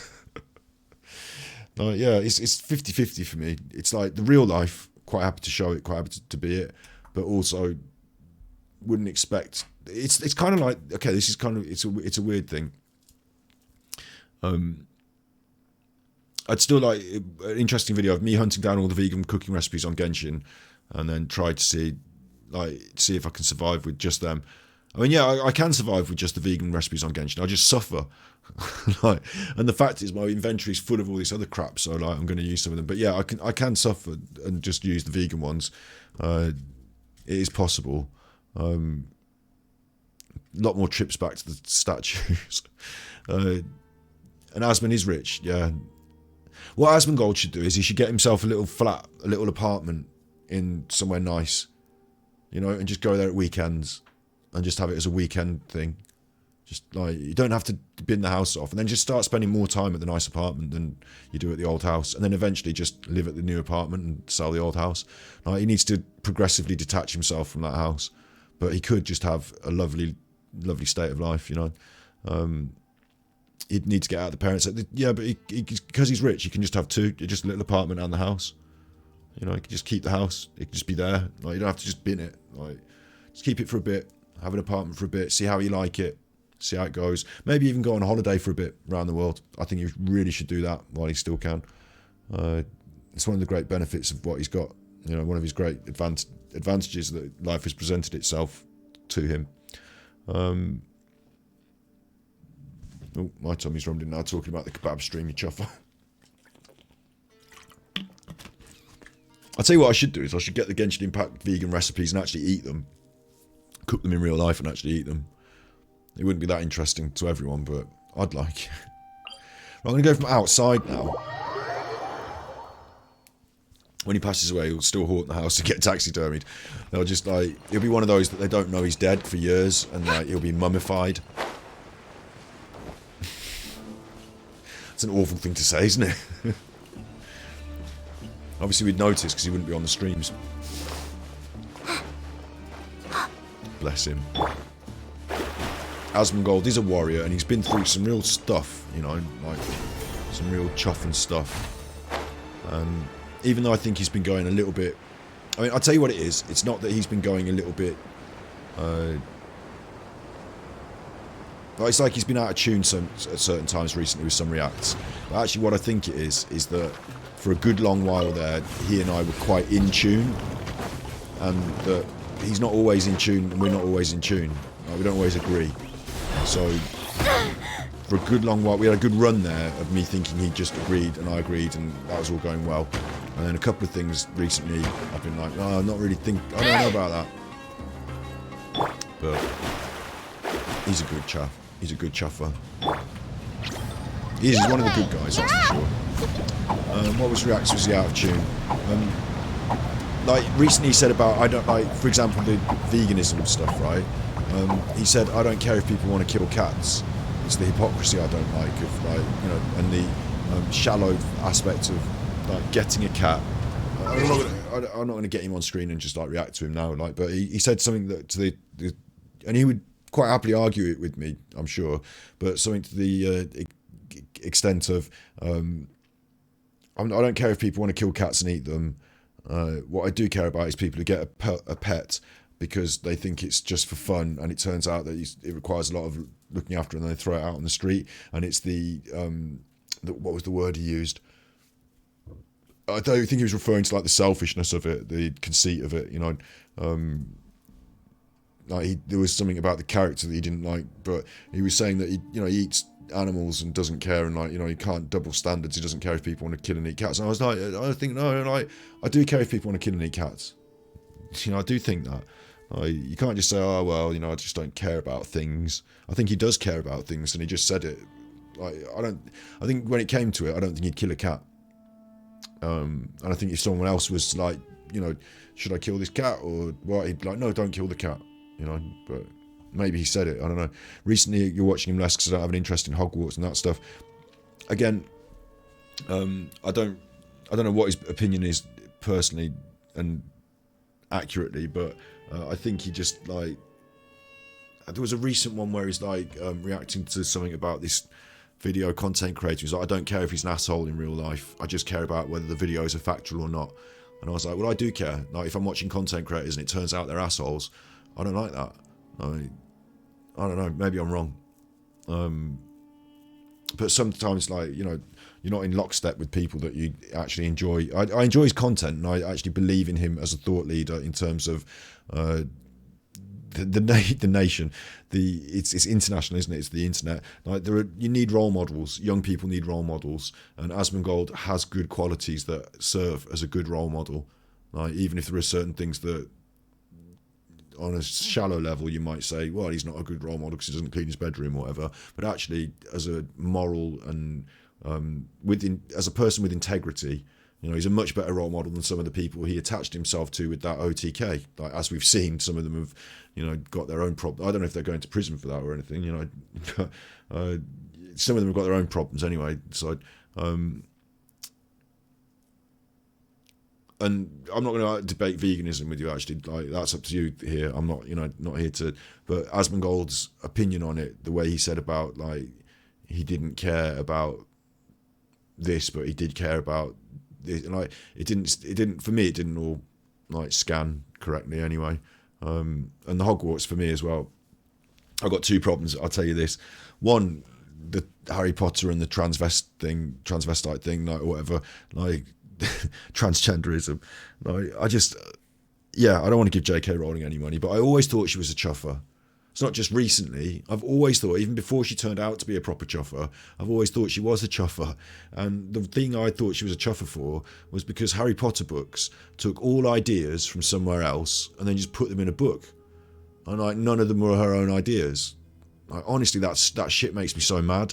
When I hear it in music, I'm angry. When I hear it in, like, when you see somebody just ripping off all other ideas, and I'm playing Genshin Impact and I'm enjoying it, so maybe I should shut up. Actually, maybe I should shut up. But yeah, good luck with the primo grinding. All right, is it getting late? Shit, it's nearly midnight. Yeah. Thanks. I hope I'm not putting you off by just, like, you know, chatting rubbish. Rakito Dorito says Asmongold is not a good person. He used to scam people. He's a smart person. Well, like, in the past, and like when you go back a certain amount, like, he was a kid, like, he was a young person, and like scamming people for, I don't know how the levels of the scamming or whatever, but scamming people for World of Warcraft gold so that you can create content and have a laugh, and like, I just discount all that as like character building, I guess. I like the way he talks about it honestly now in the present tense. I like the person he's become. Maybe money does change you. You know, maybe it makes you less worried about scamming people because you're less worried about money. You know, I don't know. Maybe I'm wrong. I don't know him. You know, just from what I see of him and the experience I've had listening to his content over the last few years. Honesty is like when you in life, you're going to make friends and you're going to need to rely on them and trust them. Yeah. And it might not seem big at the time when you're making like, you know, mates, and it might be that you make friends because you're into the same music or you like the same culture or whatever. Like, quite often with me, it was whether like you're into the same counterculture and narcotic. Like, if I smoked and you smoked, and like, but I didn't like everyone who smoked weed. It wasn't just like, oh, you smoke weed, therefore we're friends. But you need to be able to trust people. Like, trust is really, really important. And in order to trust someone, you need to know that they're telling you the truth. You need to know that they're honest with you, whether it's for your benefit or just because it's the honesty, you know, and they might say it in a nice way or in a mean way, but they're going to be honest. Like, for me, that is like really high up on the list, being able to trust people, knowing they're going to be honest with me. And like I was saying earlier in today's episode, I've got like a group of friends. Those people I can trust, and they will be honest with me, and I will be honest with them, and they can trust me. So that's like you're only ever as good as your word in life. So if you shake someone's hand and say you're going to do something, then you shake someone's hand and you do it. Yeah, like that's your word, and you're only as good as your word in this life. And your bond with your friends, that level, like if you break that trust and you fuck it, then I can't, like, there's no going back on it. It's like a broken plate. I suppose the Chinese have the concept of repairing it with gold, and that maybe there is going back on it. Maybe there is, you know, a way forward after that. But for me, it's really, really important. It's really high on the list. So for me, Asmongold, from what I've seen, I believe in him and I can trust him. At least to the extent where he's honest about his faults as well, and the scams or whatever you might say. Like, and I don't know specifics on scams and maybe or whatever. J.K. Rowling was already paid for the project. Just burning the game only helps to punish developers. That's true. If it was me, I wouldn't want to work on Harry Potter. But I know, yeah, like, it's a bit of a messed up thing. But they're attached. Like, I think as well, you can't not be attached to. Like, if you're attached to the game, and if you're attached to like Harry Potter, like if you're attached to Jake, I think it's hard to, because she's out there saying this stuff, J.K. Rowling. If she was quietly like had these opinions and no one knew, but she once said it in an interview and it got out, that's one thing. But she's tweeting it. Like, she's aggressively tweeting this stuff. Like, you know, she's got a political position. She's got a strong iron in the fire, like, on that front. So at the same time, Harry Potter world, yay. And like, I don't think you can divorce the two I don't divorce the two very easily, because I just see. But the thing that I found most egregious, like I said, was the ideas were somewhere else in literature and culture, and I loved it where it was before. I loved Terry Pratchett, and in Terry Pratchett there's a wizard school, and like, it was very popular in his books. So wizards are very popular in his books. So she hasn't got like wizards from nowhere. And then at the same time, when I was growing up and she was growing up, there were shows on the television like called The Worst Witch, for example. And that was like a witches school, very much like a boarding school for witches, for young witches, like very like Harry Potter. They rode broomsticks. Like, it's like you've just taken this and you've taken this and you've made a sandwich and there's your book. And like, everyone fucking lapped it up for some reason. Like, she, maybe in one way, she did the best version of the witches school, the best version of the wizard school, the best version, but it's a version of a version of a version. And like, there's giant chess pieces in it, for Christ's sake, that move themselves. Like, hello? Like, it's like brain dead for me. Like, for me, it's brain dead, so I don't like it. But other people really like it, so I'm not going to shit on what everyone enjoys, I guess. Like, you know, go to Harry Potter world, enjoy it. But for me, it's a no, for many reasons. And as far as the games, like, games come and go, and like, if you care about the politics, you wouldn't have worked on the game, would you? Like, and if you don't care about the politics, maybe you did. Should I judge? I can't judge developers individually and stuff. I just have to judge generally whether I want to be part of a thing, whether it's a film or a book or a piece of media or a game. And Like, it's weird with Genshin Impact. I totally like, there was political. Genshin Impact's a good example because there were things hanging over it politically. Even still today, we're paying into the China regime, aren't we? In a way. Well, I don't pay any money, so that's all right for me. They're just taking my data. They know that I like Yao Yao beans. It's there was politics hanging over it. For Harry Potter, without that politics, I still wouldn't have wanted to play it. I'd have still thought, fuck that, I can't be arsed with that.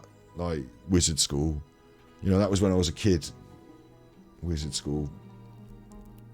And I've seen it done better. I'm not interested in Wizard School. Like, the things I like in games are not like Harry Potter. So, not for me. But for a lot of people, it will be the thing. It'll be like, they'll love it. So, no, enjoy it. Have a good time. Like, you know, I'm not angry at them for enjoying it either. Like, I just think everyone should have a right to just think. The main thing about it is I think everyone should have a right to think and feel how they feel about it, and then just act on that. Play it or don't play it the way you feel. And no one, I don't care whether you are angry at somebody for playing it. You can't tell. Leave them alone. Let them play it. And at the same time, if you don't want to, like, if you want to play it and you think they should play it, you don't have to make them play it. Leave them alone. They're not going to play it. Like, not everyone wants to play FIFA. Is another way of looking at that, because FIFA, yeah, it's all about the football, but it's also got the politics of EA Sports and loot crates and all that. At the end of the day, do you want to play football? Like, some people really like football, some people don't. I don't like Harry Potter.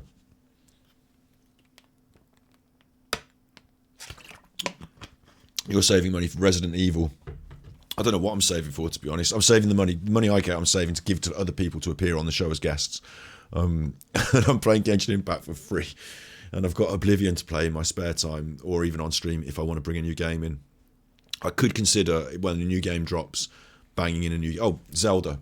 When the next Zelda comes out, we're playing that. And Blizzard, Blizzard have totally peed up the wall, haven't they? It's hard to divorce both things. It depends. Each case is very subjective. I like playing League of Legends. It's just giving 10-cent money, which is... Yeah, yeah. And Blizzard was Bobby Kotick's money, yeah. StarCraft 2, right. FIFA is one of the most corrupt entities, yeah, exactly. Like, so all that in but I support Birmingham City Football Club, so if I want to play a game where I'm Birmingham City Football Club, I bought FIFA, the end. Like, all that politics went out the window because my want to play a game where I was Birmingham was more important to me than what happened with the money for that. I think you get less choice as well. Like, for me as a this is weird because this is how I spend my money in the main. Is like, I won't go out and give like McDonald's my money if I can give it to a local vegan restaurant, for example. Having said that, the other day we had a McDonald's burger, so I've had the vegan burger at McDonald's. It's all in balance, isn't it? In life, you can't always you make easy decisions instead of the best decisions sometimes. But politically, I would say it's important where you spend your money, because that's the most important thing, isn't it? So if you don't like what's going on, don't give them your money. Whether it makes a big difference or a small difference, you're not having my money, you fuckers. But then with games, it has been more important in a way that the game is. Like, more importantly, Asmongold says this a lot, more importantly as to whether the politics, this and that, is the game good?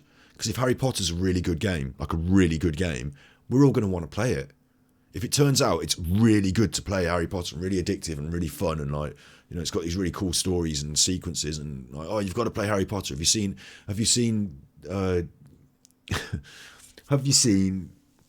Game of Thrones? Because I guarantee you, the reason you watched Game of Thrones was because some chuffer was watching it and you had to join in. And I'm not bandwagoning or anything, but I wanted to know what they're talking about, and I ended up enjoying it. It was all right, Game of Thrones. Like, a lot of stuff is like that in life, isn't it? So, like, whether Game of Thrones were giving money to Hitler or not would have been irrelevant. I think we'd have all just watched it.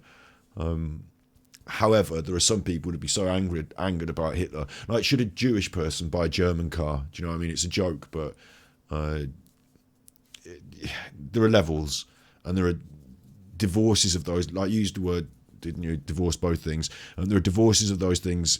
You think it's hard to divorce the things, but in society there are divorces made where individuals become entities, where it's no longer a German car made by Hitler, it's a BMW made by a company, Like, it's no longer me versus the meat farmer, but it's a McBurger made by a burger company. Like, not a burger company, that's a bad example actually, but like you know, it's a chain of restaurants selling food, and you've got options.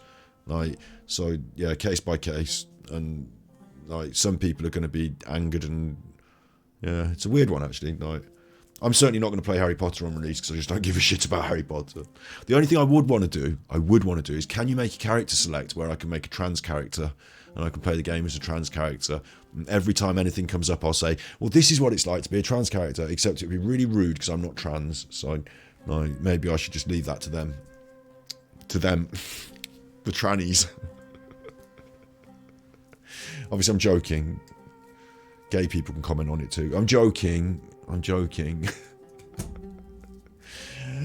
Oh, get myself in the hot water, but it's God, I'm speaking sarcastically and ironically. I don't wonder if there's a filter for that on YouTube. Well, at least I've announced it there at the end. But yeah. I love, no matter the side, we call J.K. Rowling a piece of shit, yeah. For me, it's not about, again, it's not even about all that politics. It's about how well she wrote the books and where she got her ideas from and what a chuffer she was. Because, like, even, I'll tell you something else. Let's say I wrote, like, a new book and it was going to be about, in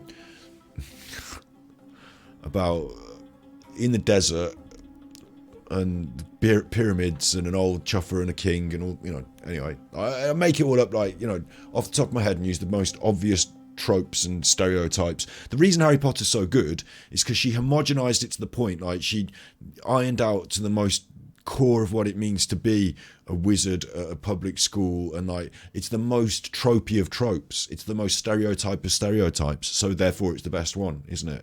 It's like the perfect apple, the perfect form, the platonic form of a stereotypical wizard's book of a schoolboy wizard. So for me, that's bad. For me, that's bad. But imagine if you did that and you wrote this book about like the desert or whatever in the wizard school. You wrote this wizard book, and then the world thought it was the fucking best book in the world, and like you were like the big chuffer, the super chuffer next to Disney, and you're like, well, hang on. Like, for me, what I'd be like is, well, hang on, right? I'll write you a sequel, but I want you all to bear in mind, I'm not doing anything special here. Veil off. This isn't the best book in the world. Calm the fuck down. There's some really good stuff over here, and there's some really good stuff over here. So you want to have a look at that. If you're intrigued by these wizard books I'm writing, please go and read Terry Pratchett, because that's where I got my inspiration. You know, that's what I would say, yeah? But J.K. Rowling doesn't say that. What she says is, oh, thanks. Yeah, wait for the sequel. Wait for the next one. Oh, you're going to love it. Oh, I'm the best. Oh, and incidentally, these people shouldn't have rights. Like, what? Calm down, J.K. Rowling. You've got an inflated ego about wizards. That's one thing. But why are you concerned with transsexuals, transgenders? Why are you concerned? Oh, cancelled. Why are you concerned so much with that on your Twitter when people just want to talk to you about the wizard books? Like, it's just gone wrong. It's gone well wrong. All of it's gone well wrong. For me, I wouldn't have that going on.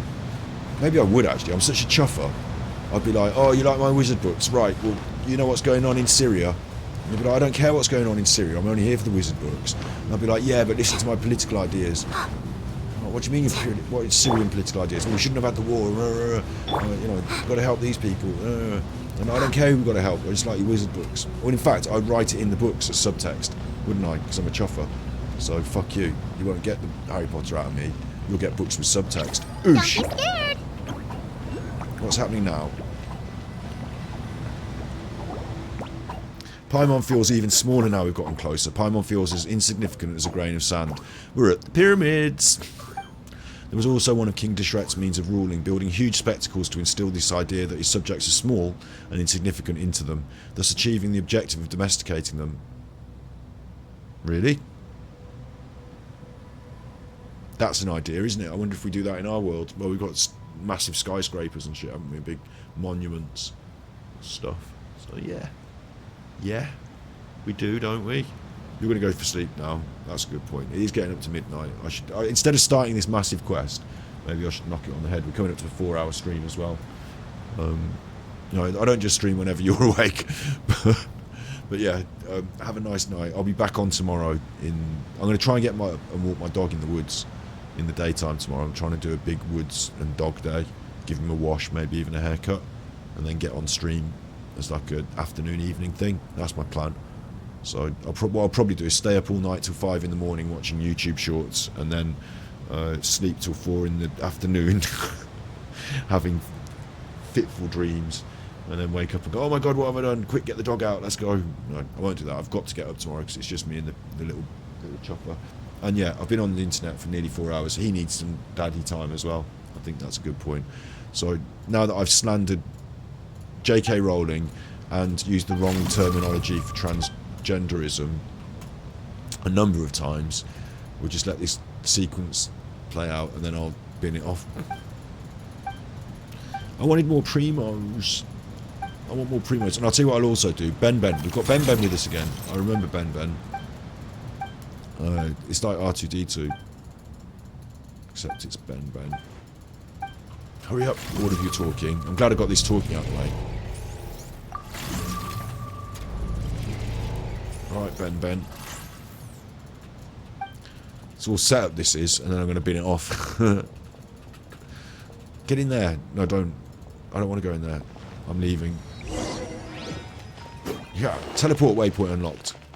Well, that's good, because I want to leave anyway. Yes, perfect. Unlocked the teleporter. That's 5 primos. At least we've got some. Let's have a look at what's going on with nothing in there.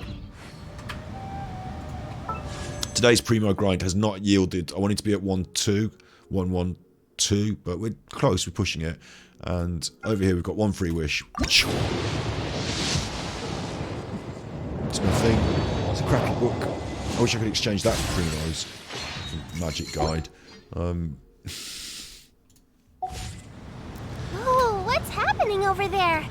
Can we take a sneaky peek? She's good. Huh? Can we? Pleased with her. Am I going to get myself a little Jamunculus as well? Am I getting a cheeky Jamunculus here? I am as well. Oosh! Put that in the pipe and smoke it. Well, don't, because you won't get sponsored if you do. Let's get me to... I'm just going to like mess around a little bit before I knock it on the head. I'm going to just... I want to know if we've got enough of these. Have we got enough of these?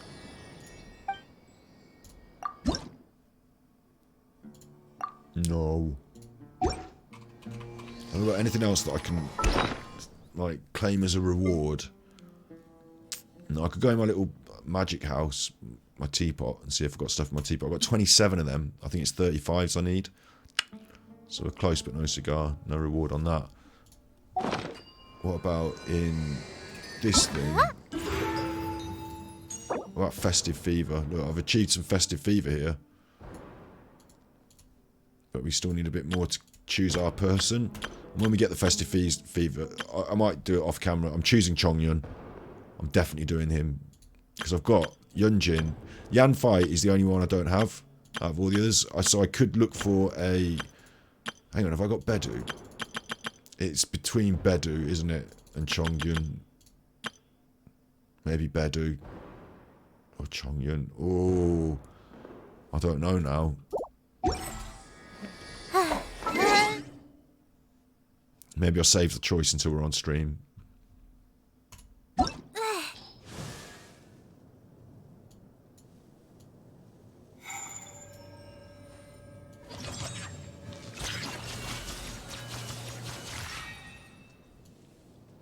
I've already got Bedu. I'm looking now to see if I can find... There's Hu Tao, Yanfei.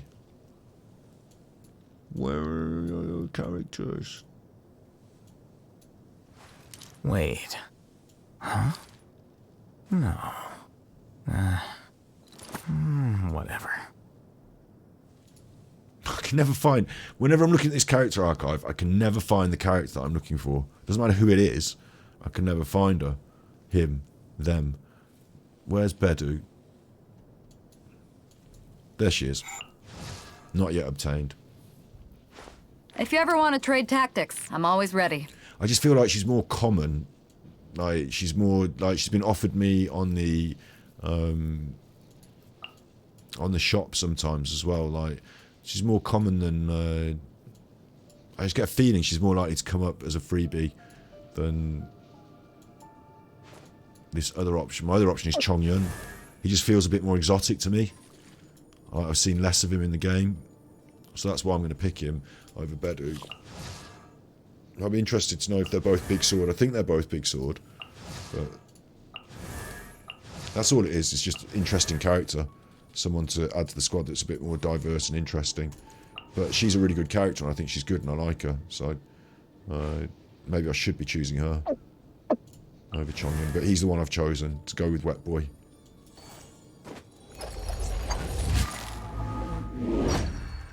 Well, he looks pretty cool. So we need to finish off our little magic quests for the festival. I've done all that.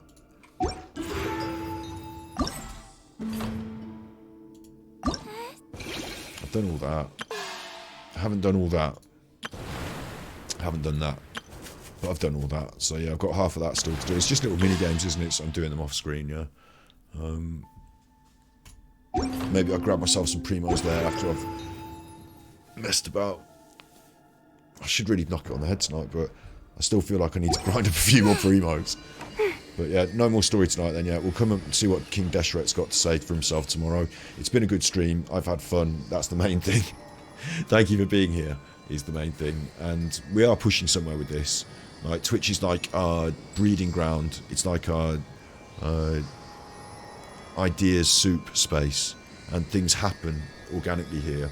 And then, like, we're playing a game, we're chatting, and then things happen organically. Don't put off until tomorrow what you can do today. We end up turning... Come on, let's get a move on. Getting Steve of the Dead on, you know, being a streamer, turning it into what I would consider my main stuff, you know, the more serious stuff that I want to sort of grow and push as a serious... I say serious all the time, and I've got this silly media product. That's the banner, haven't I?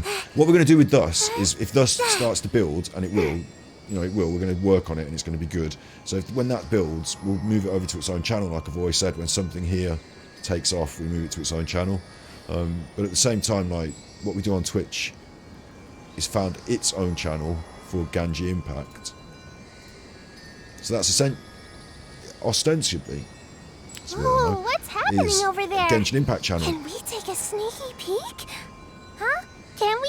You can have a sneaky peek at that. It's a Genshin Impact channel. That's probably, you know, where you want to go from here. But at the same time, I see our Twitch as a breeding ground of ideas and live, interactive, organic chat, you know, and that. So thank you for being here and making it that. Because we've had a couple of ideas that we're going to enact in the future. For example, I've got that sushi to make the video with. Long story. Got some plastic sushi to make a video with. And there's all sorts of stuff that starts off here on this stream. Just through this organic process. So yeah, I really like it. I'm really happy doing it. And so we're on this weekend. And then I've got to get it into my head to be on more in the week on YouTube. I don't need that anymore. I made friends with her on the Twitter. You can make friends with me on the Twitter. Yeah. Be good, my little podcast. And if you can't be good, you're naughty.